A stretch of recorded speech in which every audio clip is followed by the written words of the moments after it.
Hey guys, welcome back to our channel, as you seen in title and thumbnail. In this video we are going to see, what if Deku's DNA integrated Kaiju cells? This is movie 2, and for more comment down your thoughts and like share, all details in description. The day the world first saw the monster in Izuku Midoriya. Started like a field trip.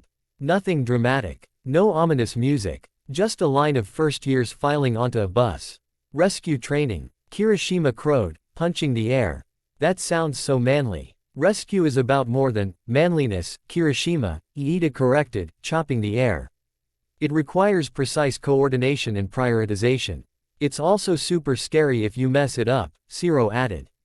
Like, worse than normal fighting. Izuku sat near the middle of the bus, hands folded in his lap. Trying not to vibrate with nervous excitement. Rescue was what he wanted this power for. Not to smash villains. Not to roar the sky apart. To keep people alive. Turn all the terrifying energy into something gentle. Well, as gentle as a kaiju could get. Tsuyu Asui plopped down on the seat across the aisle from him, legs tucked frog style. You're Midoriya-chan, right? She asked in her calm, blunt tone. You did that big jump during the exam, Kiro. Oh, yeah, he said. That was, just pushing my legs a bit. Your quirk is strength-based? She asked. Half the bus leaned in. He swallowed. Sort of, he said. Enhanced, everything. Durability. Energy output. It's complicated. Invisible girl, Hagakure, leaned forward, her uniform rustling. Complicated how? She asked, voice cheerful. Like, does it hurt if you use it too much? Sometimes it feels like my bones are singing. Sometimes it feels like the ocean is trying to wear me like a suit. A little, he said weakly. I'm still learning the limits.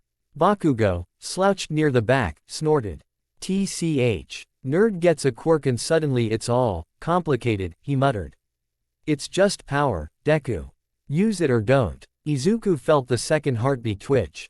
Provoke. Probe. Not now, he told it. He took a breath, doing the slow inhale-exhale pattern Aizawa drilled into him. Breathe through the provocation. Don't spike unless you choose to. Anyway, Kaminari said, leaning over the seat in front of him, as long as you use it to punch robots for us again, we're good, dude. Please don't punch me. Mineta squeaked from somewhere near the floor. The bus rolled on. Outside, the city gave way to a more wooded area. Ua rose in the distance, then shrank again as they curved around to a remote facility. Uraraka pressed her face to the window. Whoa, she breathed. So that's the unforeseen simulation joint. The USJ looked like a giant metal mountain from the outside, smooth and gleaming. As they got closer, Izuku could see the huge glass dome covering its interior. Inside that dome, every kind of disaster waited. Floods, landslides, fires. All fake. All real enough to hurt if you messed up. Test ground, the kaiju murmured. Good hunt. It's not a hunt, Izuku thought firmly. It's practice. For saving, not stomping. A faint, amused rumble. Save hunt. He had no idea what that meant, but it sounded fond. The bus pulled to a stop. Aizawa was waiting at the entrance, hair down, capture scarf draped like always. Beside him stood a compact figure in a black spacesuit-esque outfit with a big helmet, 13. The space hero, master of rescue and the terrifyingly destructive black hole quirk. Izuku had written 3 pages about 13 in his notebooks. He tried not to squeal. Welcome to the USJ. 13 said through the speakers on their helmet, voice echoing slightly. I am very pleased to have you all here for rescue training. They gave a small bow. Today, you will learn to use your quirks to save. 13 went on. Not destroy. Damage and defeat are easy. Preservation is a responsibility. Izuku leaned forward unconsciously, hanging on every word. He could feel the kaiju listening too. Save, destroy. 2 edges, it mused. Exactly, Izuku thought. We're sharpening the right one. They stepped inside. The interior of the USJ took his breath away. Zone after zone, each a perfect disaster vignette. A flooded area with a ship, a burning section with fake flames, a snowy mountain, a smashed highway. It was like someone had taken every kind of nightmare scenario and turned it into a classroom. Whoa, someone whispered. This is so cool, Kaminari breathed. This is terrifying, Sato muttered. 13 spread their arms. Each zone simulates a different type of disaster, they said. Today, you will rotate through them, practicing safe, effective rescue. Remember, they didn't finish the sentence. Something rippled at the center of the plaza. At first, Izuku thought it was a special effect. A smear of black-purple mist appeared out of nowhere above the central fountain, churning like water poured into space. It grew, swirling, coalescing into a being. Yellow eyes gleamed within the fog. Aizawa's scarf snapped up around his neck. "Everyone, get back," he said, voice gone stone cold. One by one, shapes stepped out of the portal. Men, women, creatures, rough clothes, crude gear. Manic grins. Villains. Real ones. Izuku's skin prickled. The kaiju lifted its head inside him. Offering. "Definitely not," Izuku snapped at it. The mist being spread its arms, voice smooth as oil. "We are the League of Villains," it announced. "We've come here today to meet All Might. Real villains." Kirishima breathed. "This is so not cool," Aizawa snapped. 13. "Get the kids out. Now." 13 nodded sharply. "Everyone, to the exits in an orderly." The mist warped, twisting. In a blink, it was in front of them. "I can't have you leaving," it said. "We went to so much trouble to visit." Its body expanded, a thick fog rushing along the ground like a living thing. Izuku's second heartbeat punched his ribs. "Warp quirk," he shouted. "Everyone, don't let it." The floor disappeared, falling. Darkness. Cold. For a split second, Izuku was back in his dream, tumbling through the kaiju's ocean. Except this time, when he hit, it was water. Lots of water. He plunged deep. Bubbles exploding from his mouth. His body tumbled, gravity and momentum fighting for control. He barely managed to get his arms up before he slammed into something solid. Metal. The underside of a ship. Gah! His lungs screamed. He kicked desperately, primal energy already rushing to his limbs. The water-muted sound turned the world into blue-green blur. He fought toward the surface. He broke through with a gasp, hauling in air. To his left, a boat. To his right, shadowy figures in the water. Villains. Ugly, shark-toothed, fin-backed, water-adapted. On the deck of the ship, Tsuyu and Mineta clung to the railing. "Midoriya-chan," Tsuyu called. "You okay?" He coughed, wiping water from his face. "Why yeah," he wheezed. "We're in the shipwreck zone. They must have scattered us to keep us from grouping up." Quote. The water around him churned. Villains circled. The shark-toothed one grinned. "Oi," he called, voice carrying disturbingly well over the surface. "What's a little guppy doing in our pond?" "Not a guppy," another gurgled. "He smells like power." All three of them laughed. Izuku's second heartbeat thrummed, responding to the threat. Water hunt. Control, Izuku thought. "We're not sinking the set." He swam closer to the ship, putting his back toward it so the villains were all in front of him. "What do we do?" Mineta squeaked. "We can't swim like this. All drown. Or all die from fear. Or all drown because of fear." Tsuyu flicked him on the forehead with her tongue. "Calm down, Mineta-chan," she said. "Midoriya-chan, any ideas?" Izuku's brain whirled. They couldn't fight water villains as suicide. Getting to the ship gave them height and control. He eyed the villains. He eyed the water. He eyed his hands. He didn't have OFA's shockwaves. But he had something like them now. "Okay," he said. "New move trial in terrible conditions. Love that for us." He filled his lungs, let primal energy travel down his arms just enough to make them heavier, denser. "Tsuyu," he called. "On my signal, grab me and jump to the ship." "Got it," she said. He faced the villains. They were closing in. Pulse forward, he thought. Not full force. Just enough to make a wave. He punched the water. Not a normal punch. He drove his fists forward and let primal energy burst out in a short, compressed shockwave. The water in front of him surged outward in a cone, a sudden mini tsunami. It slammed into the closest villains, sending them tumbling backward, stunned and sputtering. At the same instant, Tsuyu's tongue wrapped around his torso. "Ribbit," she yanked. They shot out of the water together, arcing through the air, and landed in a heap on the ship's deck. Mineta screamed anyway. "That was awesome," he shouted, then clamped onto the railing again. "I mean, terrifying. Terrifyingly awesome." Quote. Izuku rolled onto his back, chest heaving. His arms tingled. His throat was fine. No roar. "Good." Tsuyu peered over the edge. "The villains are regrouping," she said. We can't stay here and wait. We need to get back to Aizawa-sensei and the others. Izuku nodded. In the distance, he could see the rest of the USJ through the dome, tiny figures fighting, flashes of light. Aizawa moving like a shadow among villains, scarf whipping. 13 at the entrance, trying to damage control the warp user. Somewhere in there, a man with pale hair and hands on his face. Shigaraki Tamura. Izuku felt the kaiju stiffen. Rotting one. You've smelled him before, Izuku thought.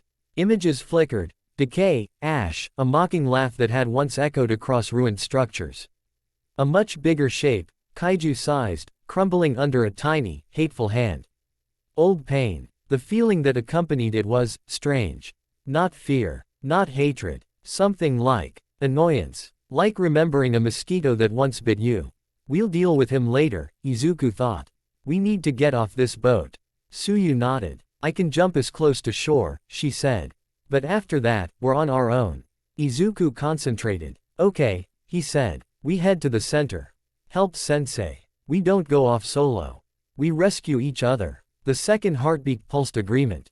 They moved. By the time they made it back to the central plaza, the situation had escalated from unexpected attack to complete disaster.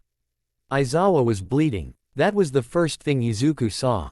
The homeroom teacher moved like a ghost, capture scarf whipping. Hair floating as his quirk erased villain abilities left and right. But he was slower now. Blood soaked one sleeve, dripping from a cut above his brow. Villains surrounded him, staggering and recovering and coming again.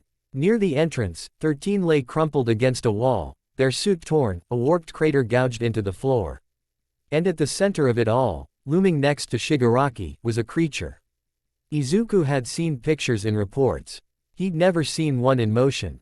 The Nomu was huge. Purple-black skin stretched over bulging muscle. Exposed brain. Beak-like mouth. Hands like meat mallets. A monstrous collage of quirks. Shigaraki patted its arm like a pet. This is our anti-symbol of peace, he said, voice carrying even across the broken plaza. Nomu. Izuku's stomach twisted. The second heartbeat thumped faster. Abomination. Patchwork. Something like disgust colored the thought. You don't like it, Izuku thought, wild and weirdly reassured. No, not grown, not earned, stolen. That made a terrifying amount of sense. Sensei, Izuku shouted, starting forward. Aizawa glanced his way for half a second, and in that half second, his focus flickered. A villain's quirk ignited. The blast hit him in the side, sending him skidding. Shigaraki's head snapped up. Oh, he said, voice suddenly childlike. There he is. The kaiju boy. Izuku froze. Ochako, Kirishima, and a few others clustered at the edge of the chaos, faces pale. Anyone else hearing that? Kaminari whispered. The what? Siro hissed. Shigaraki giggled, a sound like sandpaper. You think we attacked this school just for fun? He called. No, no, we have goals. We want All Might. And we want him. His hand lifted, pointing straight at Izuku. Kurogiri, he said. Get me my monster. The warp villain's body twisted. Portals bloomed around Izuku's feet. He didn't fall this time. He jumped. Primal energy surged, propelling him sideways as the warp snapped shut where he'd just been. He landed in a roll, breath puffing out. Shigaraki clicked his tongue. Slippery, he muttered. Nomu. The creature lumbered forward. For such a big thing, it moved almost fast enough to blur. It barreled past Aizawa like he was nothing. Eyes, if it had them, fixed on Izuku. Its arms swung out in a massive backhand. Izuku tried to dodge. He wasn't fast enough. The impact was like being hit by a truck filled with bricks. He flew. He hit a pillar. The pillar lost. Concrete exploded around him as he embedded in the structure, ribs crackling, world ringing. Pain. Huge, raw, jagged pain. For a moment, the primal energy hesitated. Then the kaiju roared inside him, not out his throat, but in his veins. Threat. Critical. No hold back. Wait, he gasped. Too late. The floodgates opened. This wasn't the careful trickle he used for punches. This was a dam breaking. Primal energy rushed from his core, pouring into every damaged point. His ribs fizzed with heat. His spine lit up like a lightning rod. The scales under his skin flared. No longer content to stay hidden. His hands dug into the broken concrete. His fingernails thickened, sharpening into curved talons that bit into stone. Bone plates erupted along his shoulders, pushing through the suit in jagged ridges. The reinforced fabric strained but didn't tear completely, support gear doing its job a little too well. His jaw ached. His teeth pressed against each other, lengthening. The world washed green. Down in the plaza, everyone saw it happen. Midoriya, Uraraka whispered, eyes huge. Pieces of debris and dust rolled off him as he pulled himself out of the crater, movements heavier. More deliberate. He was still upright, still roughly boy-shaped, but more, taller by a few centimeters, from the way his posture changed. Shoulders broader, spine curved slightly forward, green-veined energy writhed under his skin like light trapped in glass. The bone plates along his shoulders gleamed white-gray, edged with faint emerald lines. His gloves had split at the tips, exposing clawed fingers. His eyes were wrong, still green, but the pupils were vertical slits, ringed with glowing gold. He drew in a breath. When he exhaled, a faint heat shimmered in the air. The kaiju presence wasn't just watching now. It was with him, hand over hand on the steering wheel. Fight! The Nomu barreled toward him again, fist cocked back. Somewhere above, at the shattered control booth, cameras whirred. Inside UA's security hub, Nezu had scrambled to pull backup feeds when the villains warped past their initial surveillance. Now, multiple lenses recorded everything. Elsewhere in the city, one of those feeds had already been hijacked, bounced through illegal relays and out to eager eyes. A villain on a rooftop watched his laptop as the image of Izuku pulling himself out of the wall flickered into focus. Oh, he breathed. That's interesting. On a random street, a passerby glanced up at a giant screen outside an electronics store. What's this? A woman asked, stopping. Is that Ua? The crowd that gathered didn't know what they were about to see. Down in the plaza, Izuku moved, hands burned. The shock traveled up his arms like a train through tracks. Under normal circumstances, the force would have shattered his forearms and shoulder sockets. The kaiju laughed in his blood. Good. The bone plates on his shoulders dug into the pillar behind him, anchoring him. The muscles in his legs bulged, scales shimmering faintly under the fabric. His feet cracked the ground. He stopped the blow. The air shook. Everyone stared. Holy, Kirishima whispered. He just stopped that. How is that? Kaminari began. Bakugo's mouth hung open. That damn nerd, he muttered. What the hell are you? Izuku's teeth ground together. His grip tightened on the Nomu's fist. Cracks formed in its skin where his claws dug in. Get away from my class. The words came out deeper than his normal voice, layered, the boy's tone over something older and rougher. Nomu screeched, wrenched its arm back, and swung with the other. Izuku didn't try to tank it this time. He ducked under, claws scraping the ground, and drove his shoulder, not the fleshy part, but the bony ridge, into the Nomu's torso. The impact was like a car crash. The giant monster stumbled, its feet gouging trenches in the floor. Izuku followed through, instincts and kaiju memory blending. His tail itched. He didn't have one yet. He growled and let the energy travel up his spine instead. He grabbed the Nomu's arm with both hands, planted his feet, and pulled. The world narrowed to leverage. Concrete shattered under his boots. The Nomu's massive bulk shifted. With a roar that was still mostly human, Izuku pivoted and slammed the Nomu onto its back. The ground shook. Dust exploded outward. Screens flickered. In living rooms and on phones, strangers watching the hacked feed saw a scrawny boy in a green suit throw a bioengineered monstrosity like it was a training dummy. They also saw the ridges on his back.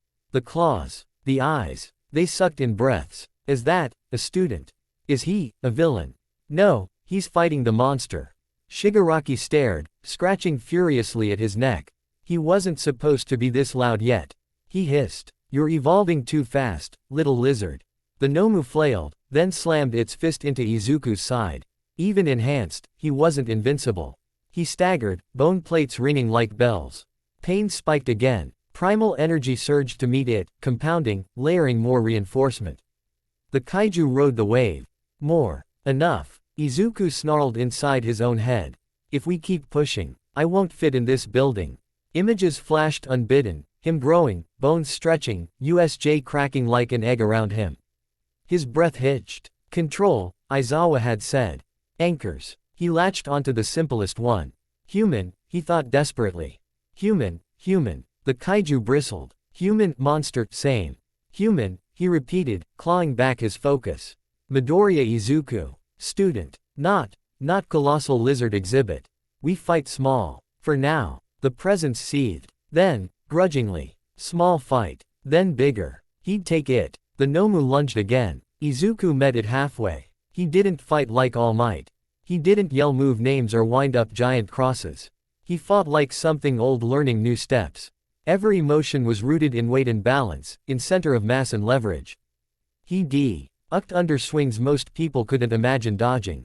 He slammed elbows and shoulders and claws into joints and tendons, not to maim, but to shift, destabilize, redirect. He used his primal pulse not as a huge blast, but as short, brutal bursts, little heartbeats of force that turned the Nomu's momentum against it. Punch, pulse, stagger, pivot, clamp down. The longer they fought, the clearer it became. He was holding it, not beating it, not yet. But holding it, buying time. Time for Aizawa to drag himself back. Time for 13 to recover. Time for. The entrance doors blew inward. All Might stepped through the dust like a storm on legs. His eyes took in everything in a split second, the scattered students, the wounded teachers, the villains. The Nomu grappling with a boy wearing his school's uniform. Bone plates jutting from his shoulders. All Might. Shigaraki screamed, voice cracking. You're late. All Might didn't answer him. For a heartbeat, his gaze locked with Izuku's glowing one. Toshinori's stomach dropped. The energy readings in the control room spiked. That, the commission liaison choked, is not what we agreed to nurture. Nezu's whiskers twitched. Well, he said faintly. He did say he'd protect people. Quote. On the plaza below, Izuku heard the familiar voice and something in his chest both relaxed and tightened. He grunted as the Nomu slammed him into a broken column. Might. All Might moved. He was there in an instant, his fist slamming into the Nomu's torso with a booming smash. That sent the creature hurtling backward across the plaza. For a split second, as the shockwave washed over him, Izuku saw the difference. All Might's power went out, huge, flamboyant, visible from space. His own wanted to go in, deep, reinforcing, turning his body into the weapon. He hit the ground, knees buckling, his claws scraped stone. Bone plates cracked, tiny fractures spider webbing across their surface. The primal energy rushed to fix them. He held up a mental hand. Stop, he wheezed. Not all the way. I need to go back down. But fight. All Might's here, he thought. We support him. We don't overshadow him. We shrink. Remember the deal. Symbiosis. The presence snarled. Then, with visible reluctance, it pulled back. The glow under his skin faded, dimming from neon to ember. His claws shortened, receding. The bone plates sank, still present but less pronounced. No longer pushing his suit to tearing. His pupils rounded. Breath by breath, he compressed himself back into boy instead of beast. Pain rushed in as the cushion of overcharged energy receded. He welcomed it. It meant he was back in his own size. All Might stood between him and the villains now, cape billowing, muscles bulging, grin razor bright. Fear not, young ones. He boomed. For I am. He glanced back for a split second. Izuku knelt there, panting, plates still ridging his shoulders like a half-grown shell. Here, All Might finished, voice hitching only slightly.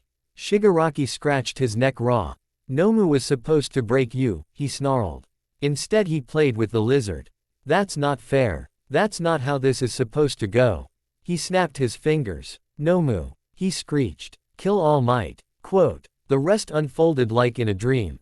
Nomu lunging. All Might countering. Blow for blow, two monsters in human shapes clashed at the center of the USJ. Wind tore through the building. Glass shattered. Water sloshed in its zone. Fire guttered in the blaze area. Students watched, wide-eyed. Izuku tried to stand. His legs shook. His chest burned. He stayed kneeling. He'd done his part. He'd held the line until the symbol arrived. Now he just had to hold himself. You could join. The Kaiju's voice was hungry. Both of you, Sun and Earth, break this toy. Izuku closed his eyes briefly.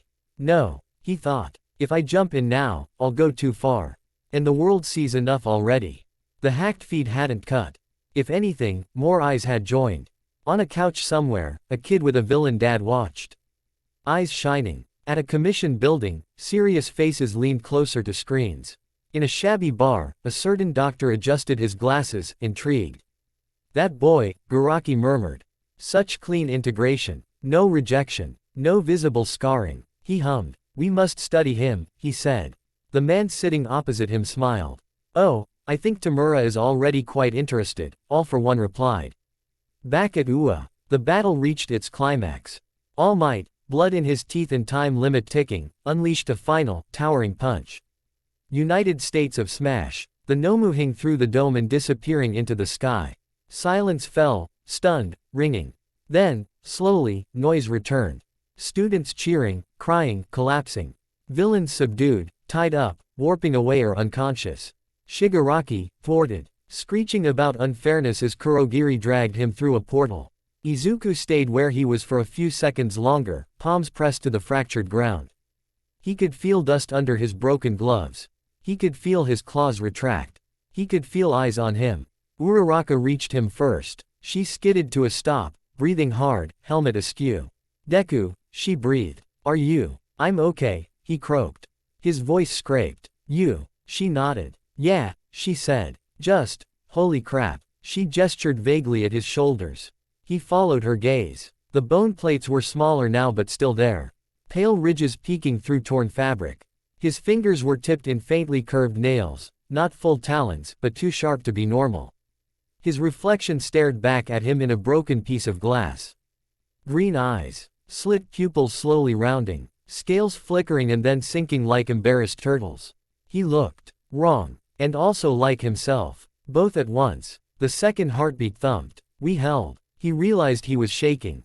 Not from pain, from the echo of being bigger. You did good, he whispered under his breath, so only the thing inside him could hear. We're alive. They're alive. That's what matters. Yes. The approval felt like a warm tide. All Might approached, his buff form already shrinking at the edges, time limit fraying. Young Midoriya, he said, voice quieter now.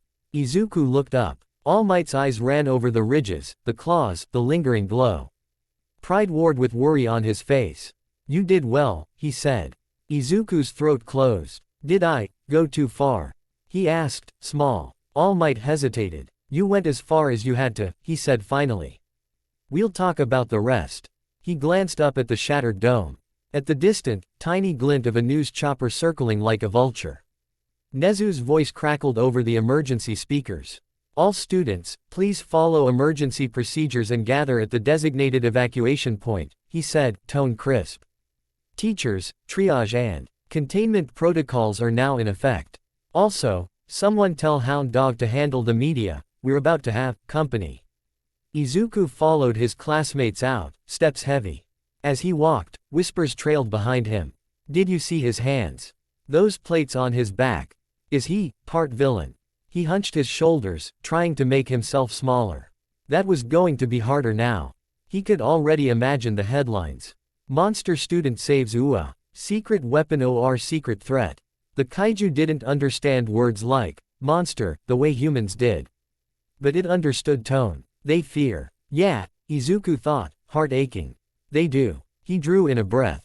Let them, he decided. As long as the people I save live long enough to be afraid, I can live with that. The second heartbeat steadied. Midoriya Izuku. Primal host. They will name you. We already know you. Somewhere, on a dozen screens, a name started trending. Kaiju Deku. Izuku didn't see it yet. He just walked into the light outside, feeling the weight of his new plates. The sting of his healing bruises, and the eyes of the world starting to turn his way. The battle of the behemoth was over. The war over what that behemoth meant was just beginning. The first thing Izuku saw when he woke up was a camera. Not big. Not one of those giant TV studio ones. Just a small metal orb mounted in the corner of the infirmary ceiling, its red light blinking steadily. Pointed straight at his bed. For a few seconds he stared at it, half dazed, wondering when Recovery Girl had upgraded the decor. Then the rest of his senses caught up. Clean sheets. Antiseptic smell. The soft shuffle of someone moving nearby.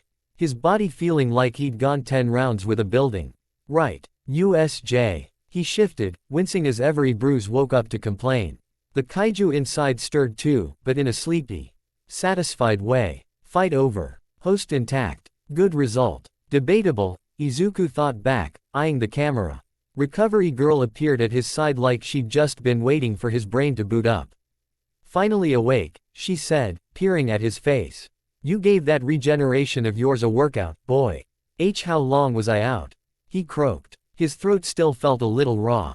Only a few hours this time. She said. Your body did most of the heavy lifting. I just patched up what it missed. She poked his shoulder, right on the spot where bone plate had pushed through the skin earlier. It didn't hurt now. Your quirk is something else, she muttered.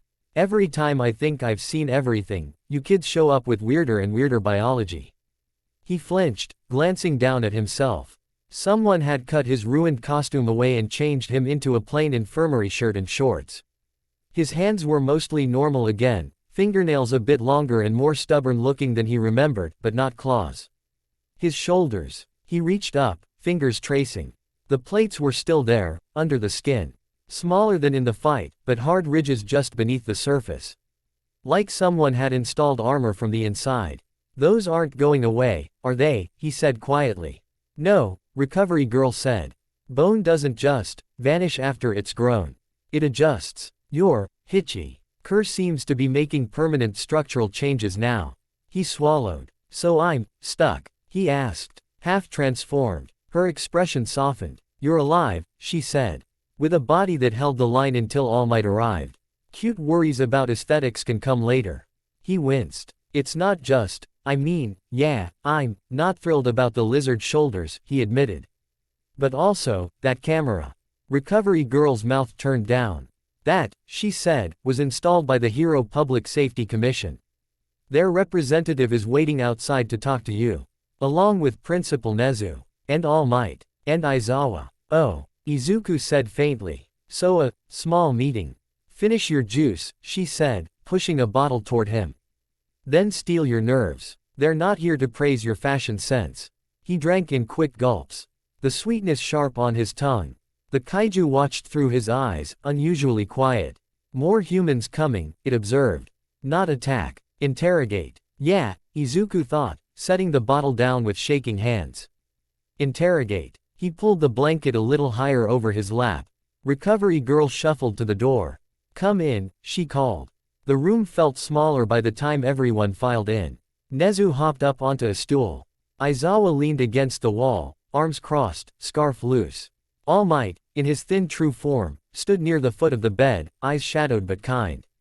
And between them, like a piece of polished metal in a room of frayed cloth, stood the commission man Izuku had seen in the observation booth before, suit, tie, expression like a spreadsheet. Midoriya Izuku, the man said. I'm Sakamoto Daichi. Hero Public Safety Commission. Izuku pressed his palms against the blanket to keep them from trembling. Hello, sir, he said. I hope I didn't cause too much damage. Sakamoto's gaze flicked over him, impersonal. You destroyed one villain weapon, he said.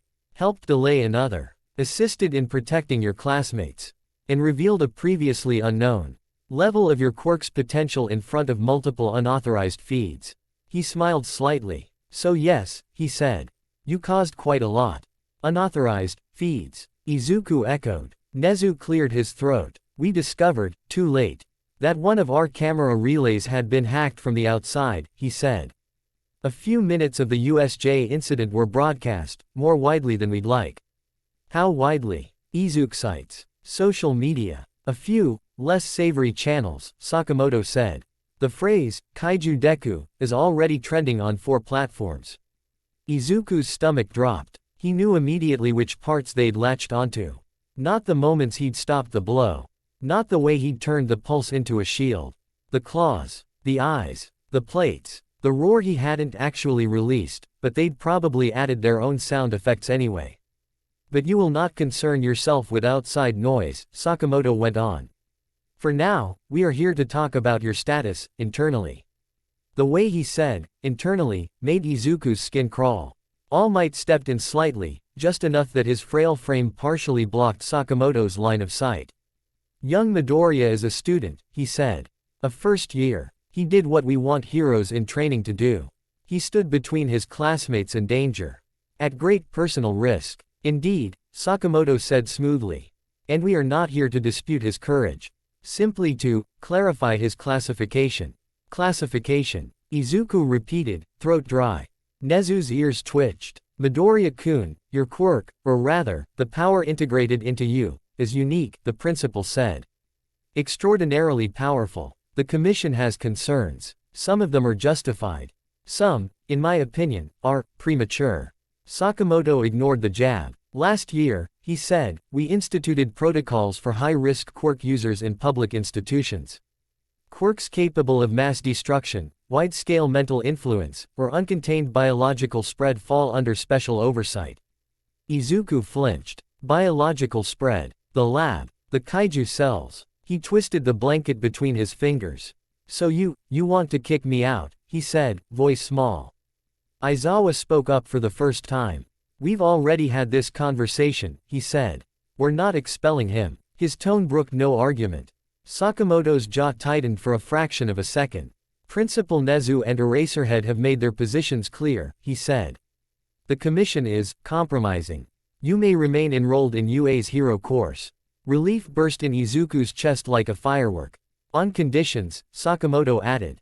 The firework fizzled. Conditions. Izuku echoed. Nezu folded his paws. Think of them as rails on a very high bridge, he said gently.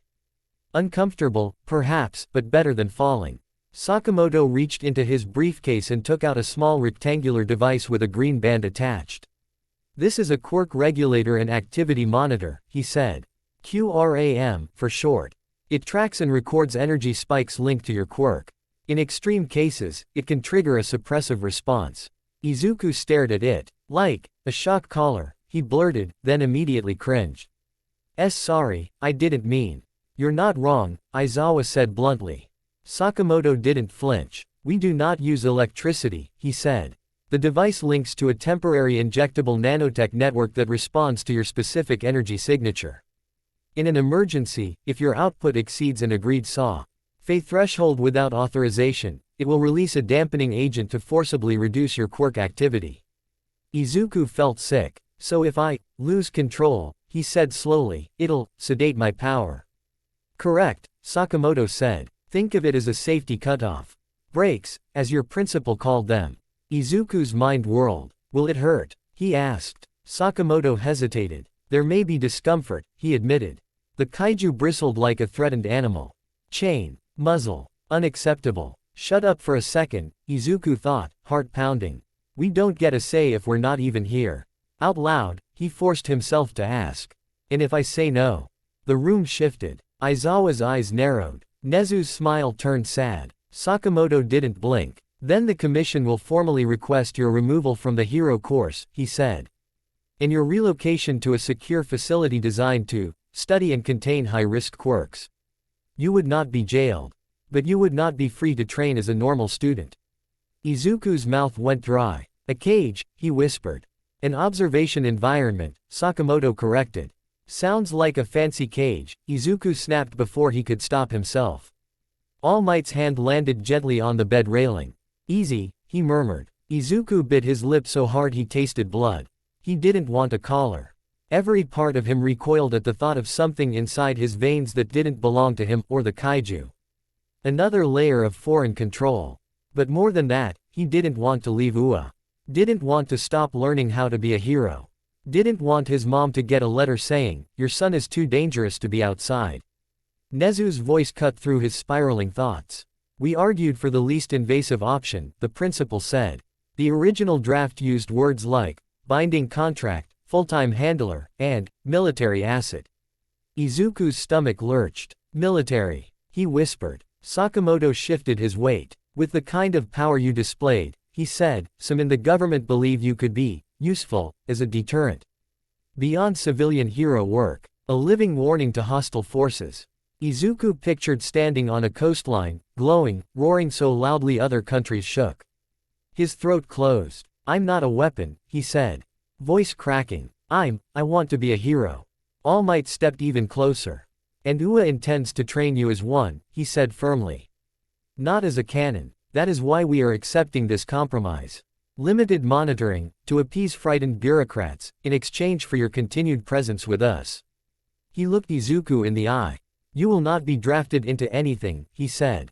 Not while I draw breath. Izuku blinked hard. Symbolic or not, the kaiju muttered inside, but Izuku shushed it. Aizawa spoke, voice rough. You're my student, he said. I signed up for problem children. This is a bigger problem. But still my problem. He met Izuku's gaze. If you accept the band, he said, you accept my supervision too. I'll know when it's close to tripping. We'll train you under those limits. We'll push them slowly, not blow past them. And if I don't accept? Izuku asked, even though he already knew. Aizawa's jaw clenched. Then I visit you in a lab, he said. And break a lot of things on the way in. Nezu coughed delicately. Hypothetically, he said. Of course. Sakamoto's lips thinned. The commission is not your enemy, he said. Our job is to protect the public. It is difficult to do that when a 16-year-old can partially transform into a building-level kaiju in a populated area. Izuku flinched. I didn't mean, he started. We know you didn't, Nezu said quickly. But fear rarely cares about intent. Silence stretched. The camera in the corner blinked steadily, recording every breath. The band in Sakamoto's hand gleamed. The kaiju coiled, furious at the idea of chemical shackles. Do not let them poison us. Izuku closed his eyes for a moment. He thought of his mom's face that morning he'd left for Rua the first time. Proud, terrified. He thought of Ochako's smile when he'd saved her. Of Ida's shouted speeches. Of Suyu's calm, Kiro's in the middle of chaos. Of Bakugo's eyes when he'd seen Izuku glowing, not breaking. He though. UGHT of the students he'd stood in front of at USJ. If he left, if they locked him away, who would he be protecting? No one. The kaiju wanted freedom. Izuku wanted choice. And if wearing a stupid band meant the difference between student and specimen, between secret weapon and classified asset, then the choice was gross. But clear. He opened his eyes. I'll wear it, he said, voice shaking but firm. The monitor. The brakes. Sakamoto nodded sharply, as ifing less. We'll do the injection now, he said. And secure the band. The link is keyed to your primal energy signature, so it won't react to anyone else's quirk. He stepped forward. All Might's hand lifted in an almost instinctive barrier, then lowered slowly. Recovery Girl bustled over with a tray. This will sting a bit, she warned. Like a booster shot for your whole body. Izuku offered his arm. The needle slid in. For a moment, nothing happened. Then his veins tingled, not with kaiju power, but with something colder. Tiny, artificial. It moved in a pattern separate from his second heartbeat, mapping pathways, settling in. He shuddered. The kaiju hissed. Foreign. Sharp. Do not bind. This is the deal, Izuku told it desperately. If we don't take this, we don't get to do anything.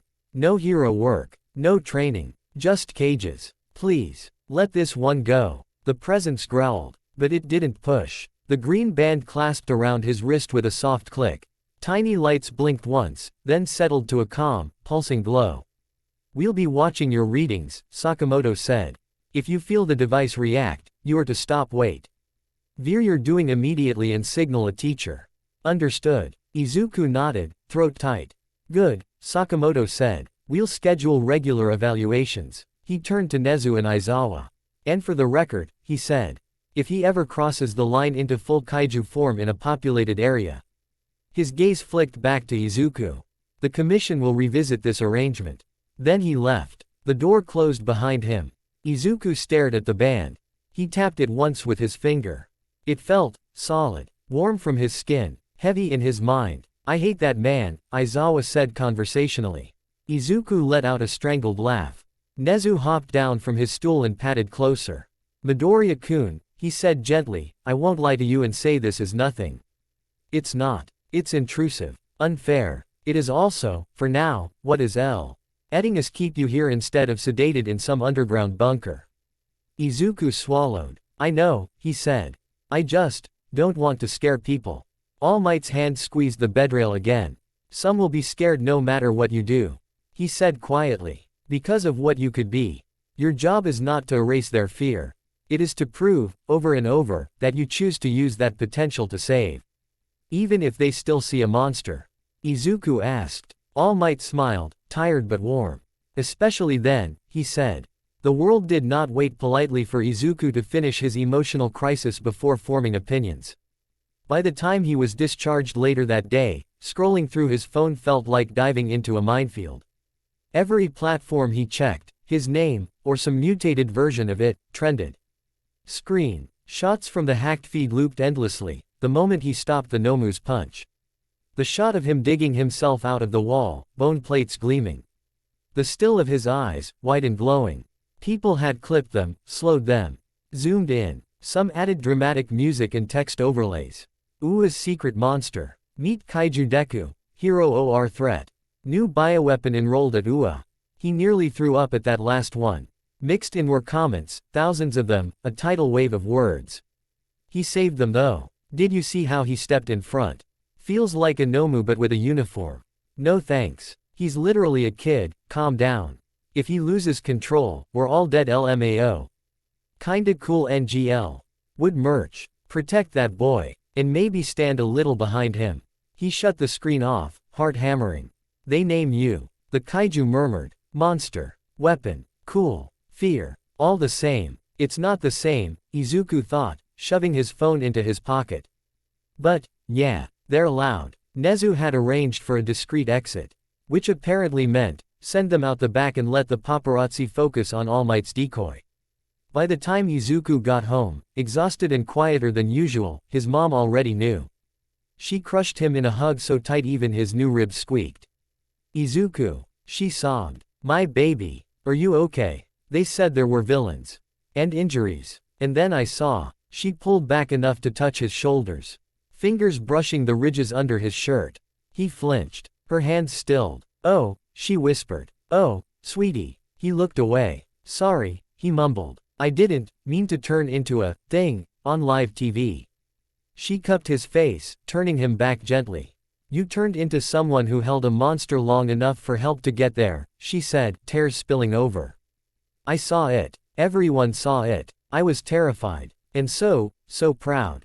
He blinked, vision blurring. But people, he started.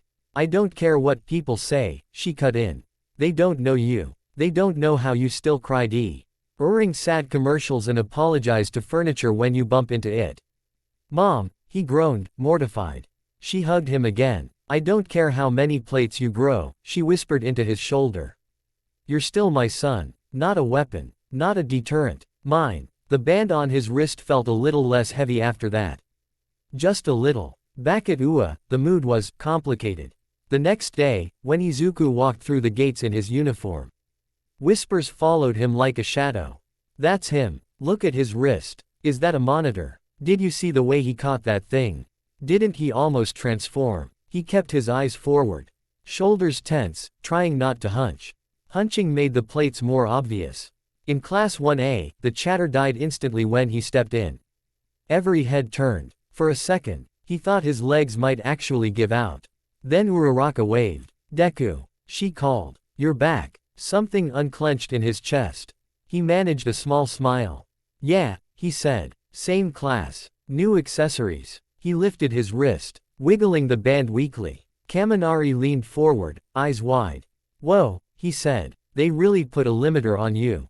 It's a monitor, Iida corrected, adjusting his glasses. We were informed in the briefing yesterday. It tracks his quirk activity and ensures safety protocols. Still sounds like a limiter, Kirishima muttered. Kinda harsh. It's fine, Izuku lied. Kirishima scratched the back of his neck. For what it's worth, he said, that was the manliest thing I've ever seen, dude. You and All Might taking on that brain thing. Total 2-on-1 boss battle. That's not how we should describe near-death experiences, Iida hissed. But yes, it was impressive, Midoriya-kun. Suyu tilted her head. You looked scary, Kiro, she said. But you were still you. That difference matters. Mina made jazz hands. Plus the aesthetic upgrade, she said. Kinda metal. Mineta peeked from behind his desk. You're not gonna, step on us, right? He squeaked. Mineta, Jiro sighed. He literally shielded you from rubble. Oh yeah. Several of them laughed. The tension in the room eased by one notch.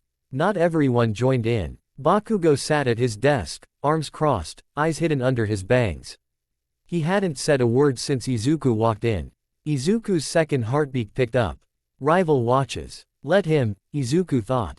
We talk later. Maybe. The door slid open. Aizawa entered, looking even more sleep-deprived than usual, bandages peeking from under his scarf. His gaze swept the room, lingering on Izuku for a fraction of a second.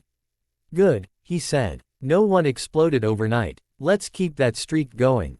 Homeroom. They settled. He shuffled through some papers. We'll address USJ fallout in a minute, he said. First, foundational rule. What happens in this class, in this building, is UA business, not something you post online for likes. He looked sharply at Kaminari, Mina, and Zero in turn. They flinched. Why yeah, of course, sensei, we would never leak. You already almost did yesterday when they showed you that hacked footage, Aizawa interrupted. Don't. I will find out. And I will erase whatever makes you think that's acceptable behavior. He let that sink in. Secondly, he said, Midoriya. Izuku straightened. You have additional training with me after class, Aizawa said. Non-negotiable. We're going to learn where that band beeps and how to stop before it does. Yes, sensei, Izuku said quickly. Thirdly, Aizawa went on, the world now knows UA has a student with a kaiju-adjacent quirk. Some people will be nervous. Some will be stupid. None of you will give them extra ammunition. That means no dares, no, hey Midoriya, roar for us, no trying to trigger his quirk as a joke. He stared them down. This is not funny, he said flatly. This is someone's life. Treat it that way. Silence. Then Kirishima raised a hand. Question, he said. If some jerk on social media calls him a monster, are we allowed to verbally suplex them? A few snorts of laughter escaped around the room. Aizawa didn't exactly smile. As long as it's verbal, he said. And not during class. Kaminari pumped a fist. You heard the man, he said. Anyone calls our guy a walking Godzilla, we ratio them into next week. Some of them already made fan edits, Mina said, pulling out her phone. Like, hot monster boy aesthetic. Internet moves fast. Izuku turned approximately 12 shades of red. Please delete those, he begged. Absolutely not, she said, cackling. Aizawa sighed. This is getting off track, he said. Point is, Midoriya is not an outcast unless you make him one. And if any of you try, I will have plenty of rational discourse with you about it. Zero leaned over to Kaminari. That means we're dead, he whispered. EY got to their feet when Aizawa ordered them out for physical training. Izuku caught up with Uraraka as they headed to the locker rooms. So, she said, bumping his shoulder lightly. Kaiju hero, huh? He groaned. Please don't start, he said. She grinned. I mean it in a good way, she said. Scary on the outside, cinnamon roll on the inside. I'm not, he started to protest. She raised an eyebrow. You saved like 5 people at USJ, she said. You literally tanked hits from that Nomu thing so the rest of us wouldn't. That's cinnamon roll with armor, dude. He snorted. Thanks, he said softly. Her gaze dropped to his wrist. Does it hurt? She asked, nodding at the band. Not now, he said. It just feels like someone's always watching. They kinda are, she said. But so are we. Uraraka frowned. That came out creepier than I meant, she added. I just mean, if something goes wrong, we'll step in too. Not just Big Brother band. He smiled. Good, he said. I'd rather have you than nanotech. Agreed. The kaiju added, surprising him. He realized, suddenly, that it had been quieter around his classmates than around the commission man. It didn't trust institutions. It was curious about people. That was something. That evening, in a meeting room far above Izuku's pay grade, the commission had their own debate. Sakamoto stood before a screen showing frozen images, Izuku mid-throw with Nomu. Energy readings alongside. A written label beneath. Subject, Midoriya Izuku, Primal Host, Class, Tier S Biohazard Potential. A senior official frowned. You're certain the band will be enough? She asked. For now, Sakamoto said. The UA staff are annoyingly competent. Eraserhead understands suppression. Nezu understands politics. All Might has emotional leverage. Together, They keep him pointed in the hero direction. Until when? Another asked. What happens when All Might retires? A beat. Sakamoto answered carefully. Then we reassess, he said. For now, the optics of yanking a teenager out of UA after he helped save civilians from a villain attack would be messy. The woman tapped her pen. And the military suggestions? She pressed. We've had inquiries from premature, Sakamoto cut in. He is not stable enough. Nor fully developed. Nor indoctrinated. He chose the last word deliberately, watching their reactions. A few shifted. We are not a conscription office. The chairwoman said sharply. Japan does not field child soldiers. Sakamoto inclined his head. Of course, he said smoothly. My recommendation stands. We monitor. We nudge. Ensure UA does not turn him into a threat. Or a martyr. And if he becomes something we can't control. Someone asked. Silence. Then Sakamoto looked back at the frozen image on the screen. He already is something we can't control. He said. We're just pretending otherwise. Back in his tiny bedroom, Izuku lay on his back, staring at the ceiling. His muscles ached pleasantly from Aizawa's extra control drills. The band on his wrist glowed a soft, steady green. They'd tested its thresholds in a private training room. He now knew exactly how much energy he could channel before it gave a gentle buzz of warning. And how much more before it would probably start clamping down. He'd stopped well before that edge. Recovery Girl had glared every time he even looked like he might try to test it. His phone buzzed. He picked it up, expecting more noise from the outside world. It was a new group chat instead. 1A Kaiju Defense Squad. Mina Pink Queen, okay I named it, get over it. Kaminari, Zap Zap, I fully support this brand. Kirishima, Manly Rock, we sound like we fight you not for you lol. Uraraka, Zero Grav, we fight anyone who talks bad about him laughing face. Iida, Engine Legs, is this an appropriate use of communication technology? Suyu, Froggy, Kiro. Yes. Izuku blinked. A second later, a picture dropped into the chat. A very bad doodle of him with little chibi bone plates and big round eyes. Standing heroically in front of a crudely drawn city. Mina. Behold, Kaiju Deku but make it cute. Kaminari. Never thought I'd say, I want the lizard boy plushie, but here we are. Kirishima. Bro, you were awesome. Don't listen to cowards with keyboards. Suyu. You're part of the class, Midoriya-chan. That's all that matters to me, Kiro. Uraraka. If anyone gives you trouble IRL, tell me and all, Axie. Dentally, make their desk float for a day. Iida. Violence is not the answer. Iida. But I will be filing strongly worded complaints if anyone harasses you. Something warm and tight lodged behind Izuku's ribs. He typed with shaking fingers. Midoriya. Thanks everyone. Really. I don't really know what to say, so I'll just say I'll do my best not to accidentally roar anyone's backpack across the room. Mina. OMG PLS record if you do. Aizawa, Eraser, I am in this chat. I can see this. The group exploded into panicked emojis.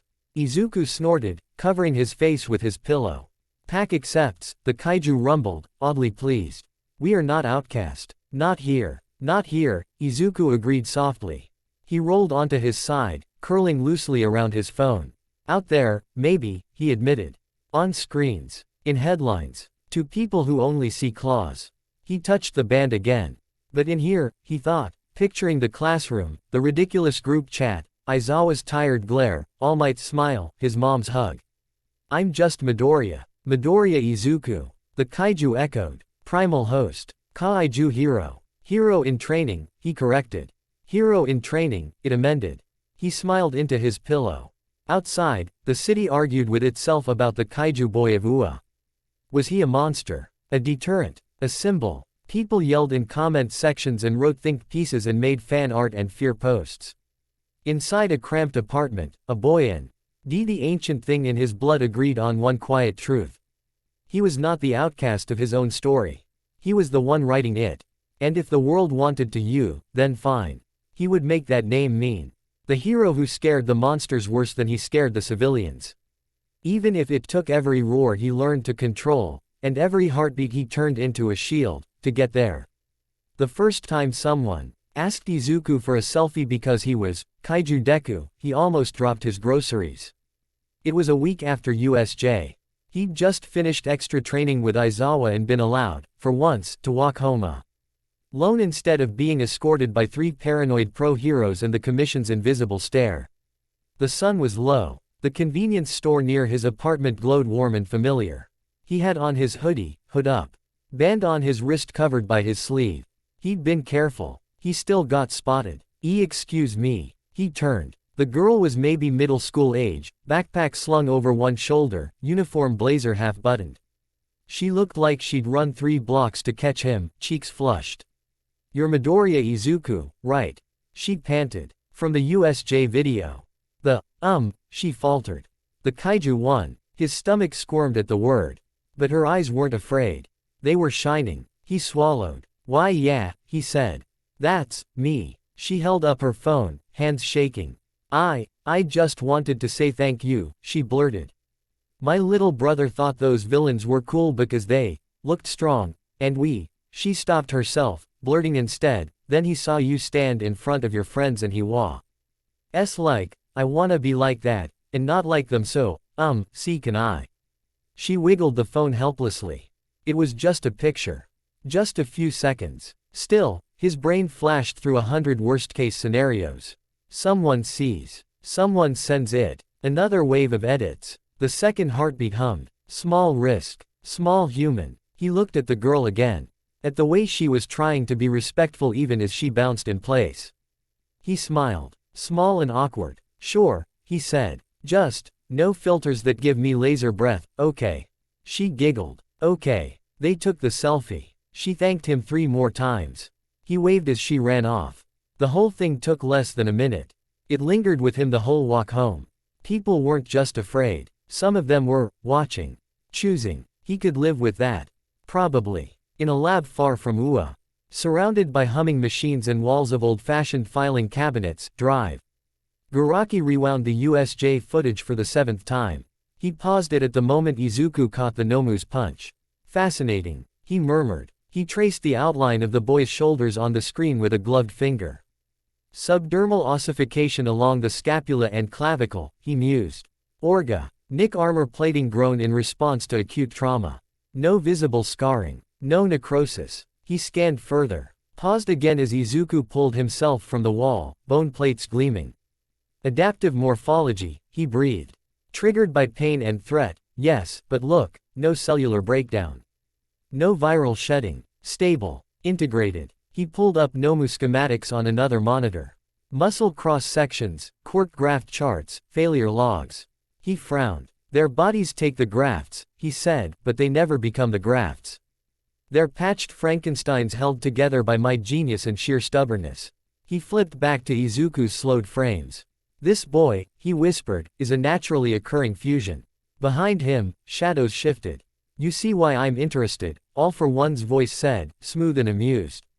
Garaki nodded rapidly. "Oh yes," he said. "A living synthesis of 2 completely different systems. Quirkless base, then kaiju cells from a singularity event. How did you manage that, by the way?"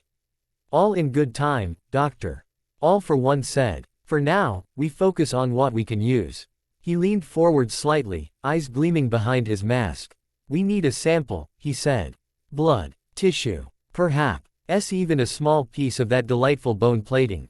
Garaki swallowed. "With his regenerative capabilities," he said, "we could take quite a bit before permanent damage. But getting him here," he considered. "He's under UA protection now."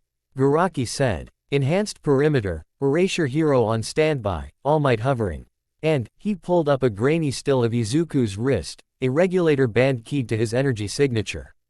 "Annoying." All for One hummed. "We do not need to keep him," he said.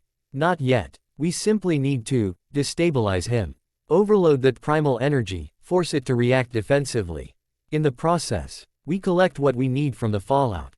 Garaki's eyes lit up. "Force a crisis response," he said. "Push the system past comfortable thresholds. Like stress testing a bridge." "Exactly," All for One said. "Shigaraki wants him as a weapon. I want him as a blueprint.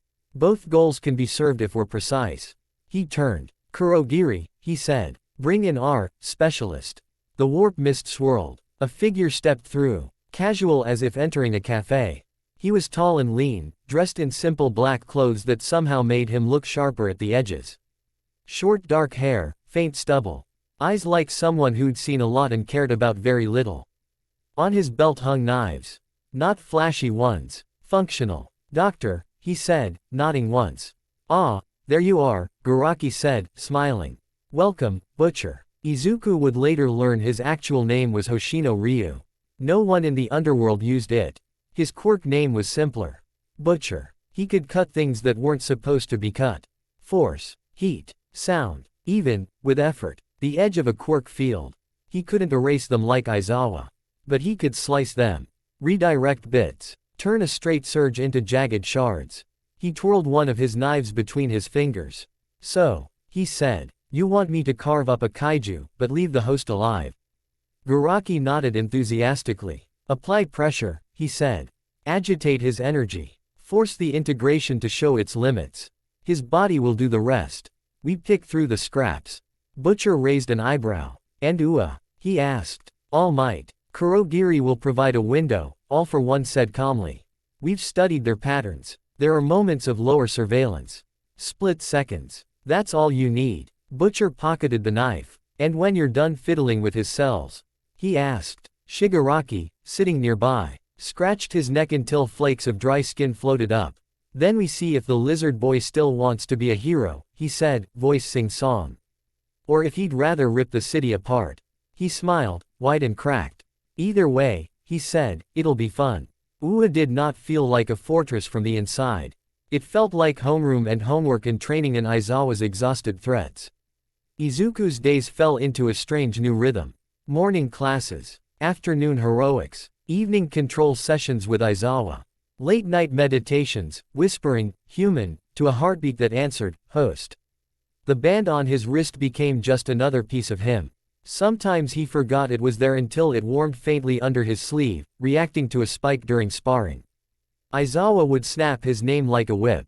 Midoriya. He'd pull back. Breathe. Dial it down. Class 1A adjusted to his upgrades. Mina still doodled him with silly chibi plates.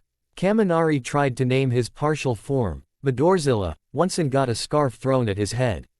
Suyu occasionally poked his shoulder out of curiosity, then apologized and said, "Kiro," twice. Bakugo pretended nothing had changed. Except when they fought. In one-on-one training. Bakugo came at him like a storm. Izuku met him with fists wrapped in restraint. Every time he stopped an explosion with his reinforced arms, he saw the flicker of something in Bakugo's eyes. Jealousy, pride, fear, all tangled. One afternoon, after a particularly brutal spar, Bakugo stood over him while Izuku caught his breath. "Your," Bakugo said. Sweat dripped from his chin. Izuku, sprawled on the mat, wheezed. "I have to," he said. "Band starts buzzing if I go too far." "Not the band, nerd," Bakugo snapped. "You." He squatted, grabbing Izuku's collar. "You're scared of it," he said. "Of yourself. That's why it almost eats you." Izuku stared up at him. "I'm scared of what happens if I stop being scared," he said quietly. Bakugo's grip tightened. "TCH," he muttered. "Then figure it out." He let go and stalked off. Izuku lay there, chest heaving. "Rival not wrong," the kaiju observed, annoyingly calm. Yeah, Izuku thought. "We're working on it." He was. Saint didn't know how close he was to being tested for real. The chance came on an almost boring day. No villain alerts. No surprise training arcs. Just a casual off-campus errand. "Because your last field trip went so well," Kaminari had muttered when they were told. This time, it wasn't USJ. It was something much more mundane. A community center downtown hosting a joint, Hero Safety and Disaster Preparedness, event. UA was sending a few Hero Course students as assistants and demonstrators. Show the flag. Shake some hands. Help small children put on evacuation helmets. Low risk. On paper. Aizawa walked them to the station himself. He eyed each of them as if expecting trouble to sprout from their hair. "Remember," he said, "you're representing UA. No quirk use unless authorized. No solo detours. Stick together. Text updates every 30 minutes. "Yes, sensei," the small group chorused. He let his gaze linger on Izuku. "And you," he said. "Band stays green. If it so much as flickers yellow, you step out and call me. Understood. Quote. Izuku nodded. Understood, he said. Uraraka, Iida, Tsuyu, Kirishima, and Yaoyorozu rounded out the group. A nice mix of quirks for demonstrations and crowd control if needed. It still felt weird, walking down the street in uniform instead of costume. People glanced at them, whispering, "Ooh, kids. Future heroes. That one, that's the Kaiju boy, right? Is." Uku tugged his sleeve down over his band. The community center was bright and overcrowded when they arrived. Parents, kids, old people, booths with pamphlets on fire safety and villain evacuation routes. A couple of minor heroes in cheap costumes handing out autographs. They checked in with the organizer, a harried woman with a clipboard who looked like she'd fought 10 paperwork villains that morning. "Ooh, thank goodness," she said. "We've got you at the quirk safety demonstration booth. Remember, nothing flashy. Just controlled examples." "Of course," Iida said, bowing. They settled into their stations. Uraraka helped kids practice controlled floating of foam blocks. Tsuyu demonstrated how to secure someone with her tongue in a non-terrifying way, harder than it sounded. Kirishima let a toddler punch his hardened arm and declared the kid, super manly. Izuku stood beside a poster about high-output quirks and emotional regulation, ready to talk about control. The irony was not lost on him. He pasted on a smile and answered questions. "Yes, some quirks respond strongly to adrenaline. No, that doesn't make you dangerous by default. Yes, meditation can help. No, I am not going to go kaiju for the camera, ma'am. Please step back." He checked his band every so often. Still green. Nothing to worry about. He didn't notice the man watching from across the room. Plain clothes. Nondescript. Looking, for all the world, like another parent waiting for his kid to finish coloring an evacuation map. Hoshino Ryu sipped from a paper cup and studied the way Izuku's shoulders moved. Even relaxed. The boy carried weight there now. Bone under skin. Not transformed, he murmured under his breath, but not normal either. He rolled his shoulders, feeling the familiar itch in his palms. His quirk sensed things before his eyes did. Threads, lines, invisible seams in the world. Most people were just meat. No offense, but ones like Midoriya, they glowed. Hoshino saw it now, a dense knot of energy in the boy's chest, pulsing in time with a second rhythm. Lines extending from it through his limbs, through his bones, all the way to his skin. He smiled a little. "Got you," he whispered. It happened during the second half of the event. The part where everyone always got tired and sloppy.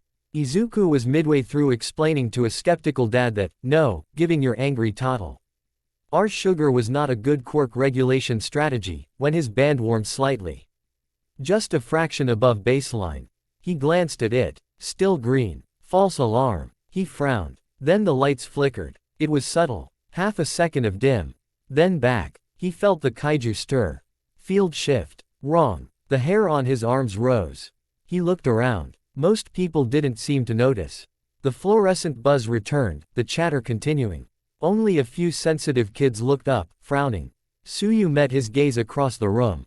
"Kiro," she mouthed silently. He shook his head once. "Probably nothing. Probably." His band spiked from comfortably warm to hot. Yellow light flashed under his sleeve. "What?" he hissed, pulling it back. 3 things happened at once. The doors to the community center slammed shut of their own accord. Metal frames bending as if pushed by invisible hands. The air pressure in the room changed, suddenly heavy, like a storm front had moved inside. And in the center of the floor, where a circle of kids had been drawing, the tiles cracked, not outward, like from an explosion. Inward. Lines etched themselves in a perfect circular pattern, snapping into place like someone had sliced the floor in a single motion. Hoshino stood up. He dropped his empty cup. "I'll take it from here," he said. The circle glowed faintly. Izuku felt the world tilt. "Cut." The kaiju's voice was sharp for once. Something cut the air. The field. His band beeped, loud this time. "Warning. Energy irregularity detected," a tiny mechanical voice murmured against his skin. People finally started noticing. "What's happening? Is this part of the demo? Mom, my ears hurt." Then the floor inside the circle fell. Not down into a normal hole. Just gone. replaced by a shimmering, warped space, like standing on the edge of a mirage. Kurogiri's mist swirled up from it. Uraraka gasped. That's. The warp villain's voice rolled out. Good afternoon, everyone, he said politely. We apologize for the interruption. We're here to borrow someone. A scream started and multiplied. The minor heroes on duty stepped forward. Everyone, stay back, one shouted. Kids to the walls. Adults, stay calm. Izuku's brain did a freefall of its own. Warp. Contained space. People everywhere. No USJ dome this time. Just a community center full of civilians. He stepped away from the booth, scanning. Where are the others? He thought. Where? He saw Uraraka grab a pair of younger kids, pulling them close. Iida was already barking evacuation orders, engines revving as he cleared a path to a side door. Kirishima hardened, place, anting himself between the warp and the crowd. Suyu's tongue flicked nervously. Midoriya-chan, she hissed. This feels bad, Kiro. Before he could answer, a new voice cut through the chaos. Midoriya Izuku. It was calm, too calm. Hoshino walked toward him, hands in his pockets, stepping neatly over the glowing lines in the floor. Up close, he looked ordinary. No costume, no mask, just a man with quiet eyes. Izuku's instinct screamed louder than his brain. He straightened, muscles tensing. Can I help you? He managed. If you're here for the presentation, think it's cancelled. Hoshino smiled slightly. Oh, I know, he said. I'm the one who cancelled it. He flicked his fingers. Izuku's band beeped again, frantic. The air between them folded. Like someone had drawn a blade through thing brush his skin. No. Not his skin. The edge of his energy. It stung. He hissed, clutching his chest. The kaiju roared. Intrusion. Hoshino tilted his head. Interesting, he said. Most people don't feel that. Who are you? Izuku demanded, taking a step back. Hoshino's next step matched his, keeping the distance. A specialist, he said simply. Here to answer a question for my employers. He spun a knife out of nowhere. Its edge catching the overhead lights. Izuku's pulse spiked. Not because of the knife. Because of the way the space around it bent. Hoshino slashed downward, not at Izuku, but at the ground between them. The tile didn't crack. The light did. For a split second, a jagged line of brightness appeared in midair, then shattered like glass, pieces fading before they hit anything. Izuku's skin crawled. What kind of quirk is that? He breathed. Mine, Hoshino said. It lets me cut things people don't want cut. His gaze flicked to Izuku's chest. Like that pretty little bond in there. Izuku's blood went cold. He stepped sideways. Hoshino's eyes tracked the motion with lazy amusement. You and your kaiju, Hoshino said conversationally, share a very tight loop, you know. Constant feedback. Energy flowing both ways. Stable, but tense. He raised his knife again. My job is to see what happens if we mess with it. The band on Izuku's wrist flashed orange. Hostile quirk interference detected. It whispered. Threat. The kaiju's voice dropped, deep and dangerous. We crush. Not here, Izuku thought, panic rising. There are kids. Families. He forced his voice to stay level. Everyone. He shouted, not taking his eyes off Hoshino, get back. This isn't part of the event. Iida, get them out. Iida didn't argue. Everyone head to the emergency exit. He yelled, engines roaring. Do not run. Do not push. Stay against the wall. Kurogiri's mist surged, blocking the main doors. I'm afraid we can't let you all leave just yet, the warp villain said. But do stay calm. We only need one of you. Gasps. More screams. Uraraka's gaze darted between Izuku and the spreading warp. Deku. Get them away from this circle. He shouted. I'll handle these two. Deku. No. Good. The kaiju purred. We like fight. Izuku ignored it. He stepped forward, between Hoshino and the densest cluster of people. His heart pounded. His band buzzed hot against his skin. He rolled his shoulders, feeling the scales along his spine twitch. All right, he said, trying to sound braver than he felt. You wanted me. You've got me. Hoshino smiled, small and genuine. Perfect, he said. The first cut barely missed him. He saw it because the kaiju saw it. Not with eyes, with instinct. A line of pressure in the air, wrong and sharp. He threw himself to the side, a hair late. The edge of the cut grazed his arm without touching his arm. His band went from orange to a painful red flash. His entire right forearm erupted in pins and needles, primal energy surging to patch whatever had just been sliced. He stared. The skin was unbroken, but inside, something felt jagged. Hoshino noted his expression. Feels strange, doesn't it? He said. Your energy's so used to flowing clean. This is like fraying the cable. He slashed again. Izuku ducked, heart hammering. The cut went over his head. The wall behind him didn't explode. The sound did. A rolling boom ripped a chunk out of the plaster. Not with visible force, but as if the echo itself had teeth. Hoshino twirled his knife. I can't erase your quirk, he said. I'm not the tired hobo in the scarf. But I can chop its output. Tease it. Make it misfire. He took a step closer. Let's see how your kaiju likes being poked. Izuku didn't have the luxury of staying purely defensive anymore. A child sobbed somewhere to his left. The air stank of fear and metal. He clenched his fists. All right, he muttered. We do it the hard way. He reached inward. Primal energy answered in a surge of heat. He let it flow into his legs. His arms, just enough to boost, not enough to trigger a full-plate flare. His band protested with a steady angry buzz. Shut up, he hissed. We don't have a choice. He launched himself forward. Hoshino's eyes widened just a fraction before Izuku's fist reached him. The pulse he used was tight and focused, aimed at the man's shoulder instead of his heart. This was still a person, villain or not. Hoshino twisted at the last second. The shockwave grazed him, not enough to break bone, but enough to send him skidding. He grunted. Oh ho, he said. That's new. Izuku didn't let up. He pressed, throwing a flurry of punches and short kicks, aiming for center of mass, trying to keep Hoshino too busy to slice properly. For a few precious seconds, it worked. Then Hoshino flicked his knife sideways mid-block. The air between Izuku's fist and elbow shifted. The pulse of energy he'd been sending through his arm sliced off course, fragmenting. Instead of shooting straight into Hoshino, it burst out in three directions, one into the floor, one into the ceiling, and one back into Izuku's own bicep. Agony shot up his arm. He yelped, stumbling. Tiny internal tears blossomed along his muscles. The kaiju yanked energy in to patch them, growling. Stop touching us. Then stop pushing so hard, Hoshino replied, as if hearing. He slashed again. More little cuts, this time at the edges of the knot in Izuku's chest. Not enough to sever it. Just enough to make it fray. Izuku's vision swam. His band shrieked in protest. Emergency. Output destabilization. Emergency. Then it fizzed. Hoshino had expected that. He'd sliced its connection too. Not fully. Just enough that its signals went in circles.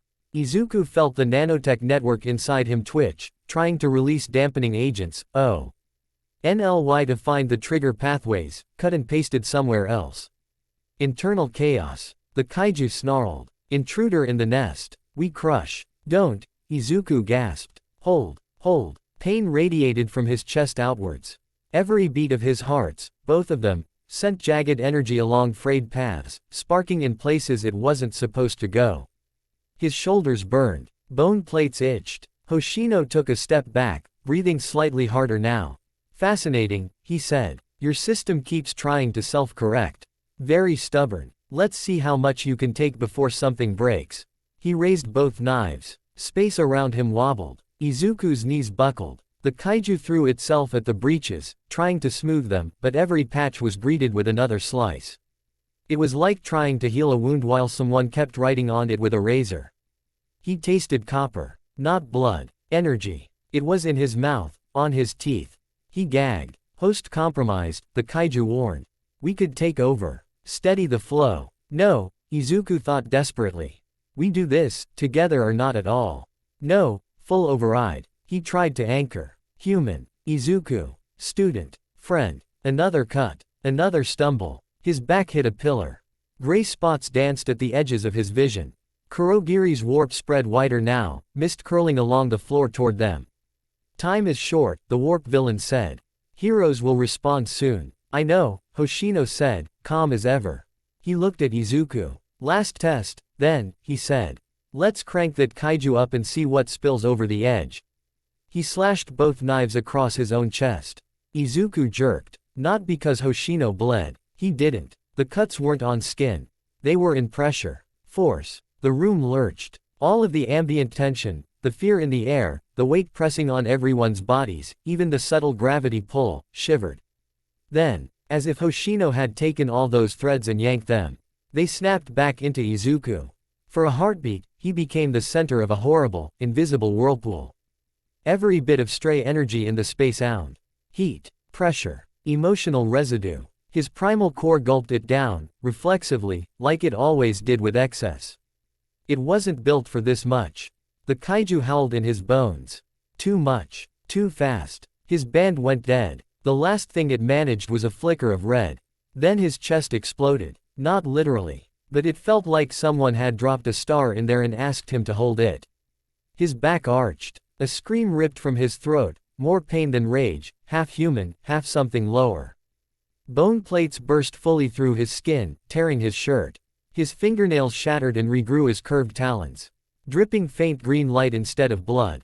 Scales erupted along his arms and neck, emerald and black, catching the overhead lights in a way that made them look almost wet. His eyes blew wide and then narrowed to slits, golden rings blazing. The floor cracked under his feet. Time slowed. Uraraka's gasp. A child crying. Iida shouting his name. Hoshino watching, fascinated. Kurogiri's mist swirling faster. Izuku felt his mind tilt. The kaiju reared up, no longer a background hum but a tidal wave. Let us. It wasn't angry anymore. It was focused. Predator reflex. Protect or destroy. Nothing in between. He stood in a circle of distortions and panicked civilians. His body wanted to grow. Spine lengthening. Jaw reshaping. Everything straining outward to fit the power inside. No, he tried to say. His mouth made a growl instead. He clawed at his own chest, as if he could physically hold himself in. Pain and pressure warred. He dimly registered heroes arriving at the blocked doors, pounding, shouting commands. Aizawa's voice screaming for someone to open a line. The kaiju pushed again. Cannot contain. Expand or shatter. Then, help me, contain, he thought wildly. Not you or me. Us. Shrink the container. Make it denser. Harder. Don't break it. The idea was half-formed, desperate. The presence hesitated. It had always equated more power with more size. But it was old. And old things remembered something younger creatures forgot. Pressure didn't always mean expansion. Sometimes, it meant compression. Risk. Better than, boom, Izuku managed. Hoshino watched the war in his eyes. Will you break? He wondered aloud. Or bend? He didn't get his answer. The wall behind him exploded inward. Not from kaiju or quirk cut. From a fist. All Meg. HT barreled through the concrete in full hero form, cape snapping, eyes blazing. This party is over, he roared. The shock of his presence, of that familiar, impossible silhouette, hit Izuku like a bucket of cold water. It gave him one thing he'd been losing. A point. A center outside himself. He grabbed it mentally. Anchor, he thought, clutching at the image of All Might like a lifeline. We're Anchor, the kaiju corrected, offended. Then anchor on him, Izuku shot back. He's the symbol. We don't overshadow. We support. Compress. Now. The kaiju snarled. Then, in a move that would make Touré scientists weep to learn they'd missed it, it did something entirely new. It stopped trying to grow. It folded. Primal energy, instead of bursting outward, collapsed inward, densifying.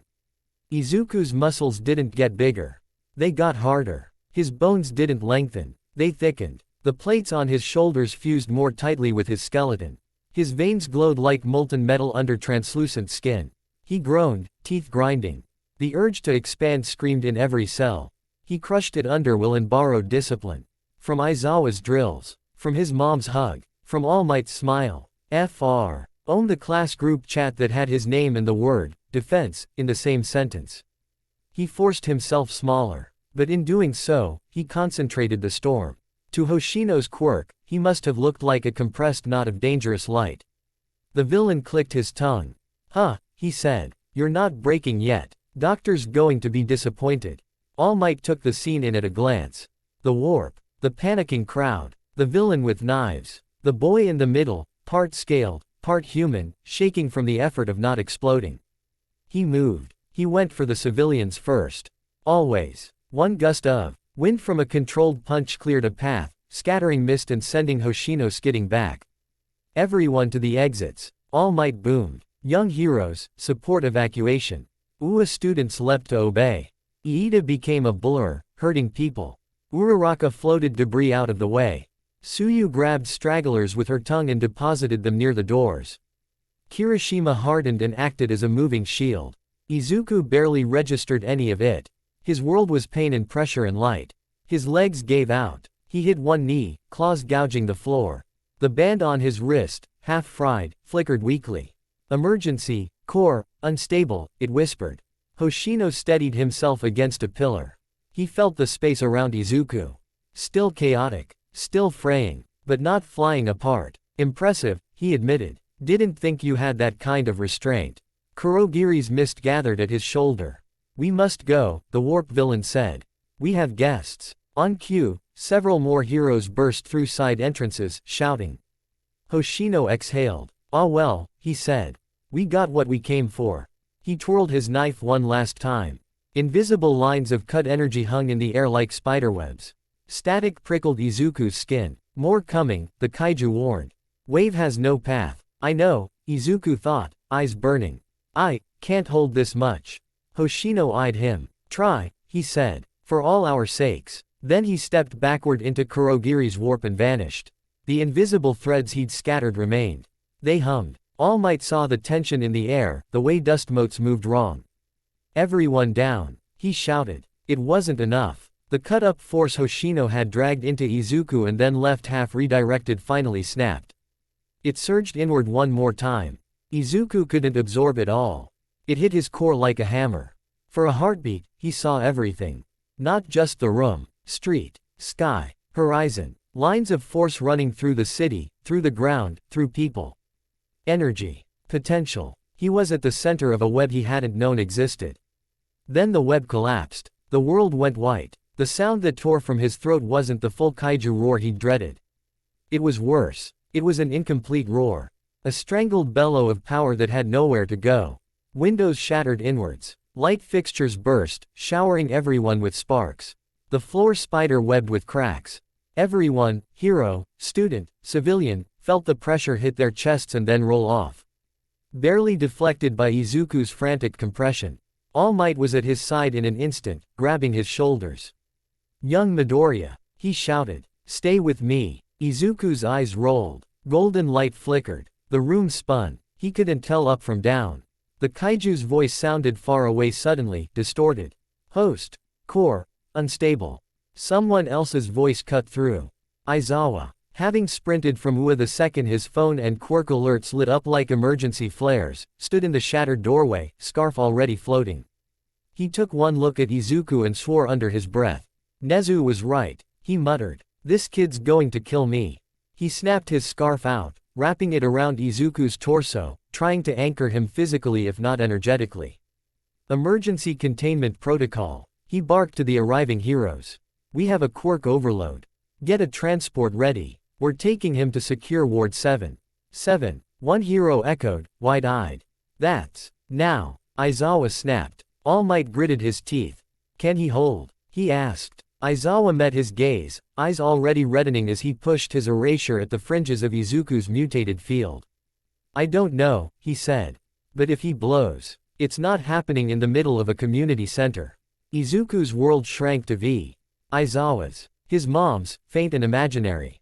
His classmates, panicked and determined. He clung to them. I don't want to go, full, he managed. All Might squeezed harder. You won't, he said. Not alone. The kaiju, flickering at the edges of his consciousness, rumbled. Trapped beast. Yeah, Izuku thought, drifting. That's us. Darkness crept in from the corners. He didn't fight it this time. If he was going to keep the storm from spilling out, maybe he needed somewhere safe to fall apart. He let go. The last thing he felt was the cold bite of a stretcher's metal frame against his back.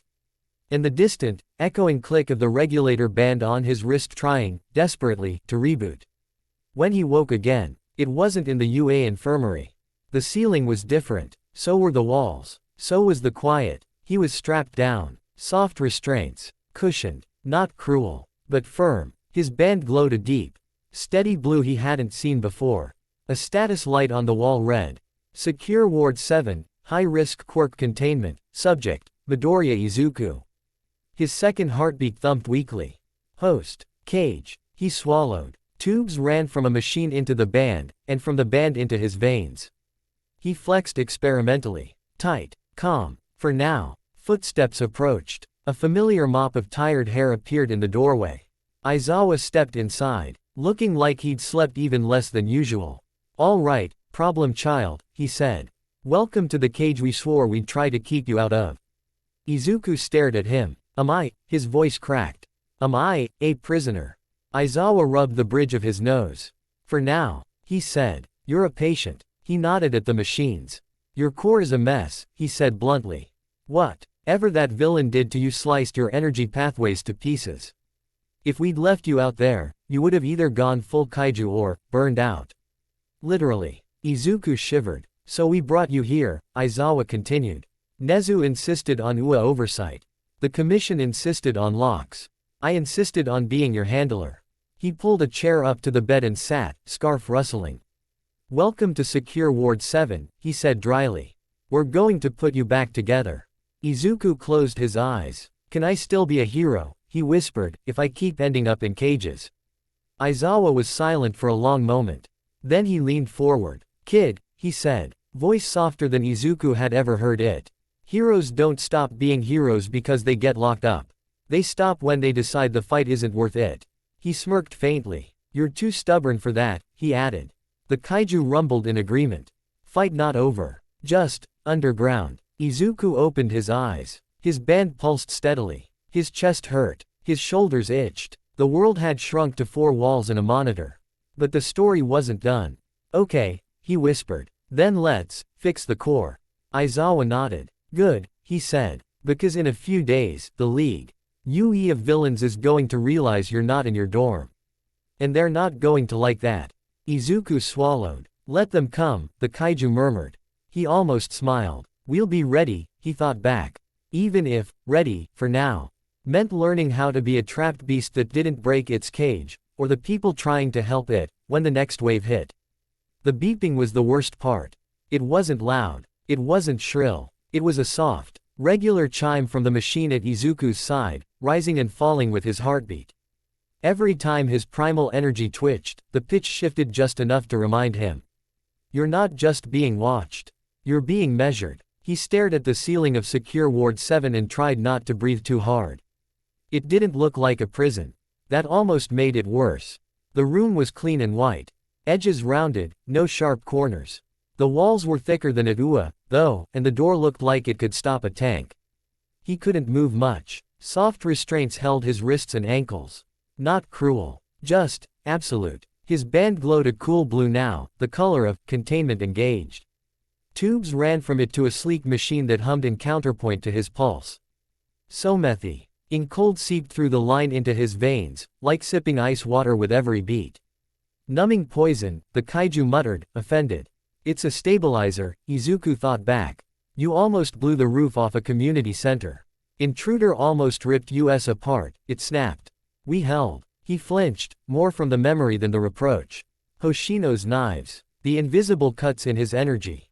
The moment ever. Why thing had poured into his core and tried to tear him open from the inside. The partial roar. Kids crying. Then nothing. Now this. He flexed his fingers experimentally.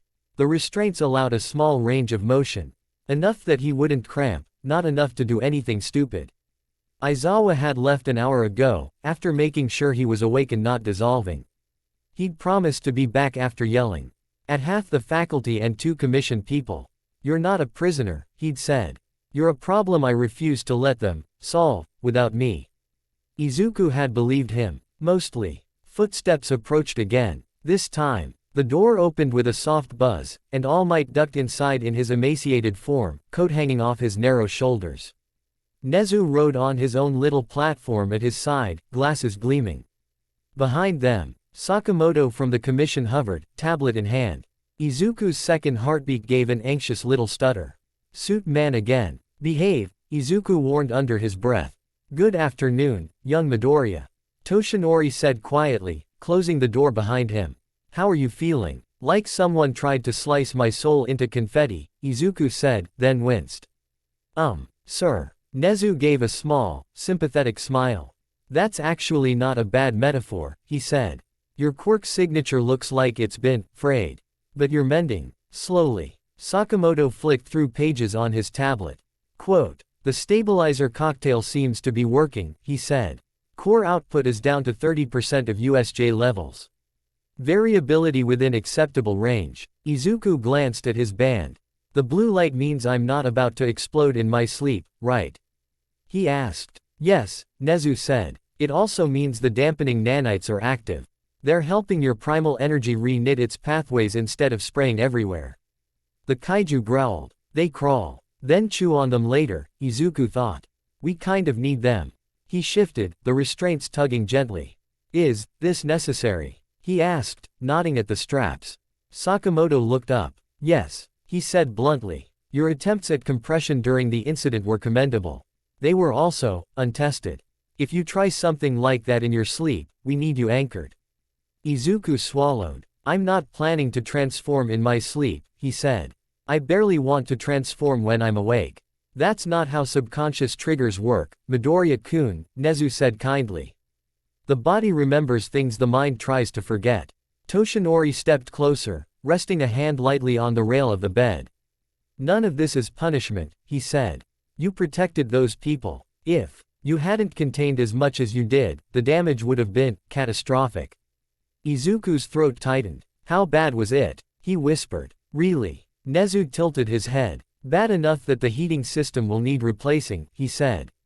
But not bad enough that we can't spin it as hero-contained mysterious quirk surge.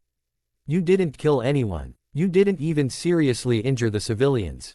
A few concussions, some bruises, and a building full of people who now think I'm a walking natural disaster, Izuku muttered. Some of them, Nezu allowed.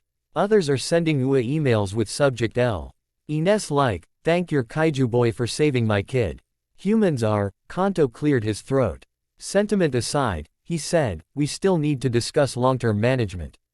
Hoshino's interference showed us something important. Izuku tensed. Hoshino, he repeated. Is that knife guy's name? For the record, no one is confirming that, Sakamoto said. Unofficially, yes. Toshinori's eyes hardened. He was after your integration, he said. Not you, exactly, but the relationship between you and the kaiju cells. Izuku frowned. What did he do? He asked. It felt like he was cutting the space inside me, not my body. Nezu hopped closer. That's essentially correct, he said. His quirk slices intangible things. Force, sound, even quirk fields. He didn't just attack you physically. He took ambient energy in the room, fear, pressure, vibrations, and redirected it into your core. Like pouring water into a tank through all the wrong pipes, Toshinori added. Izuku grimaced. So my core is, he began. Overfilled, cracked, leaking in places, Nezu said. But not broken. That's the important part. The kaiju rumbled, offended. We do not break. We adapt. Yeah, well, adapt without melting my organs, please, Izuku thought. Sakamoto folded his arms. Here's the complication, he said. Your quirk, whatever we're calling this composite, isn't just a one-way power.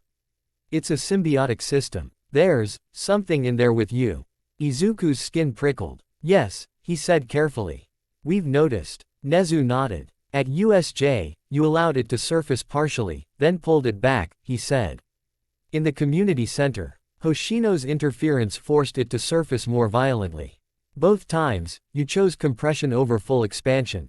That's promising. Promising. Izuku echoed weakly. It means you have a say, Toshinori said. You can negotiate, shape the response to stress. You're not just a passenger. Izuku didn't miss the quick glance Sakamoto shot him at the word, negotiate. You're talking about my quirk like it's a person, he said. Nezu's eyes gleamed. Isn't it? He asked. Izuku hesitated. It's not like a normal quirk, he admitted. It talks, sort of, feels. It remembers things I don't. Old fights, old hunts. Quote. His voice dropped. It doesn't like Nomu, he added. Says they're not grown. Garaki would have screamed with delight to hear that. Nezu just nodded slowly. That tracks, he said. Kaiju cells are remnants of an old, massive organism that survived the quark singularity. They likely have their own instincts, patterns. Which brings us to our current problem, Sakamoto said. Your instinct partner and your human self are out of sync. Hoshino frayed the link. If you try to draw on too much energy now without fixing that, you risk losing the, say, Toshinori mentioned. Losing control. Izuku translated. Losing you, Sakamoto corrected. And we can't allow a full kaiju to emerge in the middle of Musutafu. Toshinori shot him a look. Which is why, he said. We need to stabilize your core. Not just physically, but mentally. Izuku blinked. How do you, mentally stabilize a kaiju? He asked. Ask it how its day was. Nezu smiled, sharp and fox-like. Actually, he said, yes. In a way. Izuku stared. You want me to talk to it, he said. Toshinori nodded. You already are, he said. We need you to do it on purpose. Deeply. In a controlled environment. With support. I'm not a therapist, Sakamoto muttered. Thankfully, we have one, Nezu said. Two, in fact, if you count Hound Dog and the counselor he's bringing in. Izuku thought of the huge, scarred guidance counselor who ran UA's therapy office. You're going to put Hound Dog in my head. He blurted. Not literally, Nezu chuckled. We're going to put you in your own head. Guided meditation. Quirk assisted if necessary. Let the two halves of you hash out some ground rules. Izuku paled. You want to lock me in a room with myself, he said. And the giant lizard that lives in my DNA. What's the worst that could happen? Nezu said cheerfully, then winced. Don't answer that. My imagination is too good. Toshinori squeezed the bed rail. We'll be there, he said. Not inside, but monitoring. If your physical output spikes, Aizawa will erase. The band will dampen. Hound Dog will yank you out. And if I don't go in? Izuku asked. Sakamoto's expression hardened. Then your condition remains unstable. He said. Your access to hero course activities will be severely limited. At best. At worst stayed unspoken. Izuku let his head fall back against the pillow. He was so tired. Tired of being measured. Tired of being dangerous. Tired of needing compromises to exist. The kaiju shifted, restless. You fear us. I fear what you make me capable of, he thought back. And what people will make me do if I can't prove I'm safe. A long pause. We do not like the needles, it said grudgingly. Good, Izuku thought. We've found common ground. He took a shaky breath. Okay, he said aloud. We try your brain meeting. How does that even work? Nezu's eyes twinkled. With trust, he said. And probably some very weird imagery. The very weird imagery part turned out to be an understatement. They started that evening. Aizawa returned, Hound Dog lumbering beside him, claws clicking on the floor. Behind them came a woman Izuku hadn't met before, late 20s, sharp bob, crisp suit, UA staff badge. This is Dr. Hoshizaki, Nezu explained. Quirk therapist. Specializes in high-risk cases. No relation to our knife-wielding friend, I assure you. She smiled faintly. Please don't associate me with him, she said. Bad for business. Hound Dog snorted. GRRF. Kid smells like storm, he muttered, sniffing at Izuku's general direction. Scared. Stubborn. Storm. Accurate, Aizawa said. They dimmed the room lights slightly. Machines stayed on. The band kept glowing, ready. Aizawa leaned against the wall, scarf up. Toshinori sat in a corner chair, hands clasped. Nezu perched near the monitors. Sakamoto lurked at the back like a particularly judgmental coat rack. Dr. Hoshizaki rolled a stool closer to Izuku's bed. All right, Midoriya-san, she said calmly. We're going to try something called guided descent. Think of it as walking downstairs into your own basement. The part of your mind where your quirk lives. Basement, Izuku repeated. Not like a volcano. Basements are whatever you make them, she said. Yours might have lava. I'll complain to the architect later. He huffed a nervous laugh. Hound Dog settled on the floor with a heavy thump. If he starts panicking, I bark, he said. You'll come back whether you like it or not, got it? Yes, sir, Izuku said. Dr. Hoshizaki held up a small device. Quirk dampening on standby, she said. Aizawa-san, you know your role. All Might, you just have to not panic. Nezu, stop looking so delighted, it's freaky.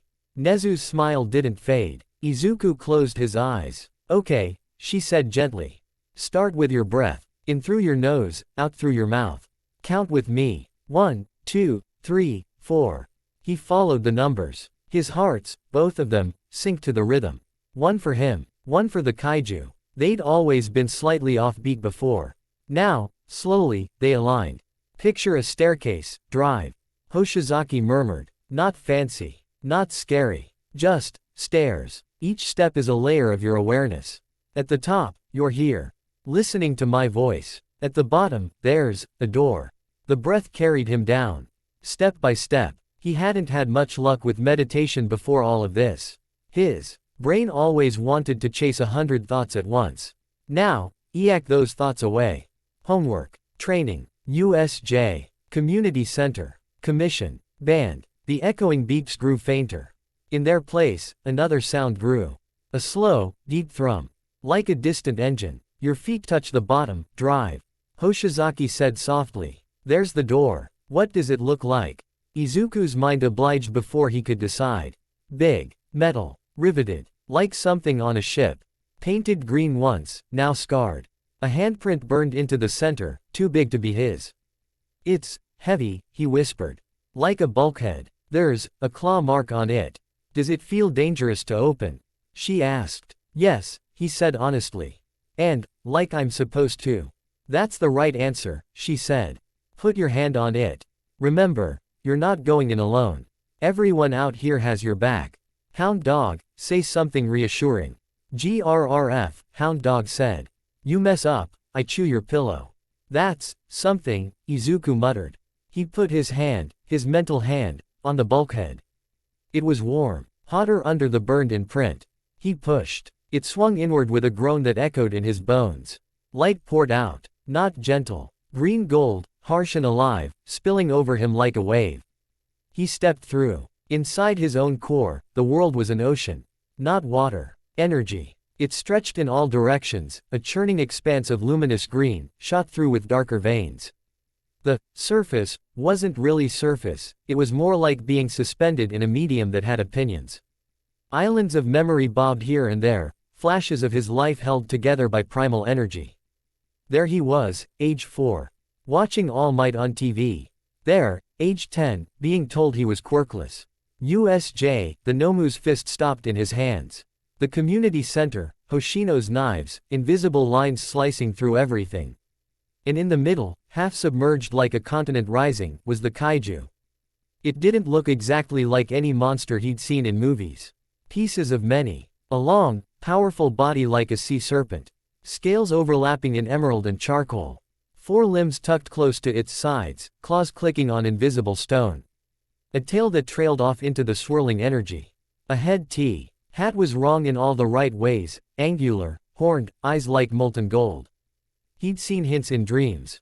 This was the first time he'd looked at it all at once. It stared down at him, filling the horizon. Host. The voice here wasn't a whisper in his veins. It was a sound that made the ocean ripple. Izuku swallowed. You're big, he said, which felt like the understatement of the century. You are small, the kaiju replied. But stout. He had no idea if that was a compliment. You, know why I'm here? He asked. The massive head tilted. You were pushed. Core cut. Paths frayed. Humans came with needles. It flicked its tail irritably. Sending waves across the energy sea. You ask us to hold in. To compress. Hurts. I know, Izuku said quietly. It hurt me too. But if I let you out all the way, places get flattened. The kaiju considered him. Up close, there was more detail in its form. Scars along its flanks. Some old and pale, some newer and faintly glowing. He realized, with a start, that they didn't come from anything he'd experienced. These were from before. From whatever battles the original kaiju had fought when quirks first burst into the world. Memories baked into its cells. Do you remember, before me? Izuku asked. Before the lab. Before the explosion. The creature's gaze went distant. Old. Loud. Images slammed into Izuku's mind. Cities. Not like Musutafu. Cruder, smaller. Their lights flickering as something vast moved between them. Roars that shook the sky. Not just his. Others. Quirks, new and wild, lashing out. People tearing buildings apart with their bare hands. Others calming storms. Others making things worse. The kaiju then, a gigantic body straddling a coastline, tail in the sea, claws on skyscrapers, fighting something he couldn't quite see, like static in human shape. Pain. A burning in its chest. Then falling. Then, dark. Then jars. Tubes. Human voices. The lab. You died, Izuku whispered. This body died, the kaiju corrected. Cells lingered. Humans kept. Poked. Called it research. Izuku flinched. Sorry, he said, even though he'd had nothing to do with that. The kaiju snorted softly, 3 plumes of golden mist shooting from its nostrils. Not your fault. You opened the jar. And, stuck you in my veins, Izuku said. Accidentally. It leaned closer until its face filled his vision. Up close, he could see that its eyes weren't just gold. There was green at the edges. His green. You survived, it rumbled. Others did not. He remembered the lab files. The failed experiments. The mice, the rats, the other attempts at integration. I guess I'm stubborn, he said. The kaiju's maw twitched. He realized with a jolt that it was almost a smile. He straightened, floated straighter, whatever that meant here. Okay, he said. We both know what happened. Knife guy cut our connection. Now the humans are scared. They put me in a box with drugs and straps. We hate the straps, the kaiju growled. Me too, Izuku said. But they're just scared. And honestly, I kind of get it. If I saw you from the outside with no context, I'd freak out too. He took a breath. So here's the deal, he said. We need each other. The kaiju's eyes narrowed. We are power. You are flesh. We could take another. Good luck, Izuku said. They'd just lock you in a smaller jar and throw away the key. We got lucky once. We're not getting a second integration. Silence. Ripples. He pushed on. I want to be a hero, he said. Not a weapon. Not a lab project. A hero. That means 3 things. I don't get to destroy cities on purpose. I don't get to ignore civilians. And I don't get to give up. He jabbed a finger at the kaiju's massive snout. You, he said, want to fight. You want to adapt. You want to prove you're not just some dead cells in a bottle. Yes. Then help me, he said. Don't just surge whenever you smell a challenge. Don't try to blow me up from the inside every time someone cuts our wires. Work with me. Compress with me. Let me decide when to go big and when to stay small.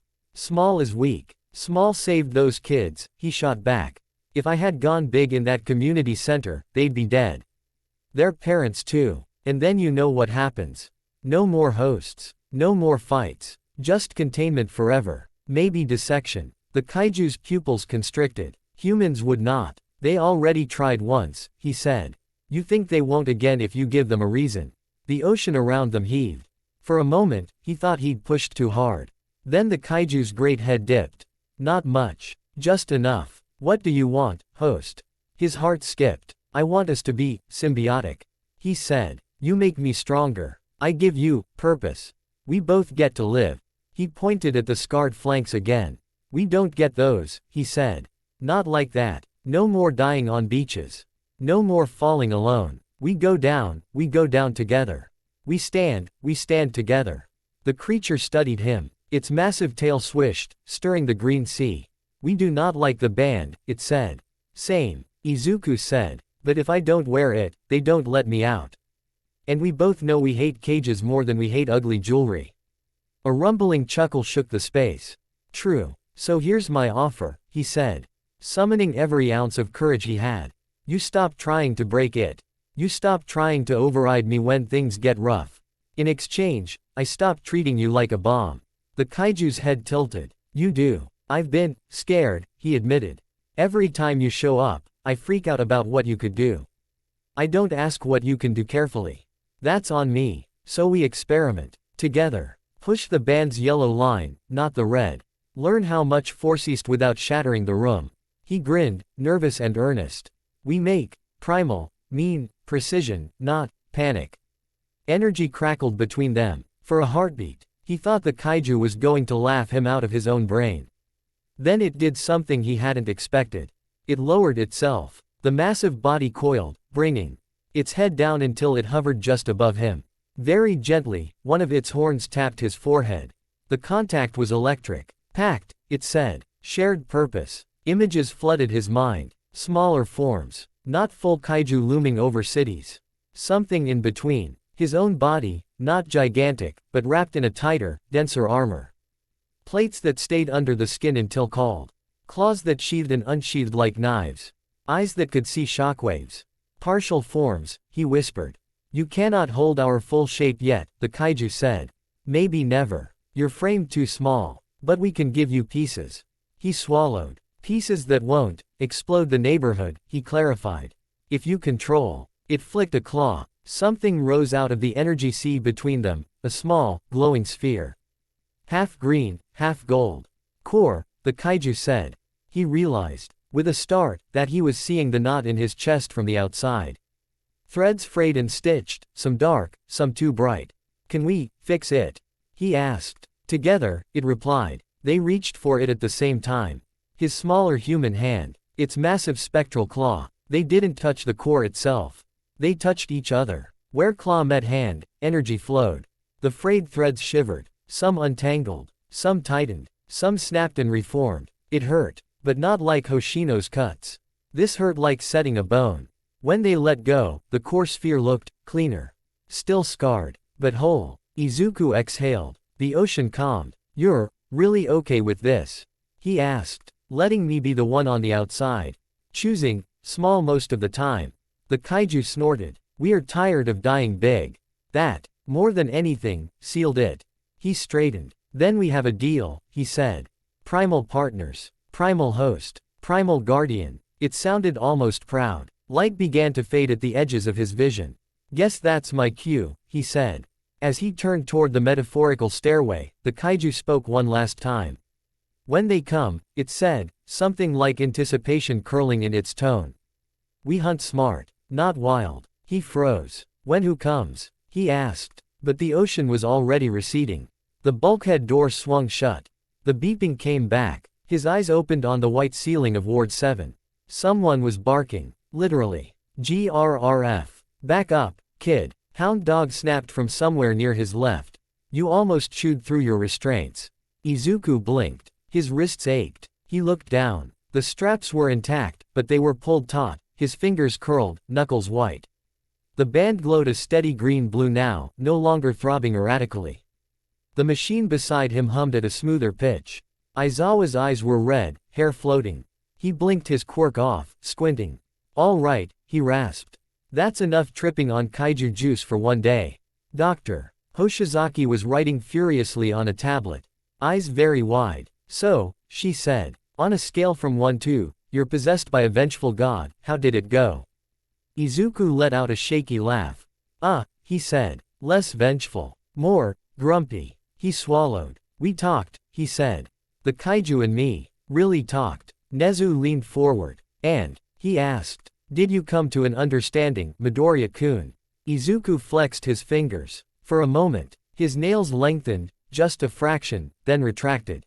Controlled. His shoulders itched. Bone plates rose under the skin like stretching cats, then settled. He took a deep breath, feeling his core. The knot was still there. But the edges didn't feel like they were fraying anymore. They agreed, he said quietly.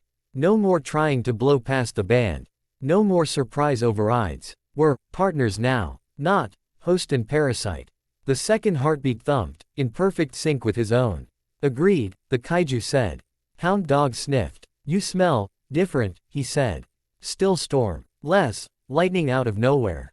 More thunder waiting. I'll take that as a compliment, Izuku said. Sakamoto checked his tablet, frowning. Energy levels are still high, he said. But the variability has dropped significantly. The core pattern is more coherent than before USJ. Toshinori let out a breath Izuku hadn't realized he'd been holding. That's excellent news, he said. How do you feel, young Midoriya? Izuku considered. Tired, he said. Hungry. Less, like I'm about to split in half. He hesitated. Also, I think it hates the band as much as I do, he added. So you've accidentally given us a bonding exercise. Nezu giggled. Shared resentment is a powerful glue, he said. Sakamoto's mouth twitched. I suppose if hating us keeps you on the same page, I'll take it, he said dryly. Aizawa pushed off the wall. Approaching the bed. Good work, he murmured. Didn't expect you to pull off friendship with your own biology in one session, but I'll take the win. Izuku smiled tiredly. We're not friends, he said. We're co-workers. Hound Dog barked a laugh. That's worse, he said. Trust me, doctor. Hoshizaki put her tablet down. We'll need more sessions, she said. This isn't a one and done.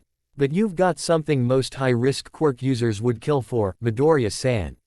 What's that? He asked. She tapped the side of her head. An actual internal dialogue, she said. Most people don't get to negotiate with the parts of them that go wild. You do. Use it. He nodded. The restraints loosened with a soft hiss. Izuku flexed his wrists in relief as the straps retracted into the bed. Don't get excited, Aizawa warned. You're still in Ward 7 until we're sure you won't implode if someone sneezes too loud. When can I see my class? Izuku asked, voice small. Nezu's smile turned gentle. As soon as we confirm this stability holds for 24 hours, he said.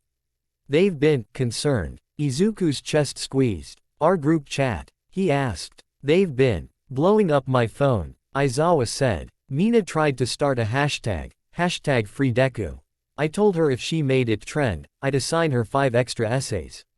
He sounded annoyed. He didn't look it. Toshinori clapped his hands once. Then we let young Midoriya rest, he said. He's fought a war in his head and survived. That's no small feat. They filed out one by one. Sakamoto lingered at the door. For what it's worth, Midoriya, he said. The fact that you chose compression under that kind of interference made some of the hawks in my office reconsider certain proposals. Izuku raised an eyebrow. Military kaiju, he guessed. Sakamoto didn't deny it. They're not off the table, he said. But they're farther away from it than they were yesterday. It was the closest thing to a compliment Izuku had heard from him. Ah, thanks, he said. Sakamoto nodded. We'll be watching, he said. Try not to give me more paperwork. The door closed. Silence settled. The band glowed, now more a bracelet than a shackle in Izuku's mind. His core hummed. We are hungry, the kaiju complained. He smiled faintly. They'll probably give us hospital food, he thought. Try not to take it personally. We will devour it anyway. He snorted. Good, he thought. We've got training to do. Can't do it on an empty stomach. He let his eyes close, just for a moment. Tomorrow, if all went well, he'd see his classmates. He'd have to face their questions. He'd have to walk back into UA with new plates under his skin and a band on his wrist and a reputation as that kaiju kid from the news. Gwomething he hadn't had before today. A partner. Not a monster in the dark. A guardian with scales. Down in the depths of his core, the kaiju coiled around the repaired knot of energy and settled into a watchful doze. Above ground, in a hidden lair, Shigaraki stared at a screen showing Ward 7's schematic. You really think he's more useful in their cage than in ours? He hissed. All for One's laughter rolled like distant thunder. Oh, Tamura, he said. You worry too much. Let them patch their toy. Let them polish their symbol. The brighter they make him shine. His eyes gleamed. The more glorious it will be when we break him. Doctor. Garaki adjusted his glasses, watching the data feed Hoshino had brought back. We'll need one more field test, he said. Something to push both host and integration to their synchronized limit. Shigaraki scratched his neck until it bled. A grin stretched under the hands on his face. Then let's go take back what they stole, he crooned. Straight from there, secure, little cage. Kurogiri's mist curled in response. Very well, he said. We'll prepare a gambit for Ward 7. Back in the quiet white room, Izuku slept, unaware that the next time he saw the League of Villains, there wouldn't be a crowd to protect. Or to protect him from himself. You said. Next chapter. ChatGPT said. Thought for 2 meters 4s. Chapter 12 The League's Gambit. The night before it all went sideways. Izuku had a dream that didn't feel like a dream. He stood on a cliff of bone, overlooking an endless, churning green ocean. The horizon split in two. On one side, UA's silhouette, dorms, training grounds. All Might's toothy grin blazing like a sign. On the other, a mass of shifting hands and shadows, the League. A chain ran from his chest to each shore. One was thin and bright. The other was thick and dark. The Kaiju's massive head rose from the water between them. They pull, it said simply. Which way? Izuku asked. Yes. He woke up with his heart pounding and the band on his wrist blinking a lazy, unconcerned green. Morning in Secure Ward 7 came with fluorescent light and bland oatmeal. Izuku eyed the tray as a nurse slid it onto the bedside table. Good morning, Midoriya-kun, she said brightly. How's the arm? He flexed his fingers, rolling his shoulder carefully. The ache was there, that deep, solid soreness like after a hard workout, but not the sharp, jagged pain of a few days ago. Much better, he said. Thank you. Are you sure this is oatmeal and not wall paste? She laughed. It's hospital food, she said. There are rules. If it tastes like anything, we get fined. He snorted despite himself. We hate this food, the Kaiju declared, deeply offended. It is weak. Just eat around the sadness, Izuku thought back. He dutifully shoveled a spoonful into his mouth. Still awful. Still progress. He'd been allowed out of restraints that morning. The band remained, glowing steady blue-green as the stabilizer drip slowed. The machines still beeped, but the pitch was less frantic. Aizawa had stood in the doorway earlier, sipping coffee. Stability's holding, he'd said. No spikes overnight. Hound dog says your storm smell has calmed down. That's a good sign. Izuku had blinked. I have a smell, he'd asked. Everyone has a smell, Aizawa had replied. Yours used to be kid plus panic. Now it's kid plus controlled panic with extra lizard. I'm not sure that's better, Izuku had said. It is, Aizawa had said. Trust me. Now, with oatmeal half finished and boredom setting in, he tapped the band lightly. Any chance of parole today? He muttered. As if summoned. The door hissed open. Nezu entered first, perched on a small cart like a tiny general. Sakamoto followed, tablet in hand, suit as crisp as ever. Behind them, to Izuku's surprise and sudden surge of joy, were familiar faces. Deku. Uraraka grinned, practically bouncing. Young Midoriya. Iida cried, chopping the air. We were most concerned. Kiro, you look less like you're about to explode, Tsuyu said plainly. Bro. Kirishima pumped a fist. Cage aesthetic is not manly, but you're pulling it off. Mina leaned into the doorway, pink eyes sparkling. Ooh, kaiju chic, she said. Sad walls, high security. Mysterious bracelet, very villain lair core. Behind them, a figure with spiky blonde hair hovered, hands in pockets, scowl firmly in place. Bakugo. Izuku's heart did a weird little flip. Gee guys. He stammered. What are you? You're not supposed to be. This is an incredibly controlled, carefully supervised visit, Nezu said, smiling. Sanctioned by UA and grudgingly approved by the commission. His gaze flicked to Sakamoto, who sighed. The board agreed that peer support may improve your compliance and mental alignment, Sakamoto said. Within limits. This is not a class trip. Feels like a class trip, Kirishima whispered. Anxiety edition. Only 6 of your classmates were allowed, Nezu added. Too many would raise security risk. We chose those who badgered Aizawa the most. Mina grinned proudly. Hashtag free Deku almost trended, she whispered. Izuku laughed, sudden and sharp. It hurt a little, in a good way. Uraraka rushed to the side of his bed, then froze, glancing at the band. Can we? She started. I mean, is it okay if we? Physical contact is allowed, Nezu said.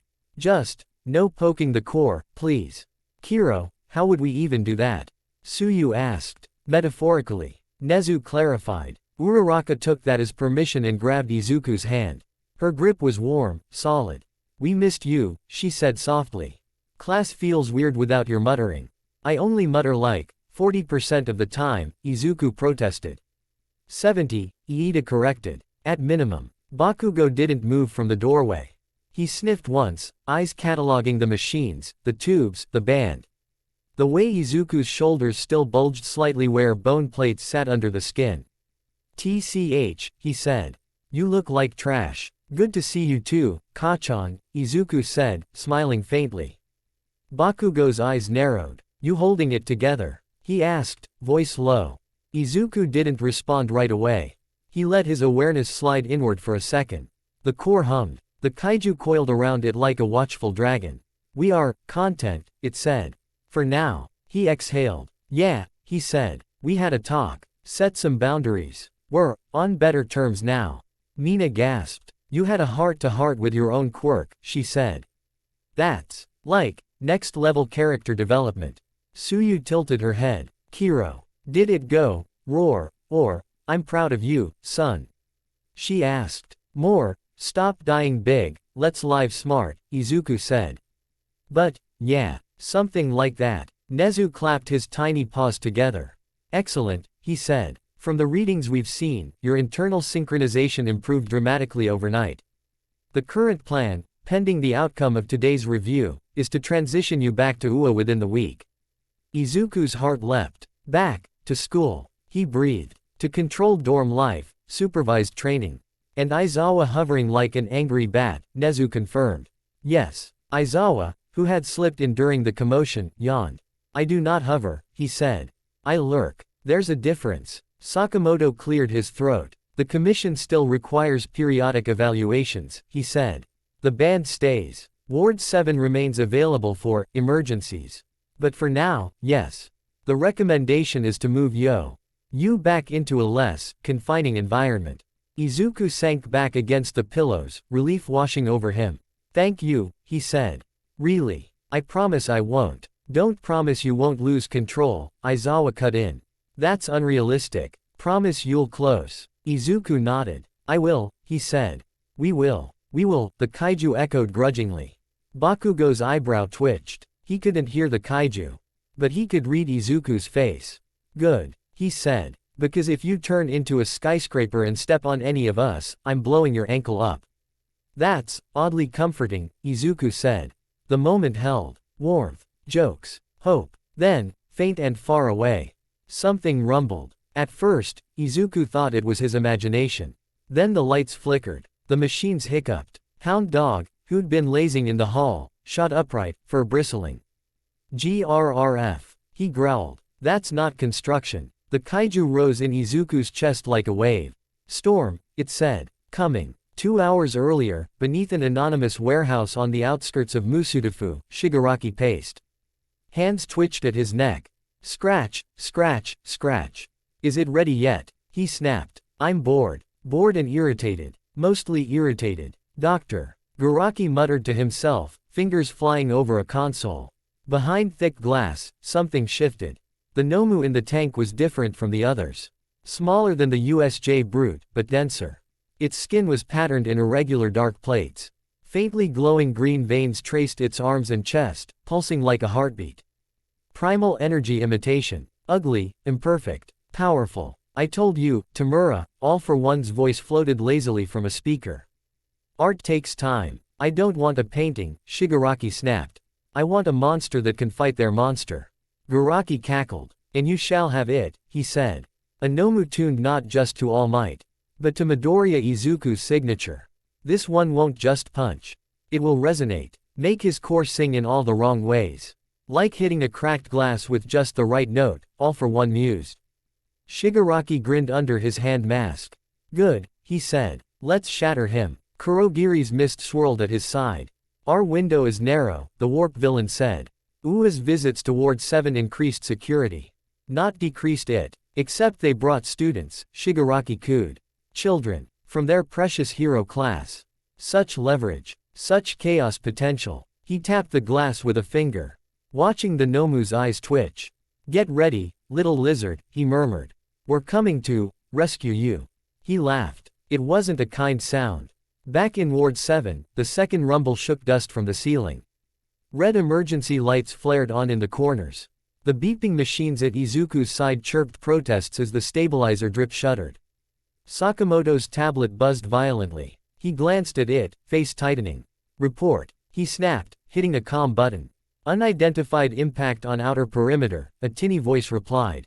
Multiple signatures. Possible Nomu. We are moving too. The voice cut off with a crackle. Static. Everyone in the room froze for half a heartbeat. Then Aizawa moved. Kids, he barked. Circle up. Behind me. Now. Iida snapped into motion, engine sputtering. Everyone form up. He shouted, helping herd them away from the bed. Stay calm. Stay low. Nezu hopped off his cart and scrambled up onto a console. Well, he said mildly. So much for a quiet review. The door slammed shut with an automatic hiss, locks engaging. Hound dog snarled, claws digging into the floor. That wasn't just one hit, he growled. Smelled like 3, 4, and something weird, like storm and rot. Izuku's band flashed yellow. His core thrummed. They come, the kaiju said. League. Izuku asked in his head, throat dry. Same scent as Knife Man. Warp mist. Hand rot. He didn't need more than that. All Might. He blurted, looking around frantically. Toshinori had already transformed. Where a thin, tired man had stood a moment ago, now there was the symbol of peace, moss. Sieve frame barely fitting under the ceiling. I'll go greet our guests, All Might said, smile sharp. Aizawa, protect everyone here. Nezu, lock down. Sakamoto. Already calling in emergency response, Sakamoto said, fingers flying. But Ward 7 is top secret. Official backup will be delayed. All Might didn't waste time. He tore the door open with one punch, alarms screaming, and vanished in. To the corridor in a blur of cape and wind. Mina swallowed hard. So, this is fine, she whispered. Everything's fine. Definitely not villain deja vu. Uraraka's grip tightened on Izuku's hand. He squeezed back, then let go. Aizawa-sensei, he said urgently. You need to get them out of here. No, Aizawa said. The word landed like a brick. Izuku blinked. But, he started. Aizawa stepped closer to the bed, eyes hard. I get you're used to playing sacrifice, he said. Throwing yourself at danger so everyone else can run. That's not how this works today. Ward 7's intersections are sealed. The blast doors are designed to withstand most quirks. That means, for the moment, this is the safest place in the building. Mina raised her hand. Clarification, she said weakly. Safest because, we're locked in with the kaiju. Or safest because we're far from the Nomu. Both, Aizawa said. For now. Izuku's core flared, responding to his spike of emotion. The band beeped warningly. He forced himself to breathe. Suyu glanced at the door All Might had left through. Kiro, she said, voice very small. Do you hear that? They all did. Faintly, through layers of reinforced walls, came the sound of impact. One punch. Another. A roar. A crash. Then something, stranger. A deep, resonant hum. Izuku's bones vibrated in sympathy. Copy, the kaiju growled. Fake song. What is that? Izuku whispered. Nezu's tiny paws flew over the console keys. He pulled up grainy internal feeds. Long corridors, sealed doors, distorted shapes where signals were being jammed. In one frame, they saw all GHT slam into a hulking shape that looked like someone had taken Nomu and run it through a kaiju filter, plated skin, glowing veins, jaws lined with metallic teeth. The sound got louder. It wasn't just a roar. It was resonance. Each time All Might struck the creature, waves of energy rippled out, pinging off the walls. Izuku's core thrummed harder, responding like a tuning fork. The band flashed orange. His breath hitched. Dr. Garaki's work, no doubt, Nezu murmured. A Nomu tuned to your signature. It's echoing your primal frequency and amplifying it. Hijacking his quirk to attack from the inside, drive. Hoshizaki said grimly from behind them. She'd returned when the alarm started, drawn by professional curiosity and a sense of impending disaster. Clever. Horrible. Clever. Ida's engine sputtered. Incoming on this level, he said suddenly, staring at a blinking panel. Footsteps. Multiple. Fast. Aizawa's scarf lifted around his shoulders. Positions, he ordered. Momo, barricade options. Yaoyorozu, pale but focused, nodded sharply. On it, she said, already creating metal plates and reinforced bars from her arms. We can fortify the door frame and... The far wall exploded. It wasn't dramatic. No cinematic fireball. Just a sudden, violent absence of wall as a warped cut effect sliced a perfect doorway from the reinforced concrete. Dust billowed. Through it stepped Shigaraki. Kurogiri's mist curled around his shoulders like a shawl. Hoshino stood at his side, knives spinning lazily between his fingers. Behind them loomed two regular Nomu and one smaller, plated creature. Green veins pulsing in time with the distant hum. Shigaraki spread his arms, hands splayed. Knock, knock, he said cheerfully. Did someone order a jailbreak? Uraraka's fingers went weightless with shock. Mina's skin went a shade paler. Suyu's tongue flicked nervously. Iida moved in front of them without thinking, stance wide. Aizawa's capture scarf snapped up, hair floating. His eyes glowed. The claw's quirk fields faltered. Body momentarily slack. Shigaraki clucked his tongue. Eraserhead, he sing-songed. You're always such a downer. His gaze slid past Aizawa, to the bed. To Izuku. Even with the band, the drip, the hospital gown, and the bad hair, Izuku felt like a bug pinned to a board under that stare. Shigaraki's shoulders shook. You look different, he said. More plated. I like it. Kurogiri bowed his head slightly. Midoriya Izuku, he said. We apologize for the lack of subtlety. But your hosts made quiet extraction impossible. We're not hosting him, Aizawa snapped. We're treating him. Shigaraki's smile twisted. Is that what you call it? He asked. Strapping a kid down, pumping him full of drugs, putting a leash on his power. Funny. That's what they used to call experimentation where we grew up. Izuku flinched despite himself. Mina immediately stepped closer to the bed, as if her presence could shield him from words. Stay away from him, she said, surprisingly fierce. Shigaraki's gaze flicked to her. Oh, he said. The little pink one has teeth. Cute. He took a step forward. Aizawa's scarf whipped out, wrapping around his arm. Don't move, Aizawa said flatly. Or I'll erase you so hard your hands forget how to itch. Shigaraki's laugh was low and ugly. Oh, sensei, he said. Still pretending we're playing by your rules. I missed you. He lifted his other hand. Fingers flexing. Aizawa's eyes widened. He jerked back just in time as Hoshino's knife slashed through the air, cutting the path of his scarf mid-flight. The capture weapon fell in two neat halves. Aizawa swore under his breath. Hello again, Hoshino said mildly, eyes on Izuku.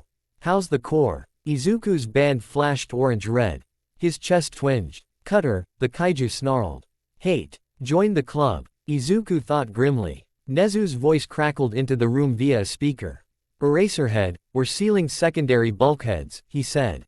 If they breach this room, they'll be locked in with you until we can.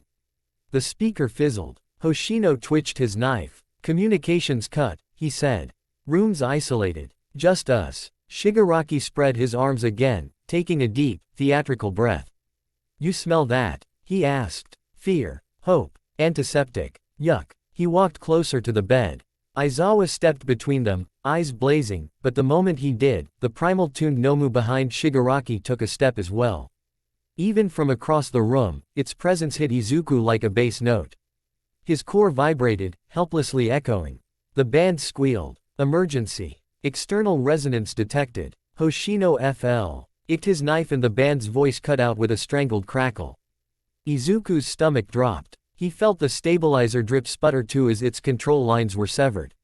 We're not here to kill you, Midoriya, Shigaraki said. Eyes never leaving Izuku's face. Not yet. We're here to save you. Iida sputtered. Save him, he shouted. You attacked a civilian center. You disrupted a medical facility. You. Shigaraki waved his hand dismissively. The world already thinks he's a monster, he said. They're just pretending they can tame him.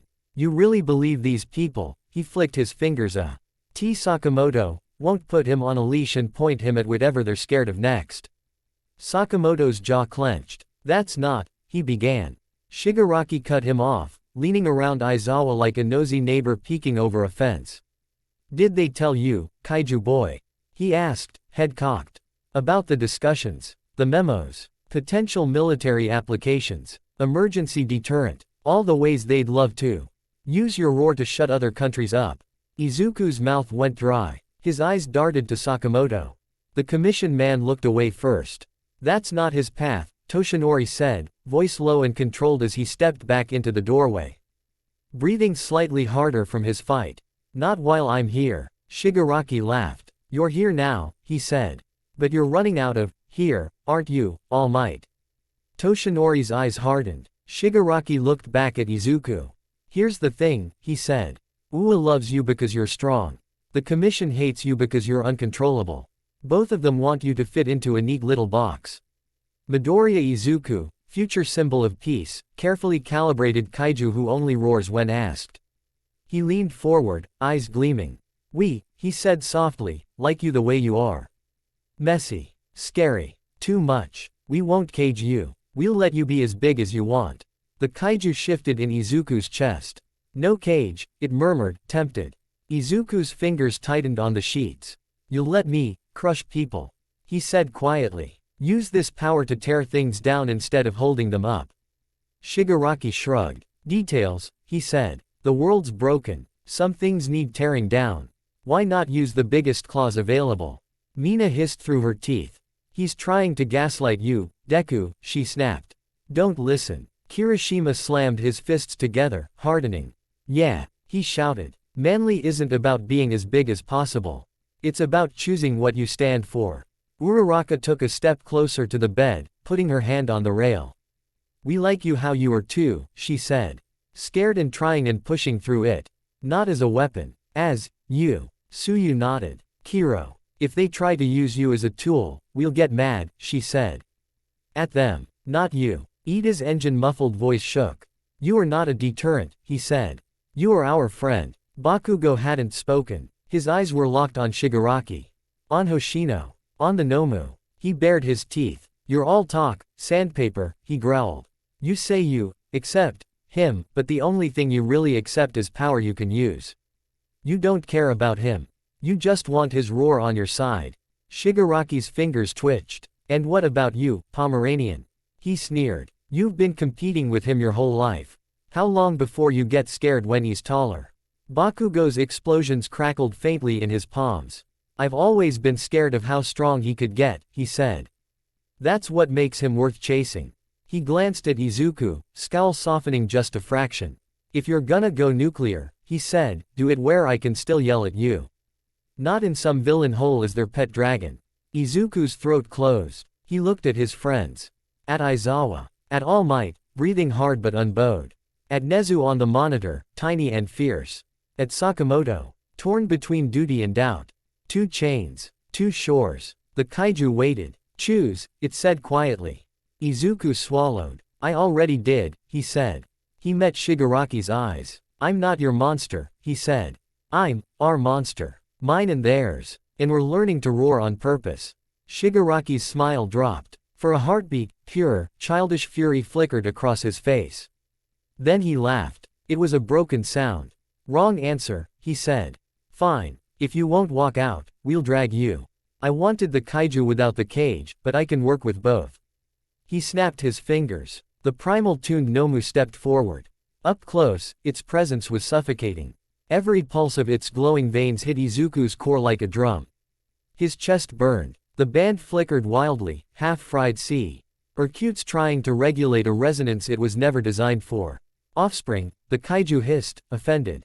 Bad copy. The Nomu's jaws opened. It didn't roar. It hummed. A deep, low note that vibrated the room. The machines rattled. Glass spider webbed. Izuku's vision blurred. His primal energy surged in response, trying to mirror, trying to stabilize, trying to fight. He grasped for control. Compress, he thought. Not expand. We talked about this. We try, the kaiju grunted. They pull. Hoshinal interest. Doctor was right, he murmured. Your core wants to echo. Hard to resist a loud enough trigger. Aizawa's hair floated fully now. He stretched his erasure toward the Nomu, eyes burning. For a second, its hum faltered. The room's vibration eased. Then the second Nomu lunged at him, fist swinging wildly. He had to dodge. Erasure flickering as he blinked. The hum slammed back, harder. All Might barreled in from the hall, fist cocked. Detroit smash. He drove the punch into the primal Nomu's torso, trying to knock it away from the room. The impact sent a shockwave through the corridor. And another through Izuku's core. It wasn't just the quirk-tuned Nomu now. It was All Might's power too. Intersecting with the same frequency band. Izuku arched off the bed, biting back a scream. His bones lit up. Plates under his skin pushed harder. His nails elongated, shredding the sheets. The band on his wrist finally gave up. It sparked, smoked, and went dark. Midoriya. Uraraka cried. Hound Dog lunged for the bed, pinning Izuku's shoulders with surprising gentleness. GRRF. Breathe, kid, he barked. Smell me. Not them. Stay here. Doctor. Hoshizaki fumbled with her dampener device. It's too much input. she shouted, his cores being yanked in 3 directions. We can't dampen all of it. Nezu's voice crackled through a backup speaker. Aizawa, if we can't stop the resonance, we may need to trigger a controlled transformation, he said. Better a contained kaiju in Ward 7 than an uncontrolled one in the city. Are you insane? Sakamoto snapped. If he goes full form in here, this facility won't hold. Then we'll make it hold, Nezu shot back.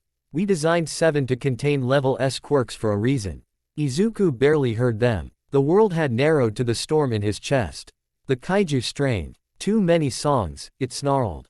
Fake one, old one, ours, all clash. Then pick one. Izuku thought, terrified. Pick yours, not theirs. The kaiju hesitated. Then, with a roar that shook the not space in his mind, it pushed back. Not outward, inward. It grabbed the threads of R. Essonant energy slamming into their core, Nomu echo, All Might's shock, environmental vibrations, and bit them. They splintered, fragments of power thrashing. Izuku howled. His body couldn't be just a container anymore. He needed more room. Bones lengthened. Not fully. Not skyscraper tall. But enough that the bed groaned under new weight.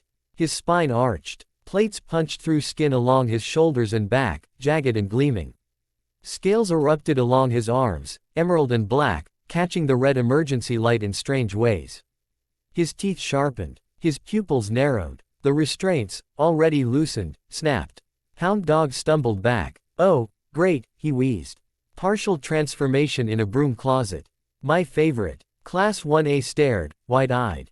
Deku, Uraraka whispered. He wasn't fully gone. Not yet. His gaze flitted from Shigaraki to his friends to All Might in the hall, fighting. He sucked in a breath. When he exhaled, a low rumble rolled out. Not quite a roar, not quite speech. I'm okay, he grated. We're okay. Just bigger. Mina's eyes shone. You look so cool, she whispered, then shook herself. I mean, terrifyingly cool in a good way. Bakugo clenched his fists. Focus, extras. He barked. Lizard nerd needs room. If he's gonna punch that freaky Nomu, we can't be in the splash zone. Aizawa stepped in front of Izuku, scarf, what was left of it, whipping. Midoriya, he said, voice sharp. Can you move? Izuku flexed his new limbs. Strength flooded him, cleaner than at USJ, more controlled than at the community center, but still dangerously close to the edge. He could feel the kaiju working with him, folding power into his muscles instead of letting it burst out randomly. We can, he said. We can, the kaiju confirmed. Aizawa nodded once. Then get up, he said. We have villains to stop. Sakamoto stared at him like he'd lost his mind. You can't seriously be, he started. Aizawa cut him off with a glare. He's going to fight either way, Aizawa said. Better we point him at the right target. Shigaraki watched all this with gleeful fascination. Yes, he breathed. That's it. Show us. Show us what they're so afraid of. He snapped his fingers. The regular Nomu lunged at the kids. Kirishima hardened and met the first one head-on, grunting as its fist collided with his. Ida's engines roared as he grabbed civilians, staff members who'd been trapped on the floor, and sped them behind cover. Mina sprayed acid, forcing the second Nomu to slip. Tsuyu's tongue lashed out, yanking Yaoyorozu away from a falling light fixture Hoshino had cut loose. Hoshino himself moved with casual precision, slashing invisible lines to disrupt Aizawa's scarf, to redirect falling debris, to keep the battlefield messy. Uraraka, shaking but determined, floated tumbling equipment away from hitting anyone. Bakugo's blasts lit up the room, keeping pressure on Hoshino, who deflected them with flicks of his blades, cuts shaping the explosions, paths away from Shigaraki. And in the middle of it, Izuku swung his legs over the side of the broken bed and stood. The floor cracked. His hospital gown hung awkwardly over new ridges and scales, ridiculous and terrifying at once. He rolled his shoulders. The plates settled. His band lay dead on the floor, a charred ring. Nezu winced at the sight. Well, he muttered over the comm. There goes our deposit. Izuku took a step forward. Kurogiri's mist swirled protectively around Shigaraki. Well, kaiju. Shigaraki taunted. Still think you can be small and harmless. Izuku bared his teeth. I'm not harmless, he said. I'm focused. He moved. Not with All Might's flashy, wind-tunneling speed. With heavier, grounded momentum. He charged past Aizawa and the kids, straight at the primal Nomu in the hall. The creature hummed, trying to flood him with resonance again. This time, Izuku met it head-on. He drove his fists into its plated chest. Not with wild haymakers. With short, brutal punches that packed compressed primal energy into tight impacts. Each hit landed with a deep thud, green light flaring under his scaled knuckles. The Nomu staggered, hum warping. Its own pseudo-primal matrix shuddered under the assault. Behind Izuku, All Might took the opening. He swung in from the side, adding his own controlled smash to the mix. Nomu meat and fake kaiju plating met unstoppable force and unmovable object. For a few seconds, it was a perfect synergy. Izuku and All Might, side by side, beating down a monster designed to break them. The energy it tried to throw back into Izuku's core was bitten off by the kaiju inside, chewed, and repurposed. Ours. It growled. You do not get to sing with our throat. The primal Nomu faltered. Then Shigaraki snapped. Nomu. He screeched. Stop playing. Full output. Now. The creature convulsed. Its hum spiked into a shrill, discordant shriek. The resonance blasted down the corridor like a storm. All Might grunted, skidding back, cape snapping. Izuku took the brunt. For a moment, all their careful work, compression, collaboration, patching, struggled under the sheer chaotic noise. The kaiju bellowed in his mind. Host. The core wobbled. Izuku's knees buckled. He planted his claws in the floor. Refusing to go down. I'm not giving up, he snarled through gritted teeth.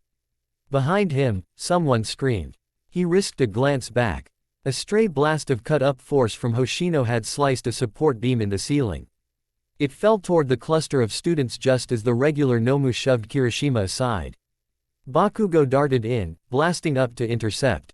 The beam clipped him midair. He slammed into the ground, head bouncing off the tile. For a terrifying second, he didn't move. Kachan, Izuku shouted. Something inside him snapped. Not something older. More immediate. Protect. The kaiju roared with him. Pack. The core flared. Compression held for one heartbeat. 2. On the third, the weight of Nomu resonance, All Might's shockwaves, Shigaraki's manipulations, Hoshino's cuts. And his own fear and fury slammed together in a perfect, awful chord. The repaired knot at his center screamed. Izuku felt the floor drop away. His last coherent thought was a simple, horrified plea. Don't let me hurt them. The kaiju answered. We will try. Then it surged. Bone plates exploded outward, shredding the gown and tearing grooves in the walls. His spine stretched, vertebrae popping like knuckles. A tail burst from the base of his back, scales unfurling down its length. His chest expanded, ribcage cracking and reforming to house the growing core. The ceiling groaned as his shoulders hit it. Lights shattered. Red emergency beams strobed across a rising, reptilian silhouette. Class 1A, sprawled and bruised, stared up. Shigaraki's laughter rose. Yes, he whispered. There it is. The ultimate monster. All Might braced himself, eyes wide. Aizawa's throat worked. Midoriya, he said hoarsely. Don't you dare disappear in there. Deep in the forming kaiju's chest, a small, stubborn human voice shouted back. I'm still here. The roar that ripped out of Izuku's transformed throat shook Secure Ward 7 to its foundations. Not half-choked like at the community center. Not muted like at USJ. Full, raw, primal. Windows shattered. Walls cracked. Concrete dust rained down like snow. In the control room, Nezu clung to his console, tiny teeth gritted. Well, he said, as alarms danced across his screens. Chapter 13 is going to be loud. Outside, in the city above, a few bystanders looked up as a low, monstrous sound rolled like thunder from deep underground. Phones came out. Recording started. The world was about to see Kaiju Deku again. This time, not on a hacked USJ feed. This time, he was bigger. For a heartbeat, everything in Ward 7 existed in a single frozen image. A boy no longer a boy. Skin splitting into scales, bones redrawing themselves into something vast and wrong. Classmates scattered on the floor and behind shattered equipment. Heroes braced. Villains poised. Then the image shattered. The roar that burst out of Izuku's transformed throat wasn't just sound. It was pressure. The air itself slammed outward. Monitors exploded. Glass turned to grit. The reinforced bed flew sideways, crumpling like paper against the far wall. Ceiling tiles rained down in chunks. Everyone hit the floor, everyone except the thing in the center of the room. Izuku. Or what used to be Izuku. He filled the space now. His head scraped the cracked ceiling, horned plates punching through concrete with every movement. His shoulders bulged, jagged bone ridges cutting new shapes into the walls. A thick, muscular tail coiled and lashed, knocking aside machinery like toys. His eyes blazed golden, slit pupils constricted. His mouth, no longer quite human, hung open on serrated teeth. Green vapor curling between them with every ragged breath. His chest glowed, not externally. Under the scales, under the plates, his core burned like a star trapped in a cage made of bones and stubbornness. Host. The Kaiju's voice vibrated through his skull, not gentle this time. We hold. But limits are small. Izuku's thoughts were fragmented. Part of him was screaming. Part of him was counting damage.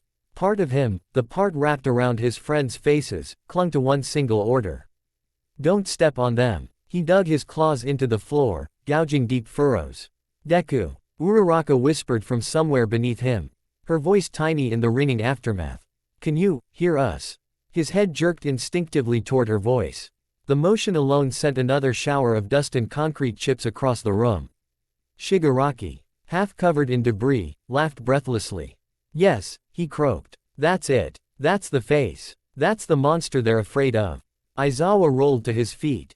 Eyes already glowing red as he tried to fix his gaze on Izuku's mutated form. He didn't erase. Not fully. He couldn't. This wasn't a simple quirk overlay. This was bone and muscle already remade. But something happened. The glow under Izuku's scales dimmed by a fraction. The roar building in his throat wavered. Midoriya. Aizawa shouted, voice raw. Stay with us. You freak out, we all die. Bakugo staggered up, wiping blood from his forehead where the beam had clipped him. He looked up at the towering figure. His lip curled. You look so dumb, he yelled, because of course he did. Get your scaly butt under control, nerd. Izuku's focus snapped between Aizawa's glare and Bakugo's shout and the cluster of smaller shapes huddled together. Classmates. His classmates. He tried to answer. TCHKRR. The sound came out a rumble. Words got lost on the way to his throat, tangled in anatomy that hadn't finished updating the language patch yet. The kaiju huffed inside him. You are trying to talk in a throat meant to roar, it said. Focus on not crushing first. Speech later. Fair. He shifted his weight. The floor squealed in protest. Under one of his talons, a piece of shattered monitor smoked. Under another. He felt air, too close to someone's leg. He jerked that foot back, biting down a panicked growl. Hound dog. Aizawa snapped. Get the kids clear. Hound dog shook concrete dust from his fur, eyes wild. GRRF. Working on it. He barked. He lunged, scooping Mina and Suyu up by their collars and dragging them bodily toward the half-intact back wall. Iida grabbed Iida things, that meant people. He slung Uraraka over one shoulder, Yaoyorozu over the other, engine sputtering as he sprinted into a corner Izuku's massive tail didn't quite reach. Kirishima hardened, planting himself between Izuku and the nearest unconscious staffer. Kinda wish I had a quirk that shrinks things right now. Mina squeaked, clinging to Hound Dog's arm. I'm not a toy, Izuku wanted to say. Another rumble came out instead. The primal-tuned Nomu in the corridor screamed back. Its hum, already discordant, spiked in pitch, reacting instinctively to Izuku's full emergence. It wasn't designed for this. Not quite. Its creators had tuned it to push a half-formed kaiju core, to yank on resonance strings, not to duet with a near-complete transformation. Now, faced with the roar of the original pattern, its own imitation overloaded. Cracks appeared in its plated skin. Green light leaked. All Might saw it. He didn't hesitate. He drove both fists into its chest. Carolina smash. The shockwave punched a hole through the Nomu's core in the wall behind it, venting its overloaded resonance into the empty service tunnel beyond. The creature convulsed, hum cutting out mid-wail. Then it fell apart. Not gory. More, like a puppet whose strings had been cut and set on fire at the same time. Izuku felt the pressure in his chest ease by a fraction. One less voice in the dissonant choir. Shigaraki snarled. Useless scrap, he hissed. Doctor promised it would last longer. Hoshino, already stepping lightly away from the crumbling Nomu, shrugged. Should have listened when I said you can't fake a kaiju, he said mildly. He flicked his eyes back to Izuku's towering form. Original is always louder. Kurogiri's mist stirred nervously. Tamura Shigaraki, he said quietly. We must consider retreat. Our objective is still right there. Shigaraki snapped, pointing all 5 fingers at Izuku. He's out of their leash. He's perfect. We're not leaving without at least trying to take him. He flexed his hands. Aizawa's stare snapped to him. Erasure flaring. Shigaraki's decay flickered and died on his fingertips. Stop treating him like loot in a dungeon, Aizawa spat. He's my student. Well, teacher, Shigaraki sneered. Your student is about to bring the Hokyu, the ceiling groaned. Ward 7 had been built to withstand level S quirks. It had not been built with Kaiju wrestling match in mind. Cracks spider webbed across the reinforced slabs. Sprinklers spilled water uselessly from fractured pipes. Izuku's tail thrashed once, clipping a support column. Concrete snapped. The floor tilted. He windmilled instinctively, slamming one clawed foot down to steady himself. The impact sent a shock through the substructure. Above them, several floors worth of building shuddered. Nezu's voice came through the backup speaker again. A little strained. Aizawa, All Might, he said. If we do not move this fight soon, Ward 7 will become Ward None. I recommend vertical relocation. You want to take the kaiju up. Sakamoto spluttered. Into the city. If we don't, the city gets introduced to an unscheduled sinkhole, Nezu replied. At least up there, we have space to steer. All Might gritted his teeth. He glanced at Izuku's hulking form, at the cracks spreading, at the kids huddled behind makeshift cover. His time limit throbbed in his side like a countdown. Young Midoriya, he bellowed, ignoring the strain on his lungs. Can you move without falling? Izuku's huge head swung slowly toward him. He could see All Might clearly. Smell him, sweat, blood, adrenaline, determination. Familiar. His core steadied for a moment on that scent alone. We can move, he rumbled, forcing the words through teeth built for crushing instead of consonants. Not subtle. Bakugo snorted. You've never been subtle, he shouted. Just don't fall on us, you overgrown nerd. Shigaraki watched, expression twitching between fascination and irritation. You're really going to trust him to climb out? He scoffed. He takes one wrong step and your precious classmates become pancake heroes. Shut up, Mina snapped. We trust him more than we'd ever trust you. She swallowed hard. Right, Deku, she added, voice wavering. You're not gonna pancake us. Cool. Cool. Izuku's talons dug deeper into the floor. Pull up, the kaiju growled inside him. Up is away from pack. Up is space. Up is building damage, Izuku thought. But, everyone's right. We're turning this place into a blender. We need open air. He looked at All Might again. We go, up, he said. Help, steer. All Might's grin returned, fierce and bright. That's the spirit, he roared. I'll clear the path. Sakamoto made a strangled noise. This is madness, he muttered. I'll be writing reports on this for the rest of my life. Nezu's chuckle came through the calm. Think of the data, he said.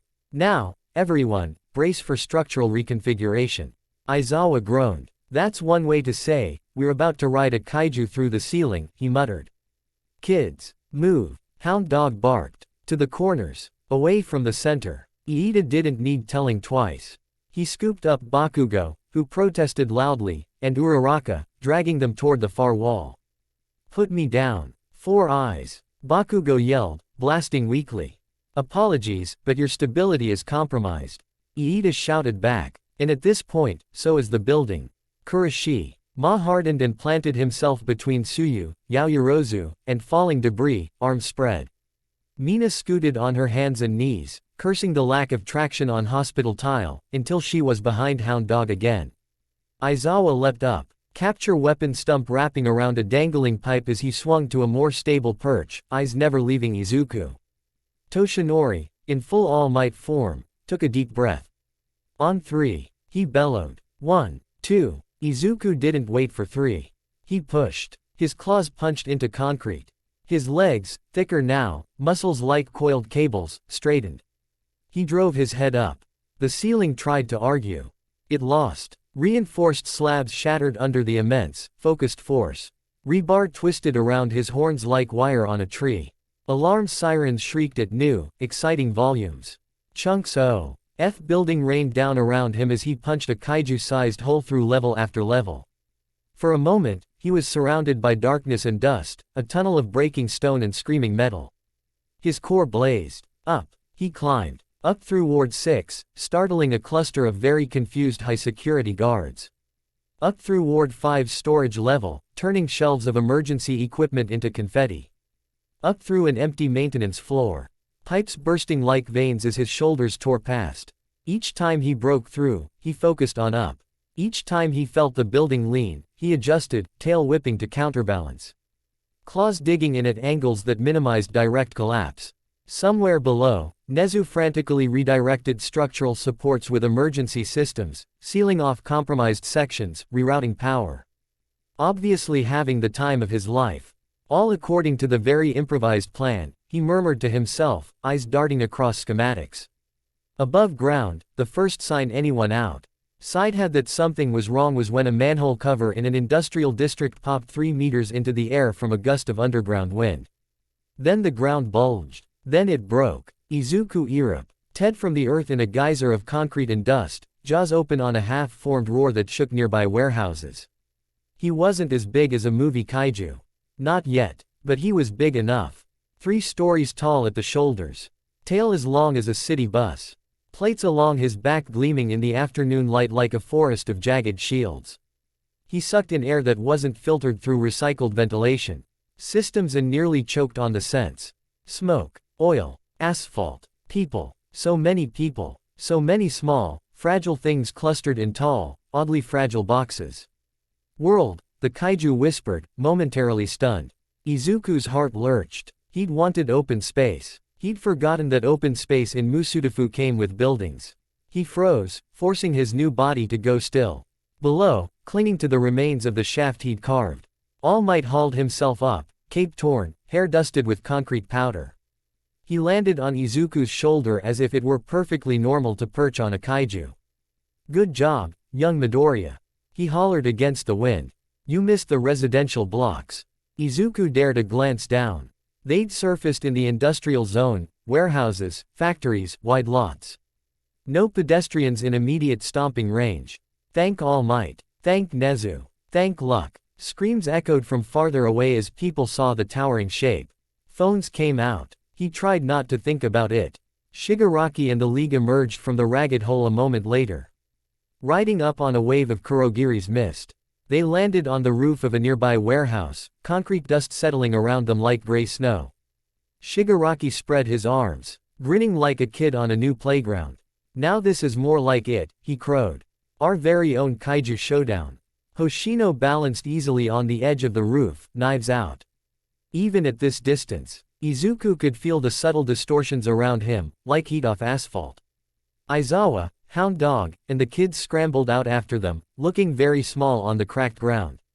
Ida's engines wheezed. Mina coughed. Kirishima shook his head, trying to clear the ringing.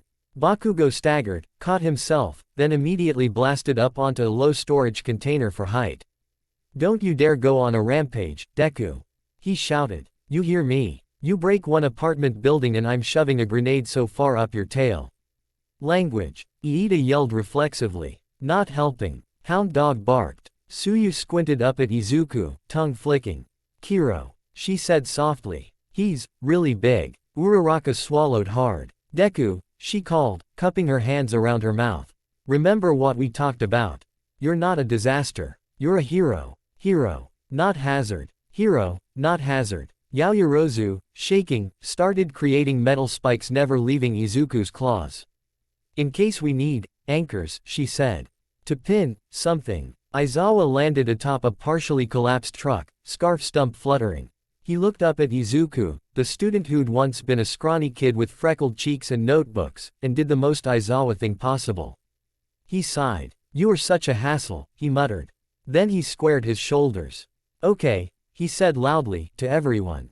New plan. All Might keeps the big idiot facing away from the city. We clear civilians from the perimeter. If he loses it, we trip him toward the water. Sakamoto, having dragged himself out of the hole much less gracefully, gaped. You want to trip a kaiju? He spluttered. You have a better idea. Aizawa snapped. Sakamoto opened his mouth, closed it. Carry on, he said faintly. On the warehouse roof, Shigaraki clapped. I hate to interrupt your very touching. Keep the giant pet from smashing things scene, he called, but we came here to push.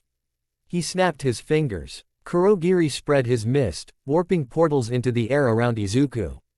Out of them stepped more Nomu. Not the massive USJ brute. Not the specialized primal prototype, smaller models. Faster. Built for mobility and annoyance. They leapt onto Izuku's limbs and back like oversized ticks, clawing at his scales. He reared, roaring. Pain lanced through his legs and flanks. Not enough to seriously injure. Enough to distract. Enough to anger. Parasites, the kaiju snarled. We crush. Careful, Izuku thought desperately. Don't spin, we'll hit. He stumbled. The ground shook. A warehouse wall cracked as his tail clipped it. The building sagged, groaning. People, Iida shouted. Inside. Without waiting for orders, he sprinted. Uraraka, he yelled. Can you lighten the structure? I'll try, she cried, slapping her hands onto the listing wall as she ran past. Ochako Uraraka, release. The warehouse lurched, groaning upward as gravity loosened its grip. Inside, workers tumbled but didn't get crushed. Tsuyu leapt in through a broken window, tongue snapping out to grab a straggler. Kirishima charged in after her. Body hardened, bracing beams with his shoulders. Mina slid under a falling pallet, acid spraying to weaken the metal frame enough that it bent instead of impaling anyone. Outside, All Might clung to Izuku's shoulder like a determined barnacle. Young Midoriya, he shouted into the scaled ear ridge. You have permission to swat the Nomu like flies. Aim for them, not the buildings. Izuku shook his head. Sensation overloaded. Nomu claws dug between scales, seeking purchase. Hoshino flicked a knife, slicing a line of air that redirected one of All Might's smaller punches off course, sending it into the ground instead of the intended Nomu. Oops, he said. Shigaraki laughed. Dance, Kaiju, he called. Show them what you really are. The Kaiju inside Izuku coiled. Hate the bugs, it said. Hate the hand man. Me too, Izuku agreed through gritted teeth. So let's hit them. Not the city. Not the kids. Pack. The word rumbled like a promise. Slowly, he shifted high. Weight toward the open lots and away from the warehouses, tail lashing more carefully. He raised one gigantic arm. Nomu clung to it like barnacles. He slammed that arm down into the concrete of an empty loading yard. The impact sent a shockwave through the ground, cracking asphalt, sending up a cloud of dust. The Nomu on his forearm weren't ready. The sudden deceleration flung them off like pebbles from a slingshot. They hit the far concrete barrier with bone-crunching force. Dark fluid splattered. Not pretty. Not gory. Just messy. Kaiju justice. Kirishima, dragging a dazed worker out of the tilted warehouse, looked up just in time to see a Nomu bounce off a wall. Oh man, he breathed. That was awesome. Priorities. Yaoyorozu yelped, hauling another worker with him. On the roof, Shigaraki's grin faltered. Fine, he muttered. You want to play swat the Nomu? Let's see how you handle something more personal. He reached into his coat and pulled out a small device, a dull gray cylinder with glowing seams. Garaki's emergency toy. Nomu was just step 1, Shigaraki said. This is step 2. He threw it. It arced through the air toward Izuku's chest. Aizawa saw it. He flung one end of his ruined scarf toward it, trying to snag it. Hoshino flicked a knife, cutting the scarf path just enough that it missed. The device hit Izuku's breastbone and stuck. For a heartbeat, nothing happened. Then it unfolded. Metallic tendrils snapped out, clawing into the gaps between plates, anchoring. Izuku hissed, claws digging into the ground. What? He gasped. A high-pitched whine started. Then pain. Not like cuts. Not like resonance. Different. A needle of focused energy stabbed straight into his core. His vision exploded into white-green. Intrusion, the kaiju screamed. Direct. Garaki's voice, tinny and pre-recorded, crackled from the device. Hello, subject, it said cheerfully. Let's see how your integration handles an extraction attempt, shall we? Sakamoto blanched. That psycho put a core harvester on him. He shouted. Nezu's voice came through the comm, suddenly very sharp. All units, new priority, destroy that device, he snapped. Now. Izuku's legs buckled. He crashed to one knee. The ground shook like a minor earthquake. The industrial district's power lines snapped, sparking. Lights flickered off in a domino effect. The device dug deeper. He could feel it trying to pull. Not his whole core. Pieces. Threads. Programmed code whispered through his cells, seeking to latch onto the Kaiju's unique signature, to copy, to rip, to steal. The Kaiju howled. They tear me. Izuku's thoughts scattered, then snapped into brutal clarity. No, he rasped, voice distorted through a throat of scales. He slammed one clawed hand against his chest, trying to rip the device off. Hoshino's knife cut the air. The space between Izuku's hand and the device shifted. His own primal energy, flowing through his arm, got sliced and redirected, jolting his fingers away. His claws scraped his plates instead of the target. Pain flared. He roared. Uraraka, still half under the shadow of the warehouse, looked up at the device, face pale. That thing's making him worse, she said. No kidding, Mina squeaked. Yaoyorozu's eyes darted between Izuku's chest and her own hands. I can make a counter-field generator, she said. But not fast enough. And if I get the math wrong? Don't, Aizawa cut in. Too risky. He looked at Bakugo. Bakugo met his gaze, already guessing. You want me to blow it off, Bakugo said. Yes, Aizawa said. Bakugo's jaw clenched. Sheesh, he muttered. Ask for the easy stuff. Why don't you? He blasted into the air, sweat already popping across his forehead. Oi, Deku, he bellowed as he arced toward Izuku's chest. Don't flinch. Izuku's head snapped toward him. Through pain and white noise, he focused on the blonde blur. Chan, he rumbled. Yeah, Bakugo grunted. Your favorite childhood trauma is here. Try not to eat me. He aimed at the device. Hoshino's eyes narrowed. He flicked his knife, slicing a path in the air between Bakugo and the target. The blast Bakugo fired started straight. Then skewed, redirected by the cut. He swore, twisting midair to adjust. The explosion went wide, slamming into one of the remaining Nomu instead, turning its head into a brief, messy firework. Whoops, he snarled. Bonus. He adjusted angle, blasting again. This time keeping his path erratic, bouncing off bits of debris to avoid predictable lines Hoshino could slice. You can't cut what you can't track, spaghetti arms. He yelled. Hoshino tracked. But Bakugo wasn't just a blunt instrument anymore. He'd been watching. He'd seen Hoshino's quirk redirect. So he stopped using straight trajectories. He blasted off one mid-air explosion, then another, zigzagging. Flipping, never moving in a clean line. Hoshino's knives slashed blind, catching only air and fragments of shockwave. Bakugo reached Izuku's chest in a burst of light and sweat. Up close. The device hummed like an angry hornet's nest. Bakugo grimaced. Sorry about the chest hair, nerd, he said. He planted his hand right next to the device and launched a micro-blast. Not a full-on howitzer shot. Just enough focused force at point-blank range. The harvester's casing warped, screamed, then blew off Izuku's chest in a shower of sparks and twisted metal. Samet. Hing bright and ugly inside it tried to burrow deeper as it went, but a surge of kaiju fury burned it out. The device hit the ground, smoking. Yaoyorozu, thinking fast, slammed a hastily created metal dome over it. Kiro, contain first. Investigate later, Tsuyu muttered, dropping the last worker to safety. The pull in Izuku's core stopped. The pain didn't, but it dulled from knife sharp to sledgehammer.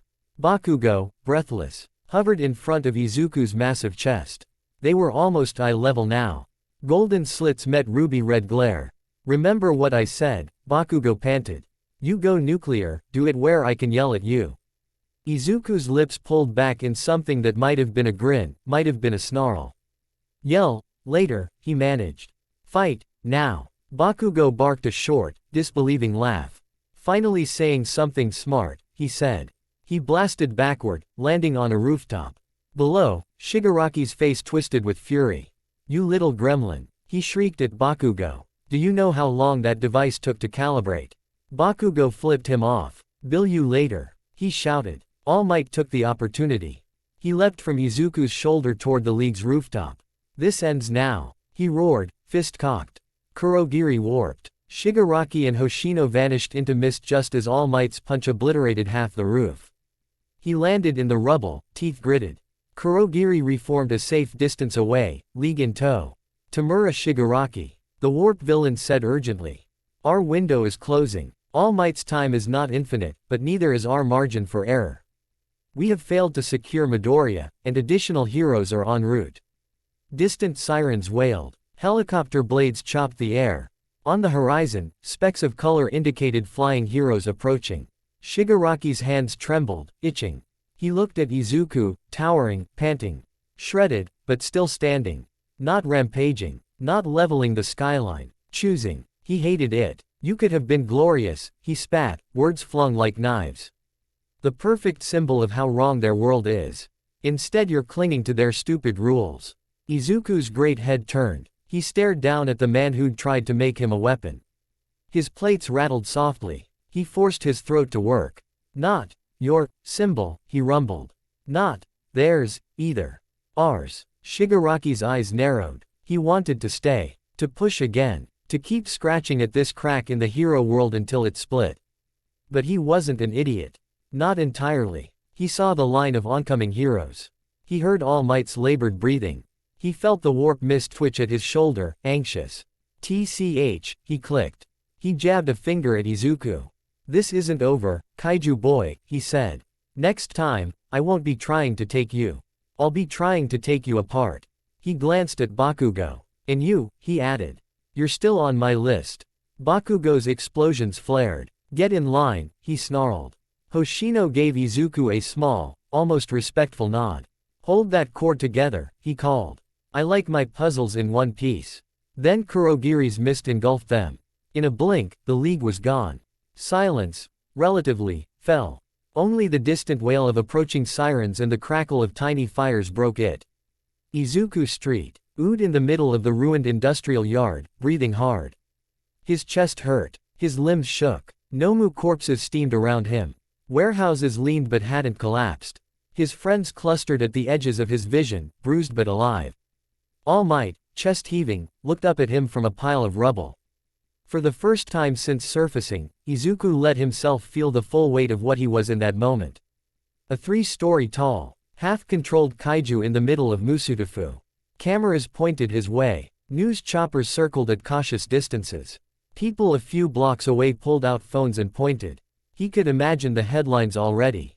Kaiju Deku unchained. Ua's secret weapon surfaces. Hero OR hazard. His stomach dropped. Then, unexpectedly, a small voice piped up.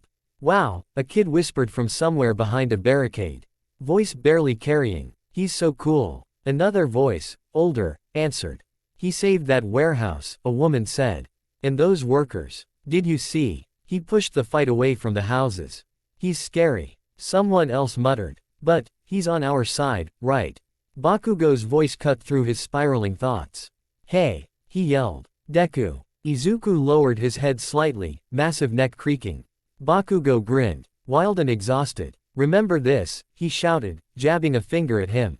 You went full lizard and the only thing you broke was ugly Nomu and company property. That's a win, got it? Mina, still trembling, thrust both fists into the air. Yeah, she yelled. Kaiju hero, 0 civilian casualties. That's, like, S tier. Iida adjusted his glasses, arm shaking. We will, of course. Assist with restitution and cleanup, he said. As heroes in training, Suyu croaked softly. You didn't step on us, she said. Good start, Kiro. Uraraka's eyes shone. You held back, Deku, she called. Even when it hurt. That's what heroes do. Yaoyorozu, clutching the metal dome over the burnt-out harvester, nodded. We'll study what they tried to do to you, she said. Make sure it can't happen again. Hound Dog barked once. You didn't run, he added. You didn't chase them. You stayed where the damage was least. Aizawa, perched on his truck, looked up at the giant student and saw, not a weapon. Not a disaster, but a kid who had just fought his own biology and an enemy's traps simultaneously and come out, bruised but standing. He nodded once. Good job, he said simply. Something in Izuku's massive chest unclenched. The kaiju curled around the core like a cat settling back into a sunbeam. Pack safe, it rumbled. City mostly standing. Acceptable. Can we shrink? Izuku asked it weakly. Yes. The word was firm, but slow. Fine by him. He closed his eyes. He focused on the image they'd formed in his mind earlier, not of towering over cities but of standing among people. Big enough to protect, small enough to talk. He let the primal energy bleed off carefully. Not in a roar, in a sigh. Plates withdrew, sliding back under skin with a series of unpleasant pops. Scales shrank, receding. Bones shortened. Tail retracted, vertebrae reabsorbing with wet cracks that made him wince even in hazy awareness. His form sank, shrinking. From 3 stories to 2. From 2 to 1. From 1 to. He hit his knees in torn hospital pants and tatters of gown, human again. Mostly. Faint green patterns traced his back and arms like delicate tattoos, the only visible hints of the monster he'd just been. He braced his hands on the cracked asphalt, panting. Deku! Uraraka yelled. She sprinted toward him, ignoring Ida's half-panicked calls to wait for medical personnel.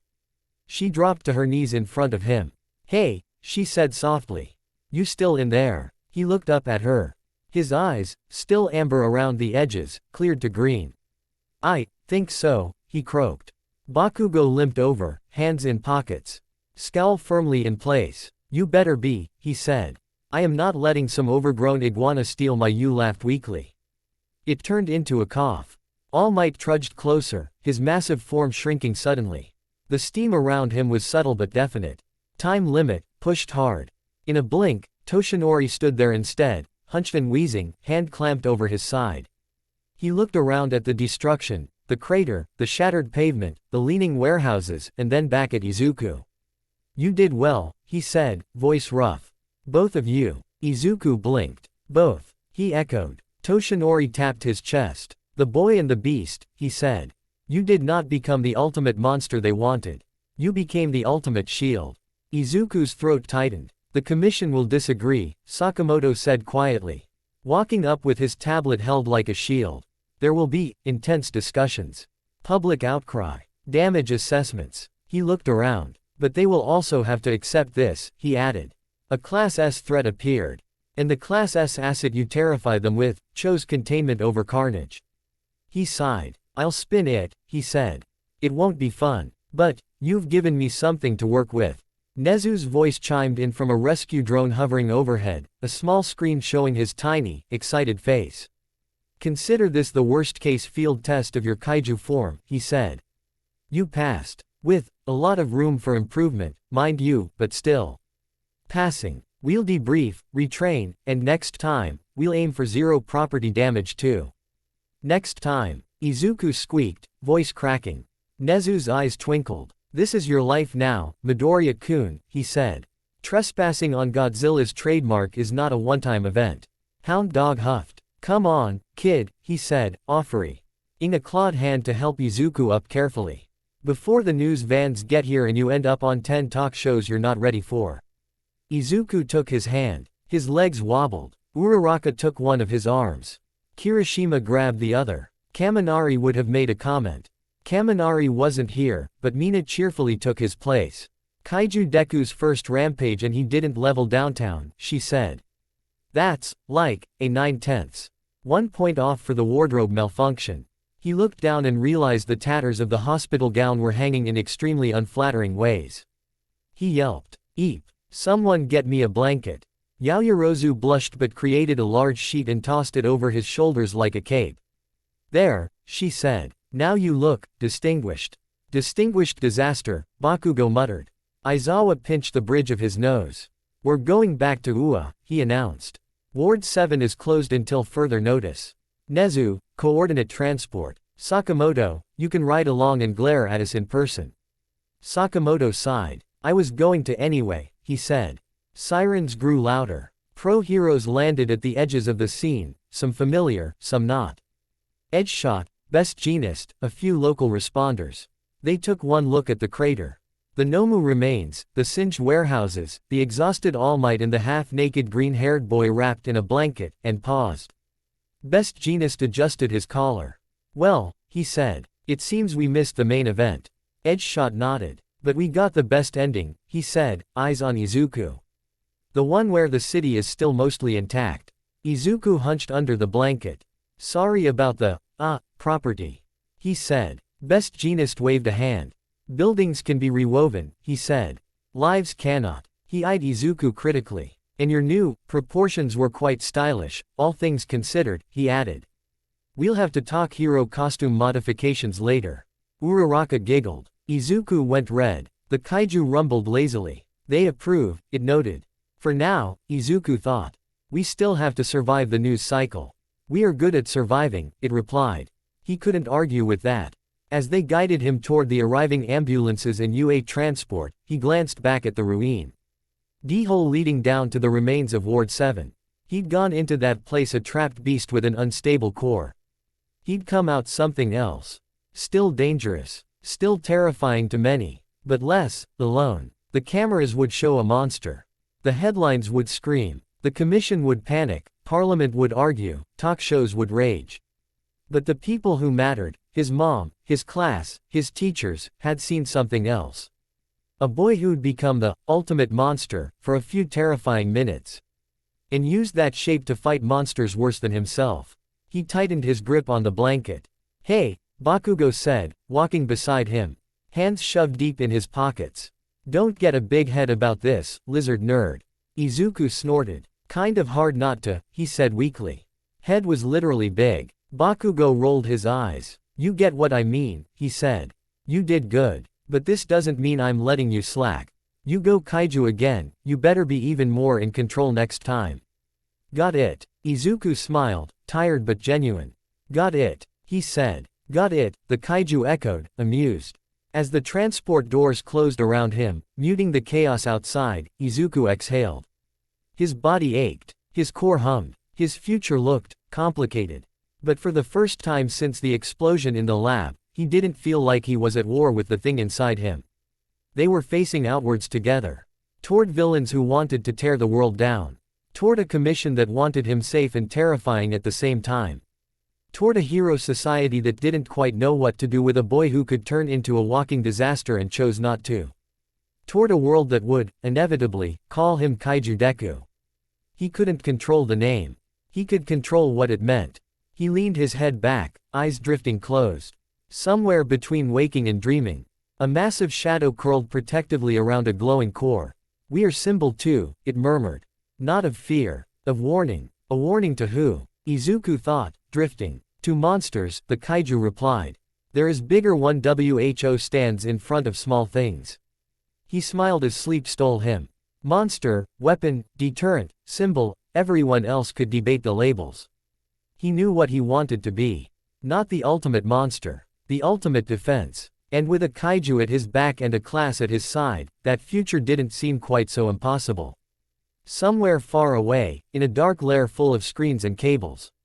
All for One watched the footage and chuckled. You grow more interesting by the day, Midoriya Izuku, he murmured. A monster who refuses to be a monster. His fingers steepled. Let's see how long that lasts, once the world begins to lean on you. Back in Ua, Nezu pored over data, eyes shining. On to the next chapter, he said to no one in particular. The human anchor. He smiled. And I have a very good idea who that will be. The first meme hit within 12 hours. A crudely edited clip of Kaiju Deku hauling himself out of the ground, eyes glowing, wrapped in a hospital gown and a sheet. With the caption, when you wake up from a nap and remember you left the stove on. By the end of the week, there were hundreds. Some drew him as a chibi lizard in a blanket cape, frowning at a tiny city made of cardboard. Others turned his roar into an auto-tuned remix over hero highlight reels. A few were less kind. Grainy, slowed-down screenshots of his eyes, amber and slit-pupilled, with captions like, "Are we sure he's a hero?" His classmates sent the first category to him in their group chat. They carefully did not send the second. Izuku saw them anyway. The news Eds in Recovery Girl's office were impossible to ignore. Every time he woke, some talking head was replaying the crater, the fight, the towering silhouette, the way he'd shrunk back down. He watched himself again and again. He looked huge and terrifying. And, he forced himself to admit it, focused. He wanted to be happy about that. Mostly, he just felt tired. Stop doom scrolling, Ed, swatting the remote out of his hand. You'll slow your healing. He hesitated. I just want to know which way people are leaning. People don't lean one way, she said. They wobble. And right now they're wobbling between, thank goodness he was there, and, thank goodness he didn't step on anyone. She softened. But the people whose lives you protected. She added. They're not wobbling. They're sending fruit baskets to UA. He blinked. Fruit baskets. And letters, she said. A mountain of them. I'll have someone bring a few by. But first, band. She nodded to the tech at his bedside. His original regulator lay in a charred heap in a tray, a melted circle of metal and fried circuits. In its place, a sleeker bracelet sat on the table, matte black with faint green lines pulsing along it like a heartbeat. Mark II. The tech said nervously. Improved insulation. Manual quick release if it overloads. Better resonance filters. You built another leash, the kaiju grumbled. Izuku inhaled. It's not a leash, he thought back. It's a seatbelt. Out loud, he asked, does it hurt? Only if you fight it too much, the tech said, then paled. That is, only if your output spikes hard. We've tuned it with your recent readings. It should feel like steady pressure. A reminder. He picked it up. Cool. He hesitated only a moment before clicking it around his wrist. It pulsed once, sinking. His core answered automatically. Not a fan, the kaiju said, annoyed. Yeah, Izuku thought. Me neither. But until people stop seeing us as a walking earthquake, we need this. If Mark II fails, they'll go for something worse. The kaiju grumbled. Fine, we tolerate. For now. Recovery girl watched his expression gently. Can you feel it? She asked. He nodded. It's like a hand, he said slowly. Not squeezing. Just resting. Ready to squeeze if I push too hard. Then don't push too hard, she said briskly. At least until we tell you to. He snorted. Yes, ma'am. The commission building in Tokyo smelled like coffee, carpet cleaner, and anxiety. Sakamoto had been in plenty of tense meetings before. None quite like this. And so, in conclusion, he finished, tapping through the last slide of his presentation. Midoriya Izuku's intervention prevented catastrophic civilian casualties and limited damage to the industrial district. Primary losses, infrastructure. Secondary, a reinforced underground facility that, frankly, needed upgrading anyway. A few humorless chuckles. On the long table around him, various commissioners stared at the data. Charts, energy graphs, photos. One EMA. GE lingered on the main screen. Kaiju Deku, 3 stories tall, roaring in the middle of Musudafu. We cannot tolerate this, one commissioner said flatly. He broke containment and surfaced in a populated city. If All Might had misjudged by a block, we'd be talking about hundreds of fatalities. He didn't misjudge, Sakamoto said. He steered. Because Midoriya listened. And next time, another asked, what if this kaiju decides to attack instead of defend? What if the boy loses the internal argument? A murmur of agreement. We need a permanent solution, the first commissioner insisted. Either we neutralize his ability to transform that far, or we neutralize him. Sakamoto's jaw tightened. That is not on the table, he said firmly. Ua would never agree. Nezu would eat us alive. All Might will not be All Might forever, an older woman interrupted. We are planning for the era after him. This boy might be our greatest asset. He might also be our greatest liability. We need a contingency. An image flashed in Sakamoto's mind. Izuku, wrapped in a blanket, apologizing for breaking things he'd tried so hard not to break. It's not as simple as an off switch, he said. His quirk is integrated down to his DNA. We can't just. We have been approached with a proposal, the first commissioner said smoothly, overriding him. He tapped the table. Another slide appeared. A schematic. Sakamoto's breath caught. You activated that project, he demanded. We authorized preliminary work, the woman corrected. The null halo design was always hypothetical. Midoriya just gave us a reason to consider making it real. On the screen, a ring-shaped device hovered over a stylized silhouette. The description beneath read, targeted high-energy quasi-neural dampening field. Range, 30 m. Effect, temporary OR permanent quirk suppression. It's not ready, Sakamoto said. We don't fully understand its long-term effects. In the worst case, it could, he hesitated, tear his quirk right out of him. Is that not what some of us want? Someone muttered. Sakamoto bristled. He's a kid, he snapped before he could stop himself. Not a malfunctioning weapon. The room went quiet. The older woman studied him. "We are not proposing to deploy it lightly," she said. "Only to have it as a last resort. And we don't want it in our hands." She tapped the file. "We want it in his," she said. "And in All Might's." The room murmured. Sakamoto blinked. "What? All Might still has residual one for all," she said. "He and Midoriya are uniquely linked by that quirk. If anyone can direct the halo without catastrophic side effects, it's him." She leaned back. "We propose the following," she said. "The Anchor Protocol. Under specific, verified conditions of imminent Kaiju melt down, core destabilization beyond current control thresholds, All Might will have authorization to deploy the halo on Midoriya to suppress his quirk long enough to prevent disaster. And if it ends up permanent?" Sakamoto asked quietly. She met his gaze. "Then the world will be -1 potential disaster," she said. "And Midoriya will be alive. Quirkless. But alive." Sakamoto stared at the schematic. He thought of Izuku's face when he'd said, "I'm not your monster." He thought of All Might, exhausted but still grinning, clinging to a Kaiju's shoulder. "Will Nezu agree?" he asked. "We'll convince him," she said. "Ua likes contingency plans. And All Might." She smiled thinly. "Heroes are very fond of sacrifices." Sakamoto swallowed. "Will you agree?" she asked. He looked at the data. The crater. The graphs. The headlines. The letters of thanks. He thought of a world without off switches and a boy trying to learn how to be his own safety. "I agree to present it," he said. "But I will not frame it as a gun to his head." "Frame it however you like," she said. "As long as it exists." Nezu did not eat anyone alive. He did, however, chew them up politely. "You realize this is essential L.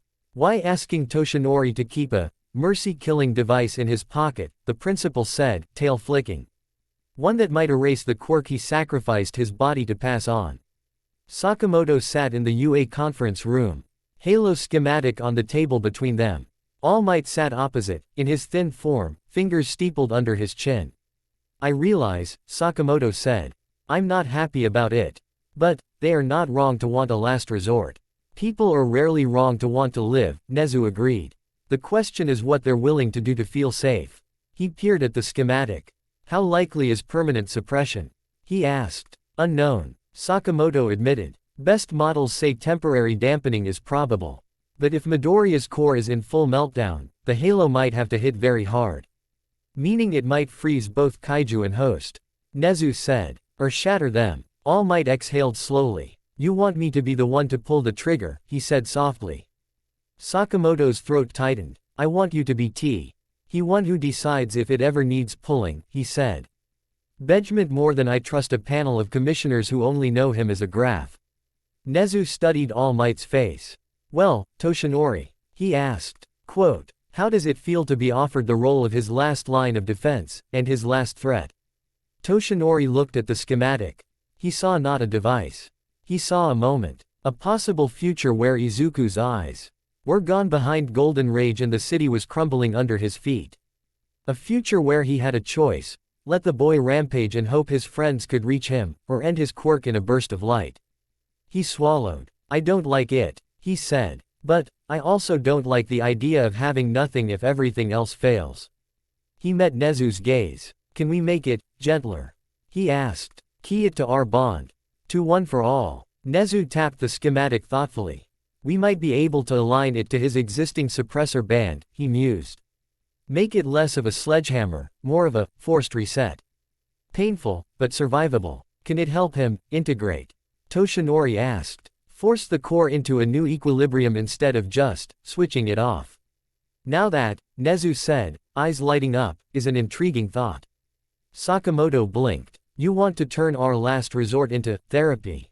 he asked. "Extreme intervention," Nezu corrected. "If we're going to aim a cannon at a child, I'd rather it be one that can help him heal than just stop his heart." He rubbed his paws together. "You may tell the commission we agree in principle," he said.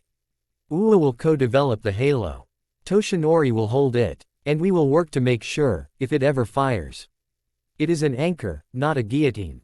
He smiled brightly. "And then we will work even harder to make sure we never have to fire it at all." Izuku found out by accident. He didn't hear the words, null halo. He didn't see the schematics. He just saw All Might in the training yard one evening, staring at something in his hands with a look he'd only seen once before, on the beach. Staring at the last vestiges of his power. All Might, Izuku called, stepping out onto the field, Mark II band glowing softly on his wrist. You okay? Toshinori nearly dropped the device. He shoved it into his coat in a motion too quick to be casual. Why young Midoriya? He said in his thin form, coughing. What are you doing out here so late? Couldn't sleep, Izuku said. The bee. And hums weird when I lie on my left side. He hesitated. What was that? He asked. In your hand. All Might opened his mouth. Closed it. He'd always promised himself he'd be honest with the boy. He also knew that telling him, I'm carrying a device that might erase your quirk if you lose control, would do wonders for his anxiety. He opted for something in the middle. A contingency, he said. Quote, something Nezu and the commission cooked up. In case things go very wrong. Izuku's hand went to his wrist automatically. With me, he said quietly. Toshinori didn't lie. Yes, he said. With you. With your quirk. With the kaiju. Izuku looked at the ground. So there's an off switch now, he said. Just in case. Toshinori's heart twisted. He put a hand on Izuku's shoulder. It's not an off switch, he said. Not like that. Think of it as an emergency brake. If the train is about to go off a cliff and the normal brakes fail, this one slams on hard enough to stop it. It might warp the rails. It might hurt, but it keeps the train from plunging into the ravine. Izuku snorted weakly. Train metaphors, he said. You really have been hanging around Iida. He swallowed. And you'd be the one to pull it, he said. Yes, Toshinori said. I insisted. Why? Because I know you, he said simply. Because I know your heart. And because if anyone is going to decide whether we try everything else first, it should be someone who loves you. The last words slipped out before he could soften them. Izuku froze. Then, very slowly, he looked up. You love me, he said. Toshinori blinked. Of course I do, he said. You ridiculous boy. You took my power and turned it into something I couldn't have imagined. You're my successor. My student. I care very much what happens to you. Izuku's vision blurred. He blinked hard. That's good, he said hoarsely. Because I'm terrified of what happens if I lose. Toshinori squeezed his shoulder. Then we won't let you, he said. You have more anchors than you realize. Izuku sniffed. Anchors. He echoed. People who keep you tied to who you are, Toshinori said. Who remind you what you're fighting for when everything is screaming, just break. He smiled. I can think of a few, he said. A loud blonde one. A floaty one. A frog-like one. A surprisingly fierce pink one. Izuku laughed through his tears. Yeah, he said. They make it hard to disappear into the roar. He looked at his band. And the kaijus, on board now, he added. Mostly. It doesn't want to die big again. That helps. Toshinori nodded. Then we keep training, he said. We practice partial transformations. Controlled releases. We make the halo more redundant every day. He straightened. And if the worst comes, he said, you trust me to use it to anchor you, not erase you. Can you do that? Izuku hesitated. The idea of an external hand on his core made his skin crawl. But All Might's hand on his shoulder felt steady. Warm. Safe. He nodded. I trust you, he said. We trust mostly. The kaiju added grudgingly. Mostly, Izuku amended. Toshinori smiled. I'll take, mostly, he said. The worst came 3 weeks later. It started as a perfectly normal villain attack. If anything in their lives could be called that anymore. A coordinated strike in downtown Musutafu. Multiple villains, a mix of hired muscle and a few names from the League's orbit, hit a commercial plaza during peak hours. Shops, cafes, a news station. The news station was important. Because they were live. This is a setup, Nezu said, watching the feed from UA's control room. They want cameras on. Aizawa stood behind him, costume half on, hair already floating. They want him, he said. Again. Of course, Nezu said. They were so close last time. On the screen, a familiar warp mist appeared. Shigaraki stepped out into the plaza, hands in his pockets, grin wide. He stood next to a large, squat device that looked like someone had tried to turn a speaker system into a villain gadget. Kurogiri floated behind him, Hoshino leaned against a lamppost, flipping a knife. Hello, Musudafu, Shigaraki-kun, voice piped through the news station's microphones to televisions across the city. It's your favorite critic of Hero Society, back with a new show. He patted the device. Today's episode: what happens when you poke a sleeping kaiju? Nezu narrowed his eyes. That looks irritating, he muttered. In the plaza, civilians ran, screamed, got caught in glue quirks and ice patches and various small-scale horrors. Pro-heroes were already responding. Kamui Wood swung in. Mount. Lady arrived in her giant form. A few local heroes scrambled. None of them were the one Shigaraki wanted. He made sure to fix that. Hey, Ua, he shouted, looking right at the nearest camera. I know you're watching. Send me your Dragon Boy, or I start breaking things. He rested his fingers lightly on the edge of the nearest building. Just enough to crack the brick. Not enough to collapse it. Yet. In UA's control room. Alarms chimed. Nezu sighed. They're very persistent, he said. Aizawa. Aizawa looked at the screen. At Shigaraki. At the device. At the panicked crowd. Then at Midoriya, standing behind them. Already in his training gear, Mark II band pulsing. You're not ready, Aizawa said. I know, Izuku said. But it's because of me. If I don't go, they'll hurt people until I do. He clenched his fists. I won't go alone, he added. Send a team. Let me be the shield. Shield, not spear, Nezu said. I like that. He nodded briskly. Very well, he said. Midoriya, Aizawa, Bakugo, Uraraka, Todoroki. Iida, consider yourselves deployed. And, he glanced at the corner, where Toshinori stood, hand in his coat. All might, he said. Bring the anchor. Toshinori's fingers tightened around the cool metal ring in his pocket.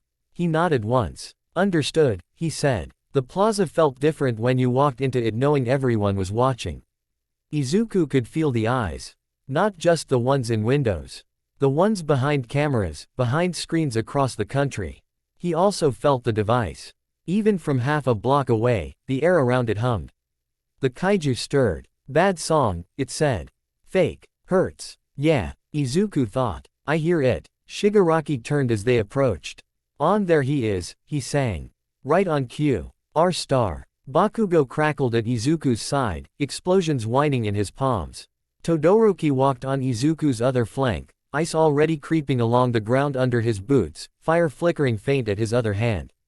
Uraraka hovered anxiously just behind, fingers flexing. Iida's engines whirred. Ready. Aizawa stalked ahead, scarf flowing. Toshinori, in his thin form, stayed back for now, coat concealing the halo. Shigaraki spread his arms. Welcome, Kaiju Deku, he crowed. Back for your big season finale. Izuku forced his shoulders to stay relaxed. He glanced at the Mark II band. It pulsed steady green. Shigaraki, he called. Call them off. Let the civilians go. We'll fight you without anyone else in the crossfire.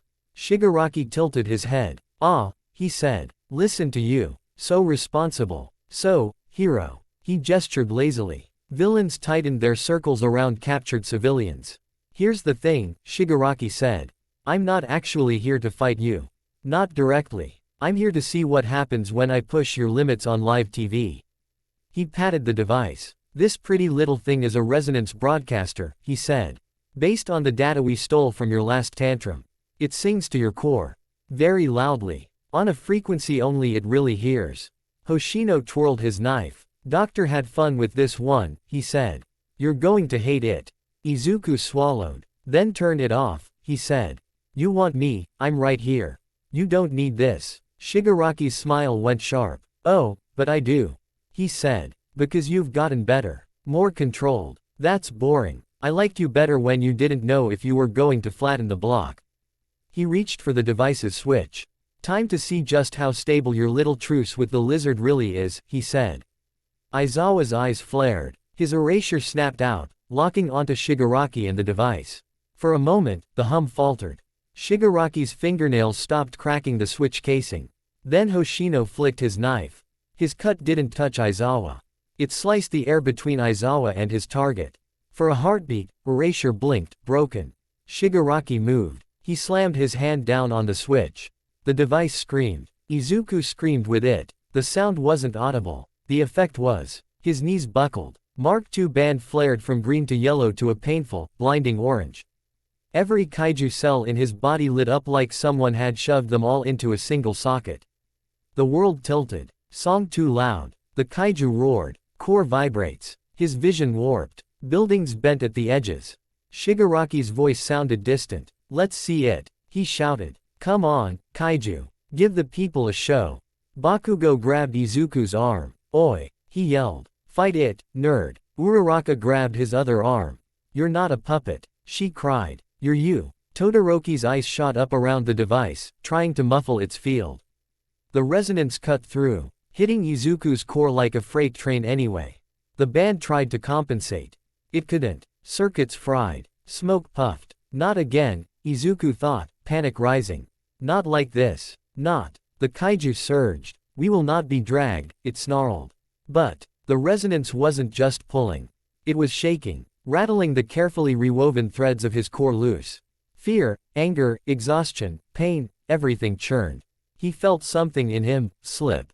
On the news feed, cameras zoomed in. People across Japan watched as green lines shot across Midoriya's skin, scales erupting along his arms, plates pushing under his uniform. Deku. Uraraka sobbed. Stay with us. Bakugo's grip seared. You hear me? He shouted. You let this thing run you over and I'm never letting you live it down. Izuku tried to answer. His mouth opened on a roar. Sound slammed through the plaza. Glass shattered. Villains and heroes alike staggered. The device's hum spiked higher, feeding on the output. Shigaraki laughed, thrilled. Yes, he cried. That's it. Bigger. Izuku's form ballooned. Partial at first, then more. Tail unfurling, spine stretching, limbs thickening. The kaiju fought to direct the grow. WTH up and away from the densest clusters of civilians. It mostly succeeded. Buildings still cracked. The ground split. But people didn't immediately vanish under his feet. Cannot hold like before, the kaiju warned, voice strained. Song unstable. Then we need help, Izuku thought, clinging to consciousness. His band exploded, a shower of sparks. The last dam broke. He grew. All Might watched, gut twisting. He saw the difference. The industrial district had been bad. This was worse. The resonance device wasn't just pushing him to transform. It was detuning him. The kaiju and the human weren't rising together. They were being pulled apart. If it continued, there might not be a host left to shrink back down. Toshinori's hand went to his coat pocket. His fingers closed around the halo. Toshinori. Nezu's voice crackled in his earpiece. We're hitting the upper bounds of safe output. If you're going to use it, do it soon. Or everyone will see what happens when a kaiju truly breaks. Toshinori's eyes darted to the screens. He saw people in living rooms, offices, bars, clutching remote controls and coffee cups in each other. He saw Inko Midoriya, hands over her mouth, eyes glued to image of her son stretching into a monster. He saw children in All Might pajamas watching their hero stand tiny in front of something terrifying. He saw Izuku, always Izuku, clinging stubbornly to the edge of control and starting to slip. He drew the halo out. It was a ring of metal and light, dull until activated. Anchor protocol, he whispered. Let's see if you live up to your name. He straightened, forcing his body into its hero form one more time. His muscles screamed. He ignored them. He leapt. Up onto a rooftop. Up again, onto a taller one. He ran along the edge, cape flaring, until he was level with the kaiju's chest.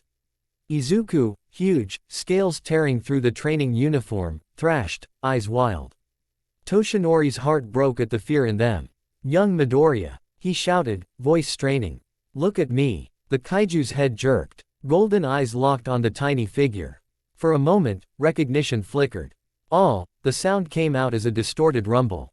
It. Toshinori gripped the halo. I'm sorry, he whispered. He hurled it. The ring expanded mid-flight, glowing brighter, unfolding into a circle of light and metal as it passed through the space in front of Izuku's chest. For a split second, it hung there. Lines humming. Then it snapped inward. An invisible field slammed around Izuku, enclosing him in a sphere of distorted air and light. The halo shrank, clamping around. His entire core like a hand around a beating heart. Inside, Izuku felt like someone had dropped him into an ocean and then frozen the surface. Energy slammed He howled. What is this? The kaiju roared, furious. Cage. It's an anchor. Izuku thought, teeth gritted.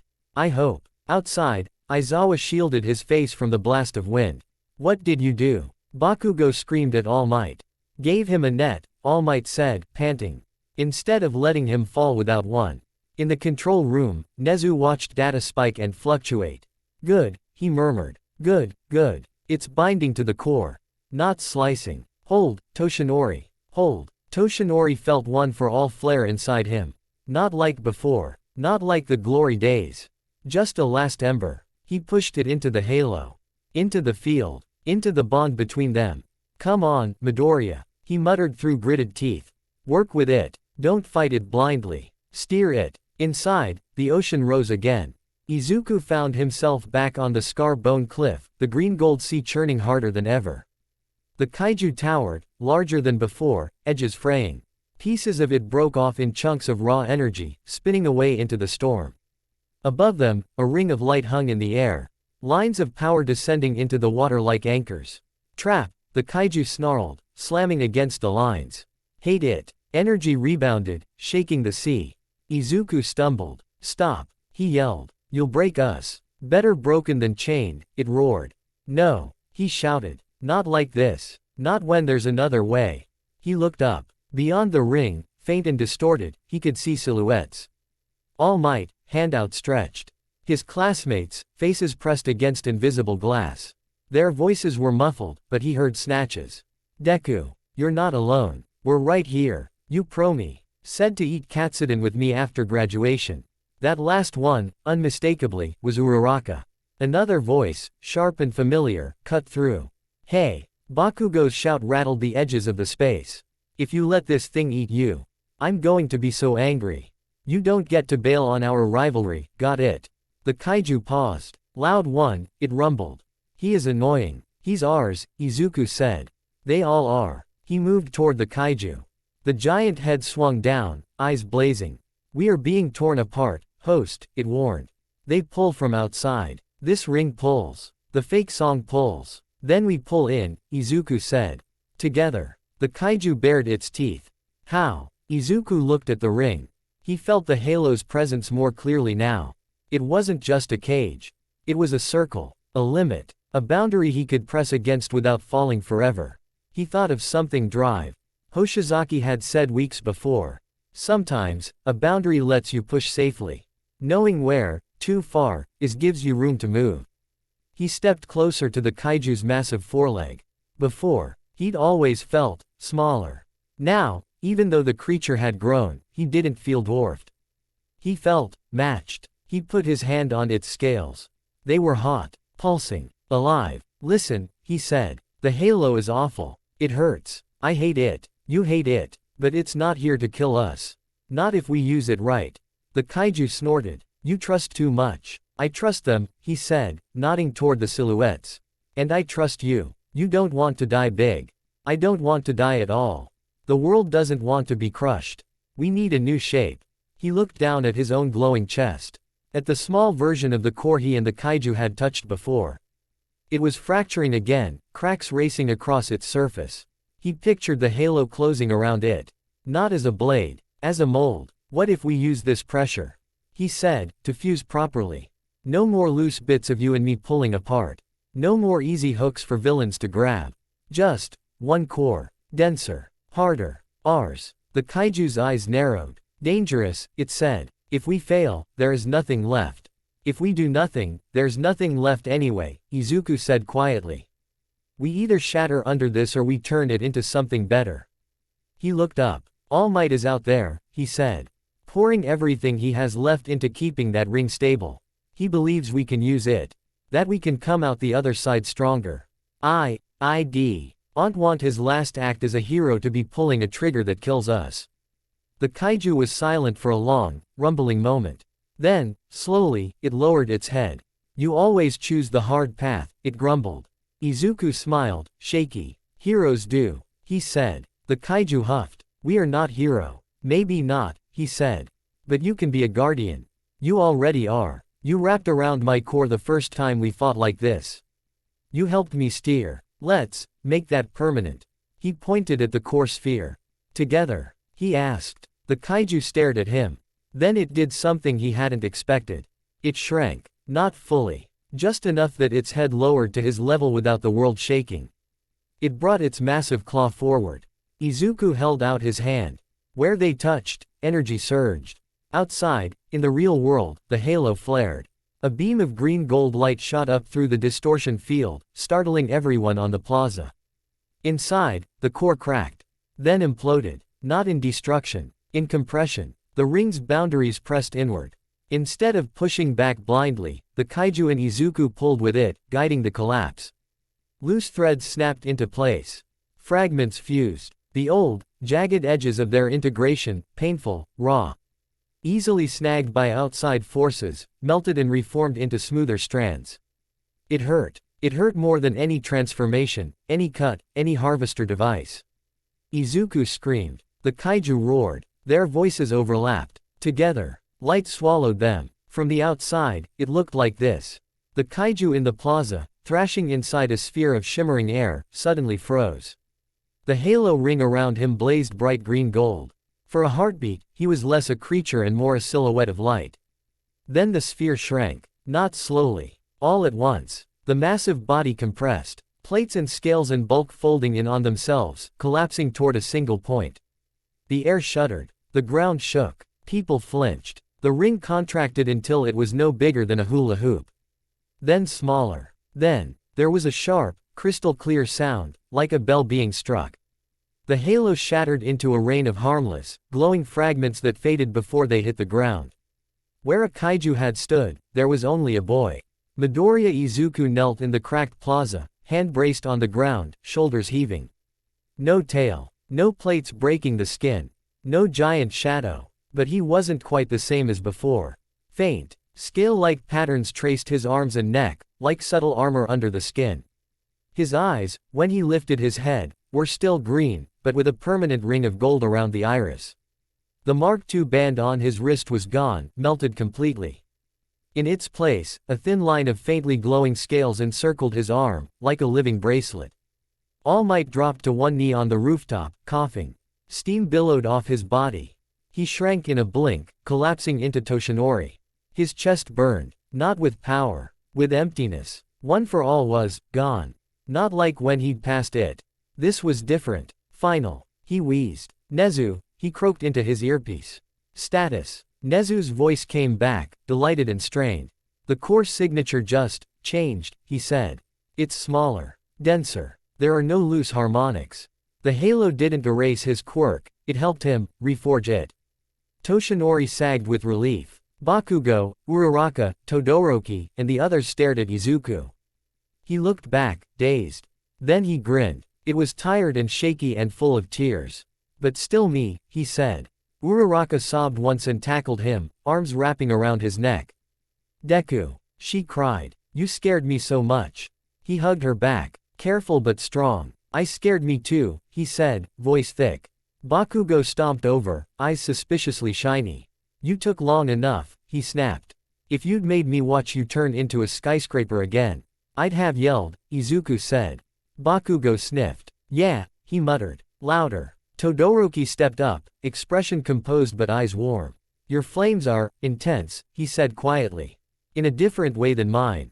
You directed them well. Thanks, Izuku said. Iida wiped at his glasses furiously. I am very glad, he declared, that we do not need to fill out the teammate T. Earned into uncontrollable Titan incident report form. There's a form for that. Mina squeaked. There is now, Iida said. Shigaraki watched from the edge of the plaza, fingers twitching. He'd expected the halo to break Midoriya. To either shut him down or shatter him. He hadn't expected this. A boy who had taken a weapon meant to control him and used it to become harder to control. He spat. Annoying, he snarled. So annoying. He signaled to Kurogiri. Enough for today, he growled. We're done playing backup dancer to his hero moment. Mist swirled. The league vanished. The resonance device, cracked and smoking, sputtered out. Pro-heroes closed in, securing villains, soothing civilians, directing cleanup. Cameras zoomed. Microphones pointed. Reporters shouted questions. Midoriya-san, are you in control? Do you consider yourself a hero or a weapon? How does it feel to save the city as a monster? Izuku looked at them, then at his friends, then at Toshinori, hunched on the rooftop. Then he straightened as much as his aching back allowed. I'm not a monster, he said, loud enough for the nearest cameras. I'm a student at UA. I'm training to be a hero. He touched the faint scaled ring around his wrist. And this is my quirk, he said. It's scary. It's powerful. It's mine. I'm not letting anyone else decide what it's used for. His gaze flicked unconsciously to where the League had been. Not the villains, he said. Not people who want to break things. And not a system that only sees me as a shield. I'll protect people because I choose to. Because that's what heroes do. Uraraka, still tucked at his side, squeezed his arm. That's my anchor, she said proudly, under her breath. He glanced at her. Anchor, he echoed. She flushed. You're always talking about weight, she said. About feeling like you're going to float away into this huge power. Someone has to keep your feet on the ground, right? That can be me. And Bakugo. And everyone. She smiled wobbly. We can be your anchor, she said. When you're scared you'll drift. Bakugo scoffed. Speak for yourself, he grumbled. I'm throwing rocks at him if he drifts. Big difference. Izuku laughed. It came out more like a choked sob. That's good, he said. Because if I start floating away again, I need people who'll pull me back. Hard. He looked up at the rooftop. Toshinori watched them, chest tight. He'd used the last of his power not to deliver a final blow, but to give his successor a chance to become something new. It felt right. Nezu's voice hummed in his ear. Toshinori, he said softly. How do you feel? Empty. Toshinori said. Then he smiled. And very, very proud. Later, at UA, after debriefs and checkups and Nezu's excited rambling about stable high-density kaiju cores. Izuku sat on the dorm roof with All Might. There were no more secrets between them now, no hidden halo, no reserve power. Just a retired hero and a boy with a dragon in his chest. So, Toshinori said, sipping tea. How does it feel? Izuku stared at his hands. He flexed them. His nails didn't turn into claws. His skin didn't erupt into scales. But if he focused, he could feel something just beneath the surface. Like armor waiting under his skin. Different, he said. Before, the kaiju was next to me. Pushing, pulling. Now it feels like we're in the same seat. Is that crowded? Toshinori asked. Izuku smiled. Comforting, he said. We're not fighting over the wheel anymore. We still argue about route, the kaiju remarked dryly. Izuku huffed a laugh. We'll probably always argue, he thought back. Good. Keeps you sharp. Toshinori watched his expressions shifting. Is it talking? He asked. Less, Izuku said. More like impressions. Feelings. It doesn't feel separate anymore. He hesitated. The halo didn't hurt it. He said. Not like the harvester. It was more like reshaping. Like compressing coal into a diamond, Toshinori suggested. Izuku blushed. I don't know if I'm that fancy, he said. You've always been that fancy, Toshinori said fondly. You just needed the right pressure. They sat in companionable silence for a moment. Below, the dorm hummed with life. Laughter. Music. Someone yelling at Kaminari to stop nuking the Wi-Fi. Izuku looked at Toshinori. I'm sorry, he said suddenly. Toshinori blinked. For what? He asked. For using up the last of One for All, Izuku said. For making you fire that thing at me. For putting you in that position. Toshinori shook his head. Don't apologize, he said. This was always the plan. The details changed, but the core remained the same. I give what I have so the next generation can stand taller. He smiled. And today, you stood very tall, he said. Literally and figuratively. Izuku flushed. I almost fell, he said. But you didn't, Toshinori said. Because you had anchors. Inside and out. He looked at the sky, stars faint behind city glow. You're the symbol now, he said quietly. Not in a flashy, smiling poster way. In a, if everything goes wrong, we know he'll try to hold the line, way. Izuku swallowed. That's a lot, he said. Symbols are heavy, Toshinori agreed. That's why they need anchors. He nudged Izuku's arm. Luckily, you're surrounded by them, he said. A class, a school, a very clever principal, a slightly overbearing mother, and, of course, a retired hero who is very good at emotional support. Izuku laughed. Very good, he teased. Exceptionally good, Toshinori corrected. They sat there until the tea cooled. Until the city quieted. Until Izuku's eyes felt heavy but his core felt steady. As he drifted toward sleep, he felt a familiar presence curl around his chest from the inside. Not constricting, protecting. Sleep, host, the kaiju murmured. We watch. Not just you, Izuku thought fuzzily. He pictured Bakugo's scowl, Uraraka's smile, Todoroki's calm gaze, Ida's chopping hands, Mina's glittery enthusiasm, Aizawa's tired patience, Toshinori's unwavering eyes. We watch too. The world seemed to answer. He slept. He didn't dream of drowning in power or towering over cities. He dreamed of walking through them. Big enough to be seen. Small enough to hold hands. The human anchor had held.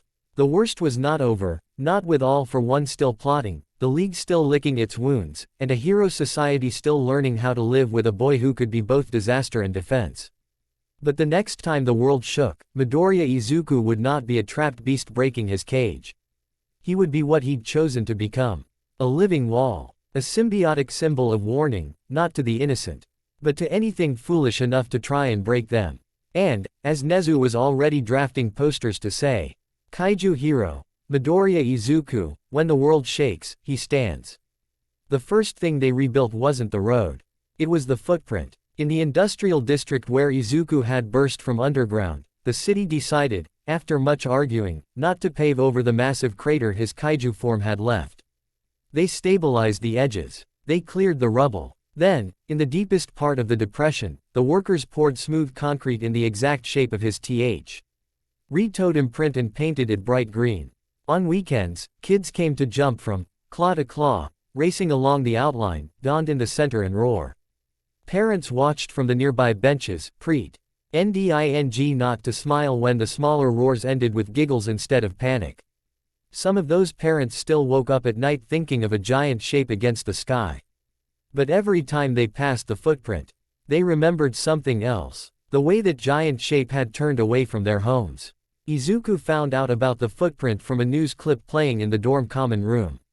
Local council, in collaboration with pro heroes, has turned the so-called Kaiju impact site into a public park, the announcer said cheerfully.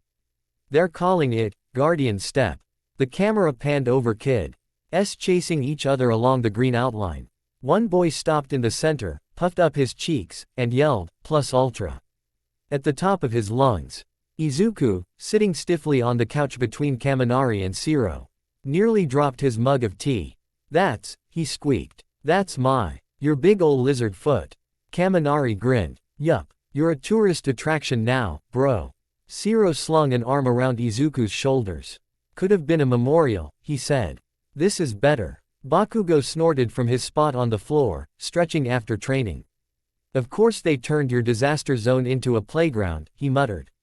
You're basically a walking theme park. Izuku's cheeks went red. I nearly flattened that district, he said quietly. And then you didn't, Shiro said. That's the part they turned into a park. On screen, a reporter crouched next to a little girl standing in the middle of the footprint. And why do you like Guardian Step? The reporter asked. The girl beamed. Because the big hero didn't step on anyone, she said. He was careful. My dad says he's like a giant guard dog. Scary to bad guys, nice to people. Izuku swallowed hard. Kaminari elbowed him gently. See, he said. Scary dog, not scary earthquake. Roof. Koda added softly from the beanbag, making a little barking motion with his hands. Mina popped up over the back of the couch like an overexcited pink meerkat. Dude, your PR is fixing itself, she declared. Yes, some people are still freaked out, but a park named after your footprint. That's brand synergy. Brand, what? Izuku asked weakly. Don't worry about it, she waved. Just remember to smile heroically whenever someone says, Guardian Step. He glanced at the screen again. The caption read, Guardian Step Park, from fear to gratitude. He tugged subconsciously at the faint ring of scales around his wrist, the organic remnant of his reforged core. It shimmered softly under the skin, pulsing in rhythm with his heartbeat. The kaiju hummed. They walk in our print, it observed. Not run from it. They're playing, Izuku thought. Because we didn't crush them. Good, the kaiju rumbled. Pack grows. He smiled, small and shaky. Maybe they couldn't fix every headline. But they'd planted one very large, very literal symbol of, he could have wrecked us and chose not to, in the middle of the city. That had to count for something. UASSTA. FF meetings had changed tone slightly since the second kaiju incident. There were more charts now. More, kaiju event response protocols. More, media narrative management, bullet points. There was also a new line on the mission board. Written in Nezu's neat handwriting. Primary objective, teach Midoriya to be a hero, not a weapon. Right under it, in Aizawa's scruffy scrawl.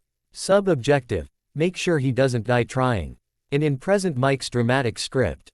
Sub-objective, help the kid relax sometimes, geez.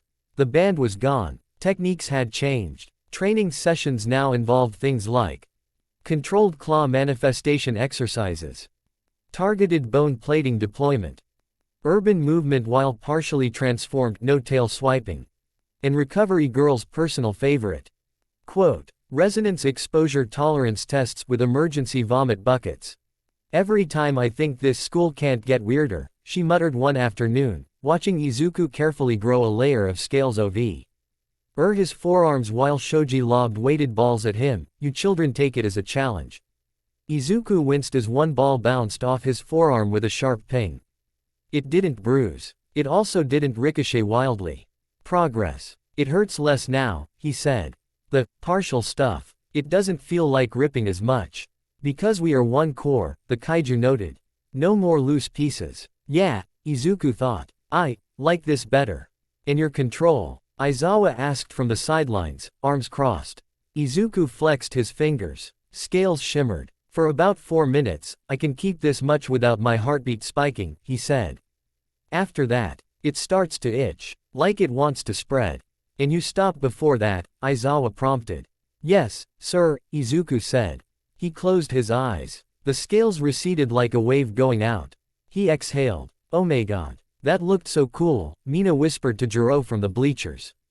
Imagine the hero costume options. I am absolutely factoring that into the redesign, Yaoyorozu murmured, scribbling in her notebook. Reinforced seams. Expansion-friendly panels. Bakugo leaned back, watching. TCH, he said under his breath. Lizard Nerd's armor got an upgrade. It's not just armor. Todoroki said quietly beside him. It's control. He doesn't shake like before. Bakugo didn't answer. He didn't have to. The faint, satisfied spark in his eyes said enough. The commission's charts had changed too. Sakamoto clicked through them in yet another meeting, this time with far fewer raised voices. As you can see, he said, pointing at a holographic model of Midoriya's new core signature. Post-Halo integration has reduced resonant vulnerability by 68%. External attempts to mimic or hijack his frequency are far less effective. A graph showed the difference. Before the halo, his core looked like a spiky ball with loose filaments jutting out, easy to catch, easy to yank. After, it resembled a dense, smooth orb. Fewer loose ends, harder to grab, easier to stand on. The null halo itself, Sakamoto continued, was consumed in the process. Completely. The energy signature that came from All Might's final input appears to have fused into the core restructuring. Meaning? One commissioner asked. Meaning we no longer have an external kill switch, Sakamoto said. There is no more halo. If we wanted another, we'd have to start from scratch. And knowing Nezu, he'd never let us get that far again. A murmur went around the table. And All Might? The older woman asked. His quirk. Gone, Sakamoto said quietly. Whatever ember he had left is spent. He's fully retired now. In power terms. In influence terms. Someone else asked. Sakamoto almost smiled. Stronger than ever, he said. The image of him standing in front of that thing, throwing the halo. Then collapsing, it's already a defining moment. Not as the last punch, but as the last save. The older woman tapped her pen. And Midoriya, she asked, is he more manageable now, or less? Sakamoto considered his answer carefully.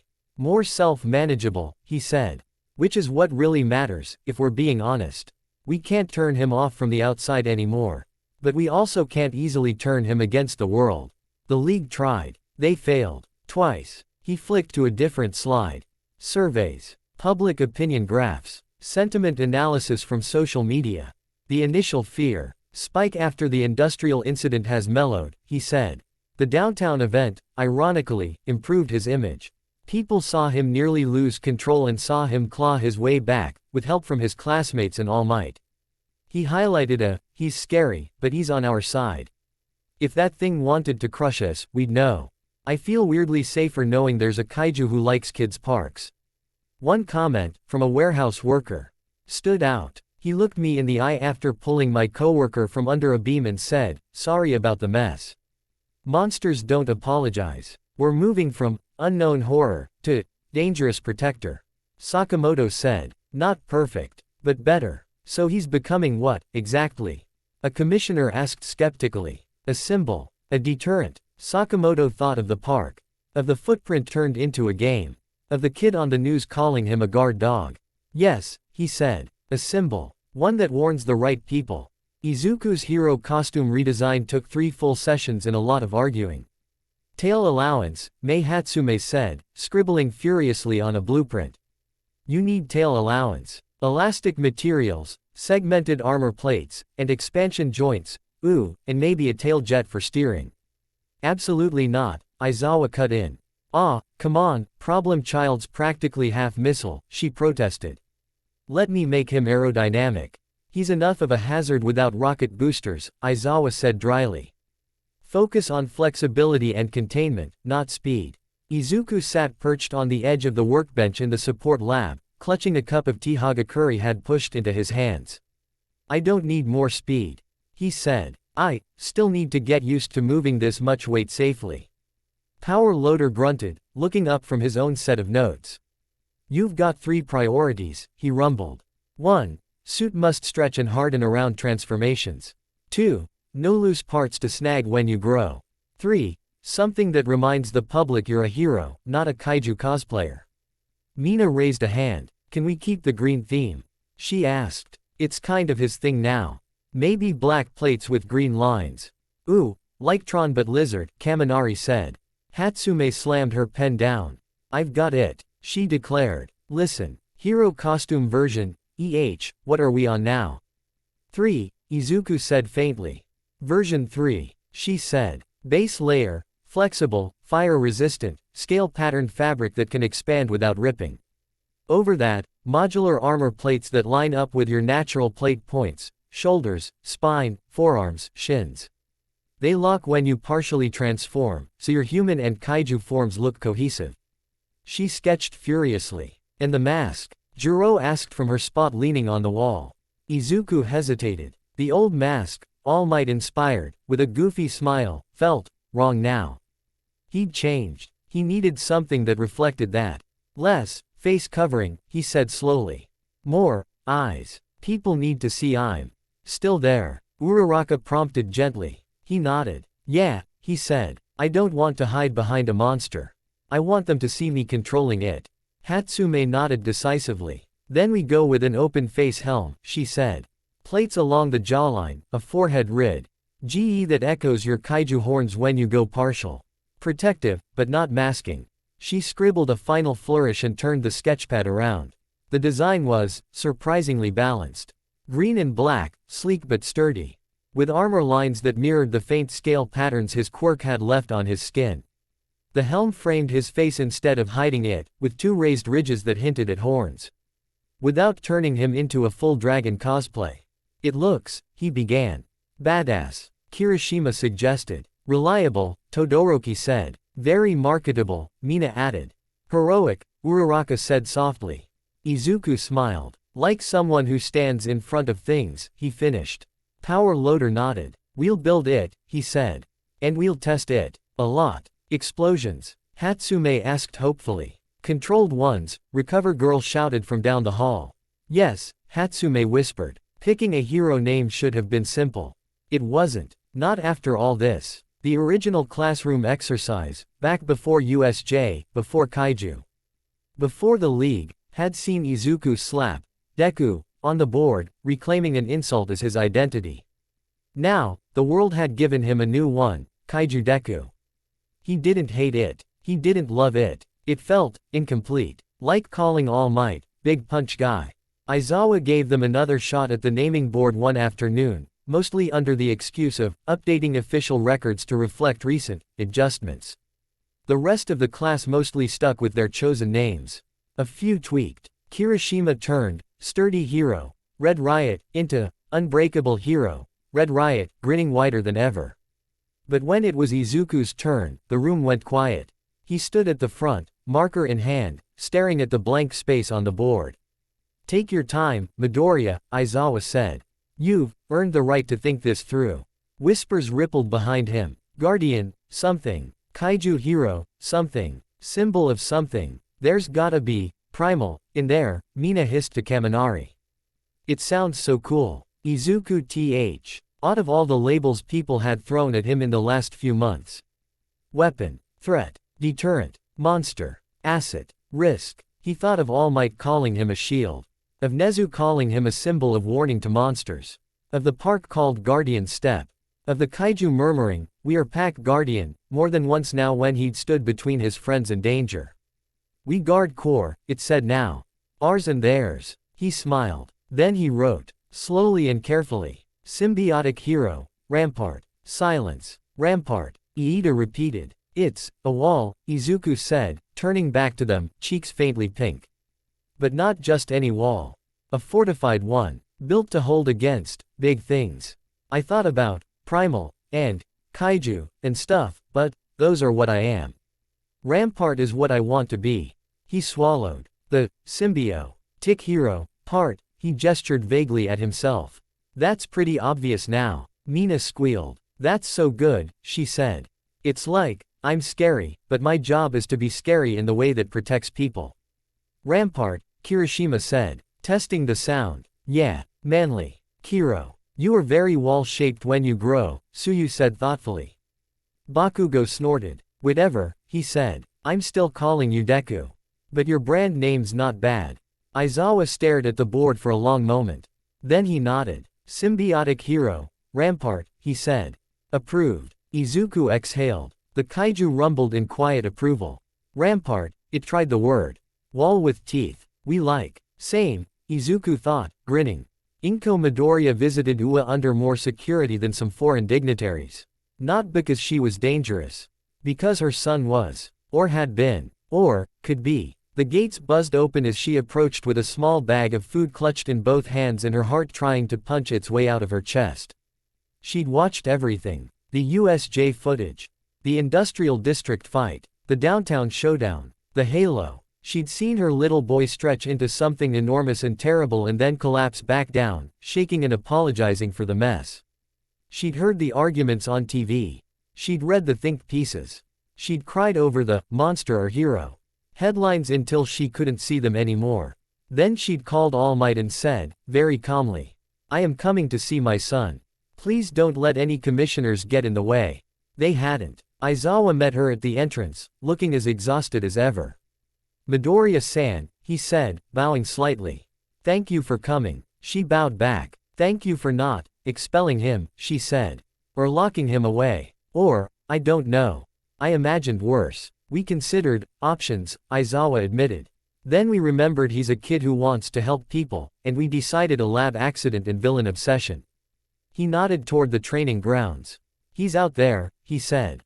We've been working on control exercises. You should see this. They went to observation room B. Through the thick glass, Inko saw her son. He stood in his new costume, green and black, armor plates hugging his shoulders and arms. Helm hanging at his hip. He laughed at something Mina said, his smile wide, eyes bright. Then Power Loader shouted a cue. Izuku took a breath. Scales rippled across his arms and neck. Plates pushed up along his shoulders. A tail unfurled halfway from his spine, flicking experimentally before retracting. He punched a reinforced dummy. Green energy flared, but contained, focused. The dummy dented. The wall behind it did not explode. Inko's hands flew to her mouth. You're doing great, Deku. Uraraka shouted from the sideline. Oi, don't get cocky, Rampart. Bakugo yelled. You still almost clipped the ceiling. Only a little. Izuku protested. The kaiju's rumble was faint but content. Small shape. Good shape. Inko's eyes filled. He's so big, she whispered. And still so, him. Aizawa watched her carefully. Do you want to see him up close like this, he asked, or wait until he's fully baseline? She thought for a long moment. Then she squared her shoulders. Up close, she said. If I'm scared, I want to be scared honestly. He nodded, impressed despite himself. Let's go then, he said. On the training floor, as Izuku retracted the last of the plates with a shudder and a grin. Aizawa called out. Midoriya, he said. Visitor. Izuku turned. His heart skipped. Mom, he blurted. She stood at the edge of the field, clutching her bag. For a second, no one moved. Izuku looked down at himself, suit slightly rumpled, faint scale pattern still visible on his neck, the ring of scales around his wrist glowing softly. He took a hesitant step forward. Hi, he said, voice cracking. She ran. He froze. Then she crashed into him, arms wrapping as far around his torso as they could. He barely had time to brace his enhanced strength so he didn't accidentally knock her over with a reflex. You scared me, she sobbed into his chest. You absolute idiot, you scared me so much. He sagged into the hug. I'm sorry, he whispered, tears spilling. I didn't want you to see me like that. I didn't want anyone to. She pulled back just enough to cup his face. Her hands were small against his cheeks, still a little sharper around the jaw than they used to be. Still faintly etched with kaiju patterns. She didn't flinch. You are my son, she said fiercely. If you come home one day 8 feet tall with scales, I am going to ask if you've eaten and then yell at you for not texting. I don't care how big you get, Izuku. I care about whether you're hurting. He choked on a laugh sob. I'm less hurting now, he said. Inside, it's quieter. The kaiju isn't pushing as much. It's with me. Quote. She swallowed hard. It talks to you, she asked. He hesitated. Yeah, he said. But it's not evil. Or mindless. It's like a very grumpy, very old Gardu. G that hates needles and loves punching Nomu. Accurate, the kaiju said primly. Inko glanced at his wrist. Can I? She asked, nodding to the faint ring of scales. He nodded, throat tight. She touched it gently. Warm, firm, alive. Does this hurt? She asked. No, he said. It's part of me now. I can't take it off. But it doesn't feel like a shackle anymore. Her eyes welled again. Good, she said. Because if anyone tried to put you in actual chains, she trailed off, apparently realizing threatening the hero commission with violence might not be helpful in front of Aizawa. He smirked anyway. I'd pay to see that. He muttered. Inko hugged Izuku again. When you were little, you used to talk about wanting a quirk so you could save people with a smile, she said softly. I was so scared the world would chew you up if you got that power. Now you have something bigger than any of us imagined, and you're still apologizing to buildings. He blushed. It's a very expensive city, he muttered. She kissed his forehead. Just promise me one thing, she said. No matter how big you get, no matter how much people yell or cheer or argue about you, remember who you started as. The boy, who cried when he saw heroes on TV because he wanted to help. He nodded, eyes burning. I remember, he said. And if I start to forget, I have anchors. He squeezed her hand. And a very loud class, he added. And a very overprotective teacher, Aizawa said. And a retired hero who refuses to stop giving lectures, Toshinori called from the bleachers, coughing. And a kaiju, Mina chimed in. Don't forget your monster buddy. Izuku laughed. Never, he said. We are not buddy, the kaiju snorted. We are partner. Partner, Izuku corrected. Inko smiled at the faint faraway look in his eyes. Then you and your partner, she said. Should come home for dinner when you can. I bought a bigger pot. Just in case. He nodded vigorously. Deal, he said. Months passed. Midoriya Izuku, symbiotic. Hero. Rampart, did not turn into a skyscraper again. He got close a few times. Whenever a villain with a city-smashing quirk appeared, eyes turned to him. Is this a kaiju-level event? Is he going to transform? Will he go full Rampart? Sometimes he did, partially. Plates up, scales out, tail flicking, wall with teeth. Sometimes he didn't, choosing instead to compress his strength into human sizz. Ed moves that still hit harder than most pro heroes' signature attacks. Every time, he had someone in his ear. Bakugo yelling in the comms. "Don't overdo it, you moron. I want my turn." Uraraka's steady voice. "I've got your back, Deku. Focus on the big hits. I'll move the people." Todoroki's calm analysis. Left flank weakening. Use small form. Tail would break the pipes. Ida's careful timing. Now, Midoriya. Initiate partial form. Wheel cover. Aizawa's dry warning. If you break the road again, I'm making you help the city repaint crosswalks for a month. The Kaiju's low rumble. Not full. Not needed. Small shape enough. He learned to trust them all. To trust himself. The media learned, slowly, to frame him less as, will he snap? And more as, he didn't. The League retreated, licked its wounds, and planned. All for One watched from the shadows, intrigued but never quite willing to step into a ring with a boy who had turned a control device into an upgrade.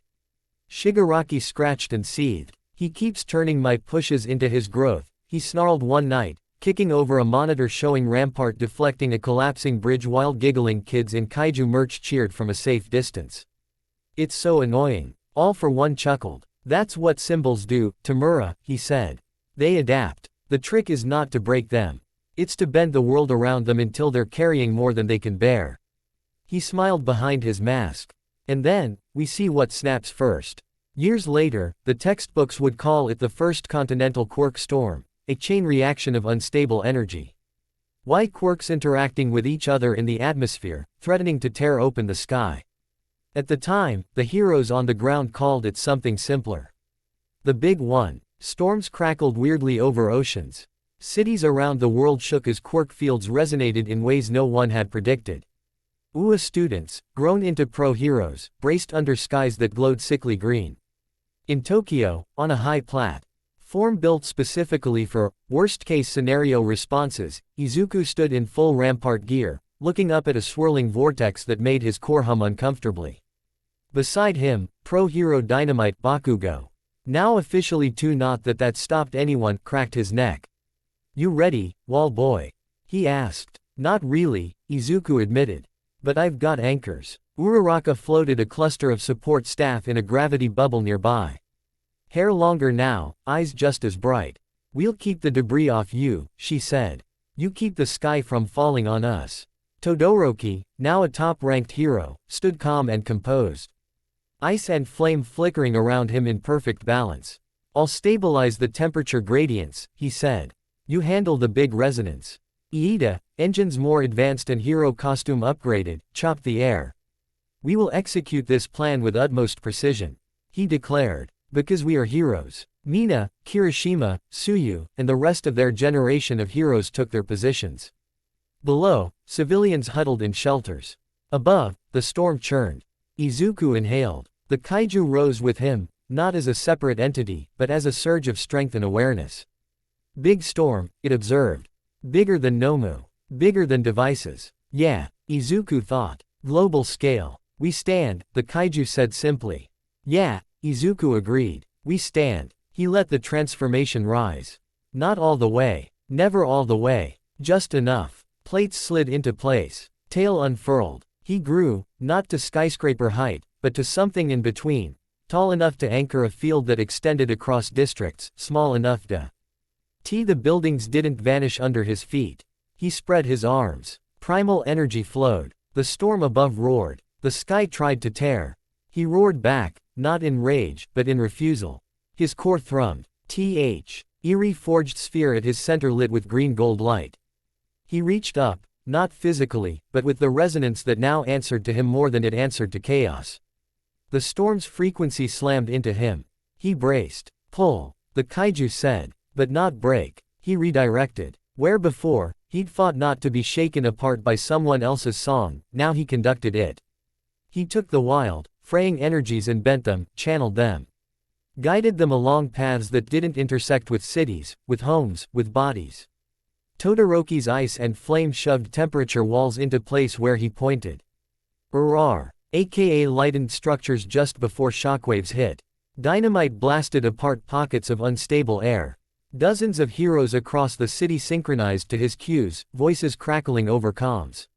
Ramparts deep. Calm voice, Kaiju resonance softened by human intention, cut through the static. Zone 3, brace. South sector, redirect. West line heroes, duck. His ring of scales glowed. His eyes shone green gold. The sky screamed for a long time. Then, slowly, reluctantly, it quieted. The vortex shrank. The glow faded. Clouds returned to normal patterns. Rain fell. Just rain. Izuku sagged. His partial form receded. He shrank back down, dropping to one knee on the platform. His friends rushed in. Deku. Uraraka yelled, grabbing his shoulders. I'm okay, he panted. Just, tired. Like, finals tired. But less math. Bakugo flopped down beside him, explosions sputtering weakly in his hands.